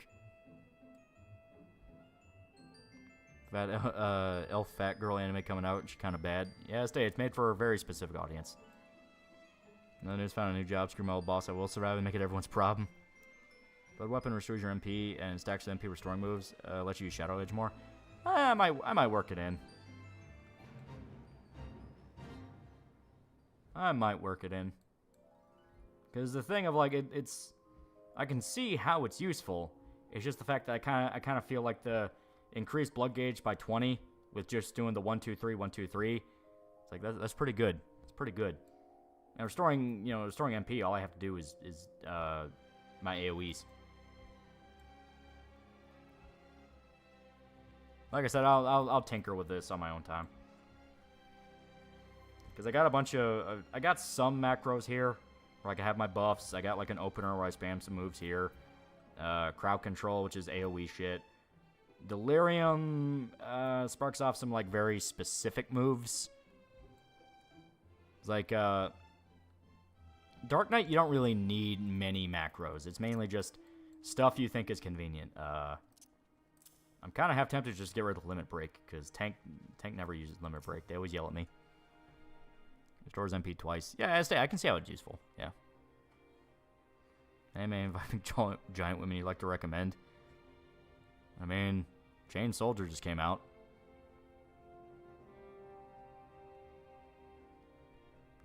Is Zale fat or just fat by Japanese standards? Like, it's a legitimate diet thing. It shows what happens if you rapidly gain weight and how to lose it, things like that. Like the Stormfront thing where instead of being an actual outright Nazi, she's a girl influencer and secretly a Nazi to appeal to people who like the comic. Yeah, it's like, that's what pisses me off. It's like, no, you're standing down the edge to appeal to the lowest common denominator, and I can't respect that. Tank limit breaks essential in some instances. In some.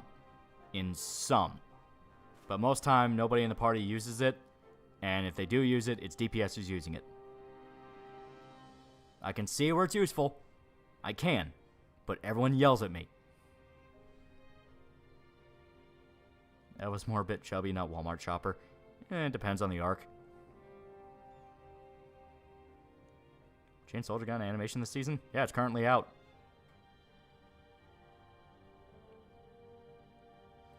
Willem Dafoe was in a better version of live-action Death Note. And the thing is, you can absolutely do Death Note in live-action.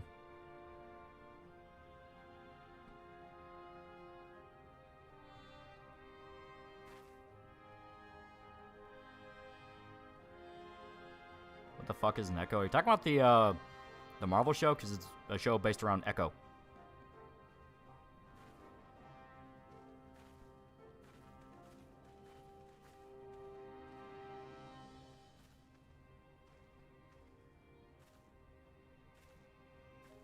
Elf is only a bit chubby, will never reach Rascal Scooter levels. Well, yeah, not that level. It's just the fact of like, yeah, she does get to a point of like, yeah, she's probably gonna want to diet.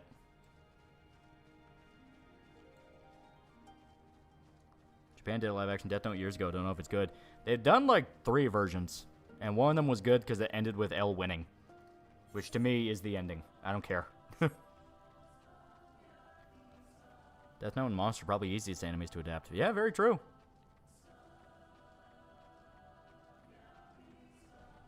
I forgot Echo came out. I ain't touching that with a 10-foot pole. The fight choreography is so bad. It's so bad. The clips I've seen, like, you can tell they're not hitting each other. And that's especially egregious if you're coming off of Daredevil, where some of the fights in Daredevil, you can tell they fucked each other up.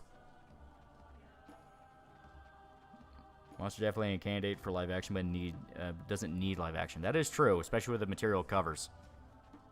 So can you imagine how bad, just how agonizing the fucking neo-Nazi gang will be if they wanted to do it in current year?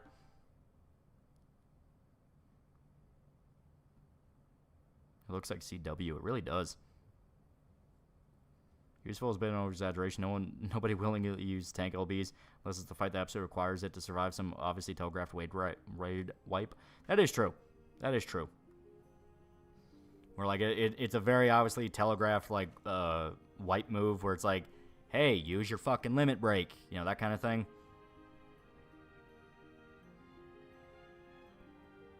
Independent writers on forums do better Marvel IPs. Like this one chick outlined a whole comic line where old Spider-Man foes go legit with a bodyguard company.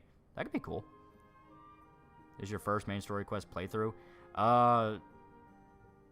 Yeah, as far as like getting to Stormblood and forward, yeah, I haven't gotten to any of the other expansions.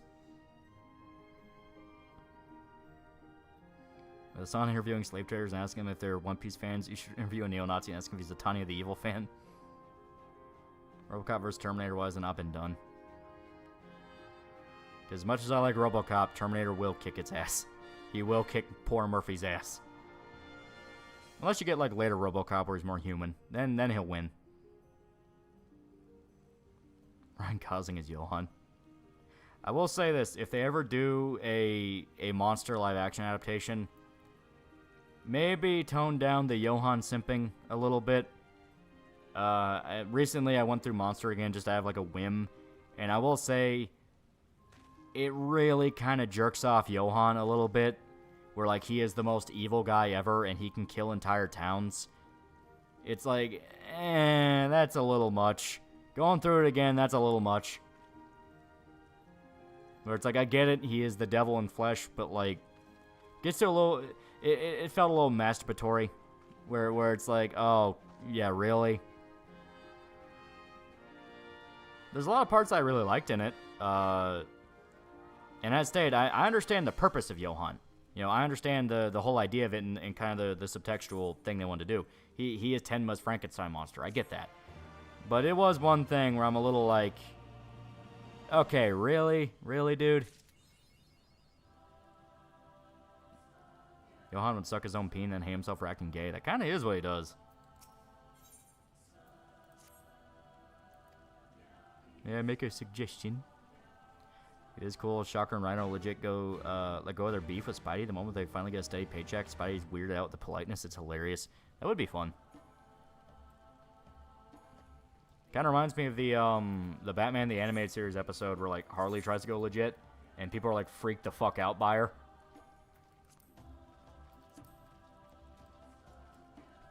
Goodbye, Dragon Mongols. Goodbye. So was that the filter? Because, like, if that was the filter, that really wasn't that bad. Play Shadowbringer off stream and you'll see why. See why in regards to what? Do you mean, like, in regards to limit breaks? Because if so, okay. Okay, I'll take that into consideration. That was the filter part 1. Okay, okay.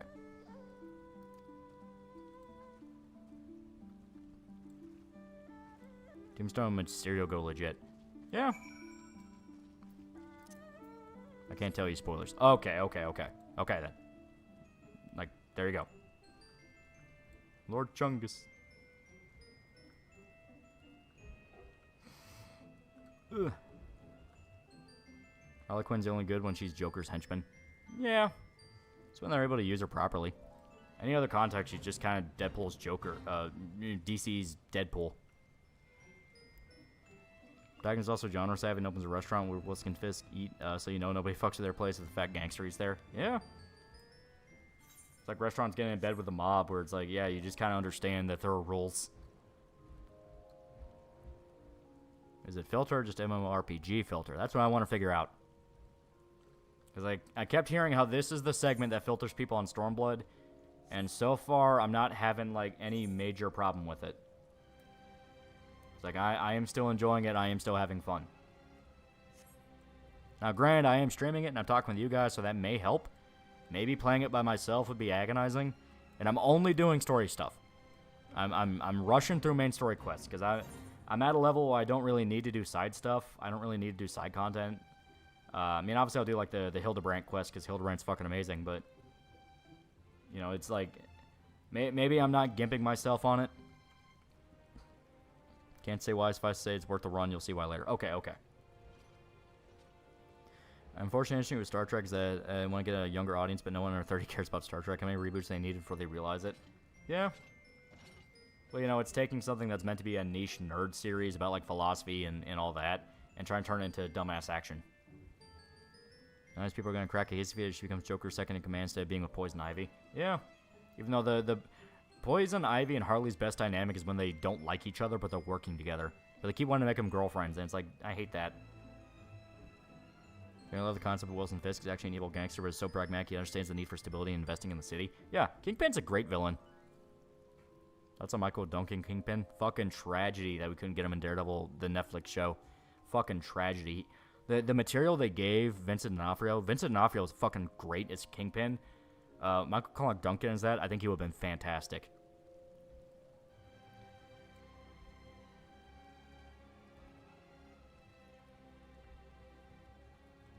You watch Hololive Dark Elf Flare? On occasion, she's pretty good. I like her.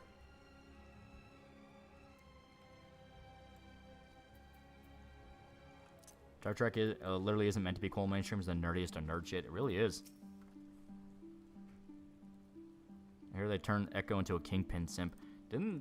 Aren't they trying to like confirm a version called like Queenpin or something? And I think it's like, I think it's Kingpin's wife. Clark Duncan taken too soon. Yeah. Pray forgive me my absence. It has been far too long. Lord here. You can be my Queenpin. 2003 Daredevil casting director. We have a crime boss. Let's make him black. And it was the best fucking decision ever. Would that I'd been present to witness your victory, my Duncan died in 2012. Yeah. Our victory. Funny to me, how many people see two women despising and trying to kill each other and immediately think lesbian couple. Now rise. I thought Vanessa was supposed to be a non-criminal. That's what I mean. That's why I'm confused. Because I only saw like an out-of-context thing where they're talking about Queenpin. I'm like, is like fucking Vanessa like helping Fisk now? Like, what's going on with this? I'm told we owe you much. Don't like how they make Kingpin mentally unstable in Netflix show. That's fair. You like him the more like collected criminal. Though we were born and raised a world apart, our values are one and the same. Freedom, justice, liberty. Each of which Doma shall soon enjoy once more. Hopefully. I understand you have brought an army. You get more of him as Kingpin in that weird MTV Spider-Man show that died after a season. Yeah. Azim Steppe have pledged their military might to the cause. Good. There's a hot girl and she unfortunately likes a show called Queenpin. I will use Do You Want to Be My Queenpin for the night to smash? Thanks, chat. The Blue Kojin too have expressed a willingness to join the fight, provided you agree to certain trade agreements following the liberation of Doma. The shinobi will render what aid they can. I was always be attached to the 90s Spider-Man Kingpin. His voice was smooth. Yeah. Ever played Battletech? On occasion. I played the PC version. It's great. PC game. Original expectations. You have my thanks. You should know that Xenos departed Doma. And I hope for Disney Daredevil, it does not look good. They've delayed it so many fucking times. But it would seem he was eager to return to Gear Abania. What? Have you heard anything from the Janeway wasn't awful. She was just the weakest captain. She had some moments. I wouldn't even say she was really the weakest. I thought she was pretty good. Tataru assures me they are quite well. You need not worry. If anything, this turn of events would seem to be to our advantage. Like, Janeway herself was a good character. I think it's just Voyager focused too hard on Borg, to where that's all she could really do. It was just different ways to fight the Borg. They're mistreating the fuck out of Kingpin in MCU shows. One of the coolest Marvel bad guys, and they're turning him into a clown. Yeah. To purge the remaining pockets of resistance within Doma. Echo makes no sense in any continuity, especially in Netflix Daredevil timeline. Yeah. The hour of reckoning is upon us.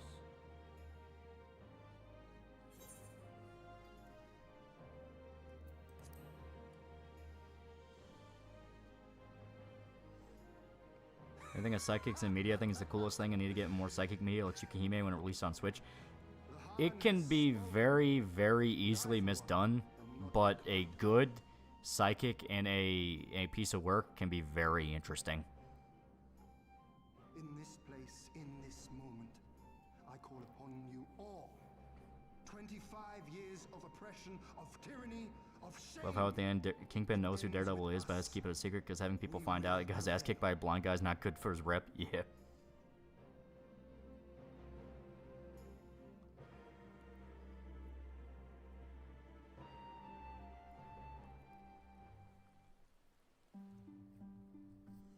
Alright.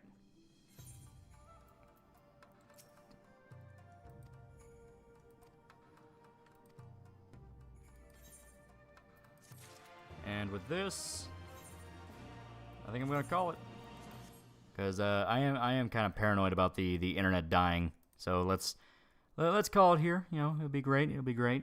You know, good. Want to make sure that nothing's about to sputter out on me. But yeah, there we go. There we go. Very good shit. Very good shit. We got further in Stormblood. Pretty damn good. Pretty damn good. I've still not hit the filter, I guess. At least in the sense of like, oh god, this is the part that filters. Like, no, it's been pretty good so far. It's still pretty, you know, it's still Final Fantasy. Still great. Yeah. 3 minutes late, GG. You're supposed to look your man in the face after you tell him you got your ass beat by a blind guy. Thanks for introducing me to 14. It's very, very good. It is a very good game. There isn't one. Yeah, I heard some people did have trouble with Stormblood. They were like, this is kind of the weakest. You know, I like it. I like it. So far I'm not having too many problems with it. It's like, yeah, you have to go deal with fucking Mongolian politics, but it is what it is. Ever fix the typo on the thumbnail? No. It's part of the charm. You ever Chuck Norris flick? I like the one where he fought Bruce Lee. I think it was Enter the Dragon. That one's great. But yeah, very good shit. Very good shit. I don't know what was up with the internet. My assumption is OBS just wanted to have a stroke. It just wanted to have a temper tantrum. So it is what it is. But, you know, we took care of it. We took care of it. And yeah, it is very, very good shit. Ever watch Rusty or Bisco? Fun anime. I have not. The Resistance just got their asses kicked. Yeah. Yeah. Mongolian politics. How many wives do you take? He was a superpowered blind guy. He see people bare with eyes.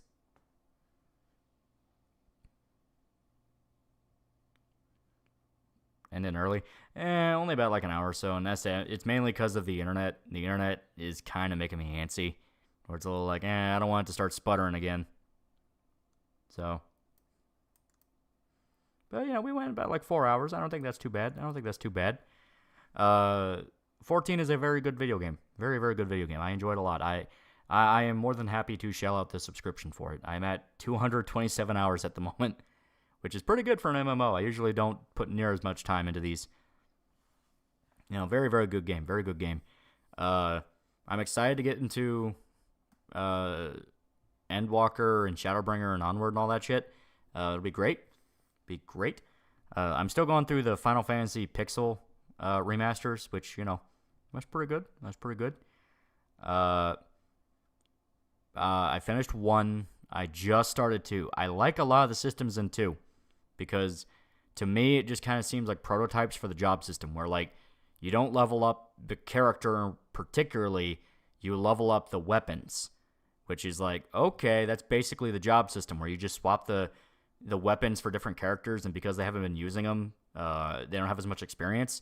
It's like, okay, that's cool. And I think Final Fantasy III is what introduced the job system. I think so. But I'm excited to go through them all. I'm excited to play through them all. Final Fantasy 1, if anyone wants to pick it up, very simple game, but there's a lot you can do with it. There's a lot of different play styles.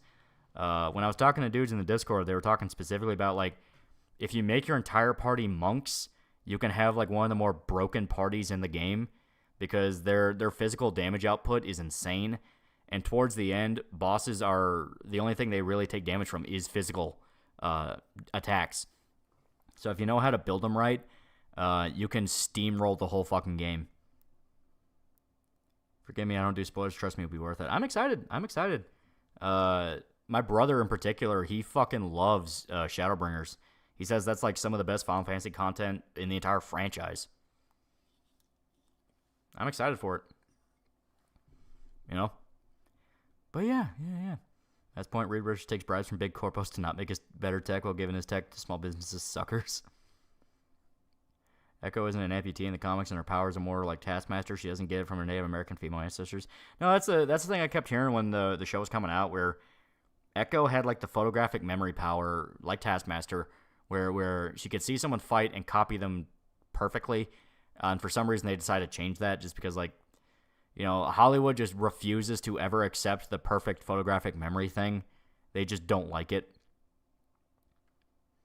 How long did it take you to beat FF1? A day and a half. Literally. And that was with breaks, so like there's moments where you have to grind, but they're not too bad. Auto battle in the remasters is really helpful, where you can just like steamroll fights, so it's pretty good. And that was with me using a party that was not the best, because Thief is okay but is outclassed by other classes, and you are better off using maybe like a monk instead or someone like that. Post Doma Stormblood is a slog. Okay. That might be the the thing they're talking about. Photographic memory's too much for Hollywood, really? Yeah. Monk sucks. Monk in other Final Fantasy games, maybe, but I keep hearing in one, all monk parties are like fucking broken. Warrior plus mages. Warrior's pretty good. Warrior was like, he was my fucking like beefy guy. He hit fucking hard. Would you do a shit post stream with Liza P with Shota one day? Liza P is genuinely good. Any voodoo magic heroes? I think so, yeah. That's sounds like that's already a thing. I don't know who. Did you kill Chaos? Yeah.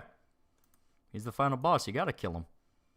You know, you can do what fucking what's his face couldn't do, because he sucks. The Warriors of Light for life. Chat doesn't show up. Yeah, I had to like end the stream on OBS and restart it over and over again because the internet kept dying. So it fucked with the widget here. Should be fine for the next one though. But yeah, it did get weird. Monk takes a massive defense penalty if they wear the ribbon and a protect ring. If they don't wear those, they die due to side effects and instant death abilities. Oof, that's not good. Also, Monk never gets magic. Okay. So that must have been a specific version of Final Fantasy 1 then. They were talking about the OP shit. Because, yeah, not having the ribbon, it's like, that's not great. That's very much not great.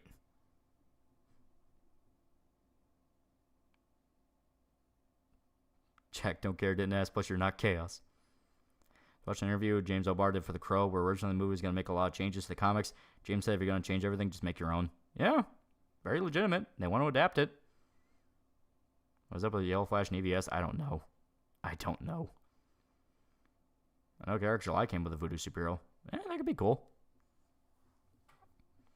But yeah, Final Fantasy 1, very good. Like I said, I just started 2, and I'm excited to see more of 2.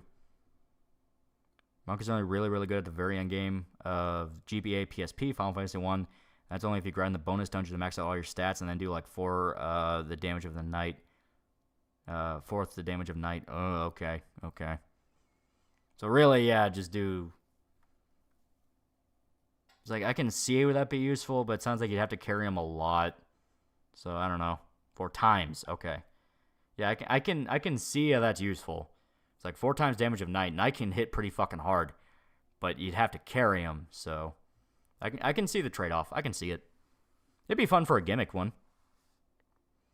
Common Skate Drama is just a clash of divas. It really is. They carry dead weight for the entire game, then the monk ends boss fights. Yeah.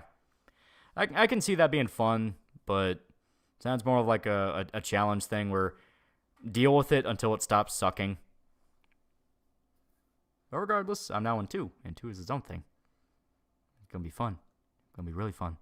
It could be fun, though, to do Final Fantasy 1 for a stream to kind of show everybody it. It'd be great. Twitch stream win. Yeah, I know, right? When Twitch decides not to fight OBS. Might have to just straight up use a different thing for Twitch, because Twitch really doesn't like OBS. EVS is on a mission to burn every bridge he's ever built. Yeah. Yeah. Alright, well, I'm going to go ahead and call it here. So, thanks to everybody who showed up. Pretty good shit. Making sure I'm caught up on everything here. Yep. Quick little fun stream. Quick little fun. What we doing on Saturday? Personally, what we're going to do on Saturday, I think we might go back to the movies. I think that would be a lot of fun. Because we still have entire decades of movies to get through. I think it'll be great. I think it'll be a ton of fun. I might even look for fan patches that kind of modernize it a little bit more, so I can get like a borderless window and be able to like click off it and all that reliably. I think it'll be great. But yeah, the game. Yeah. So thanks to everybody who showed up. Pretty good shit. See you guys.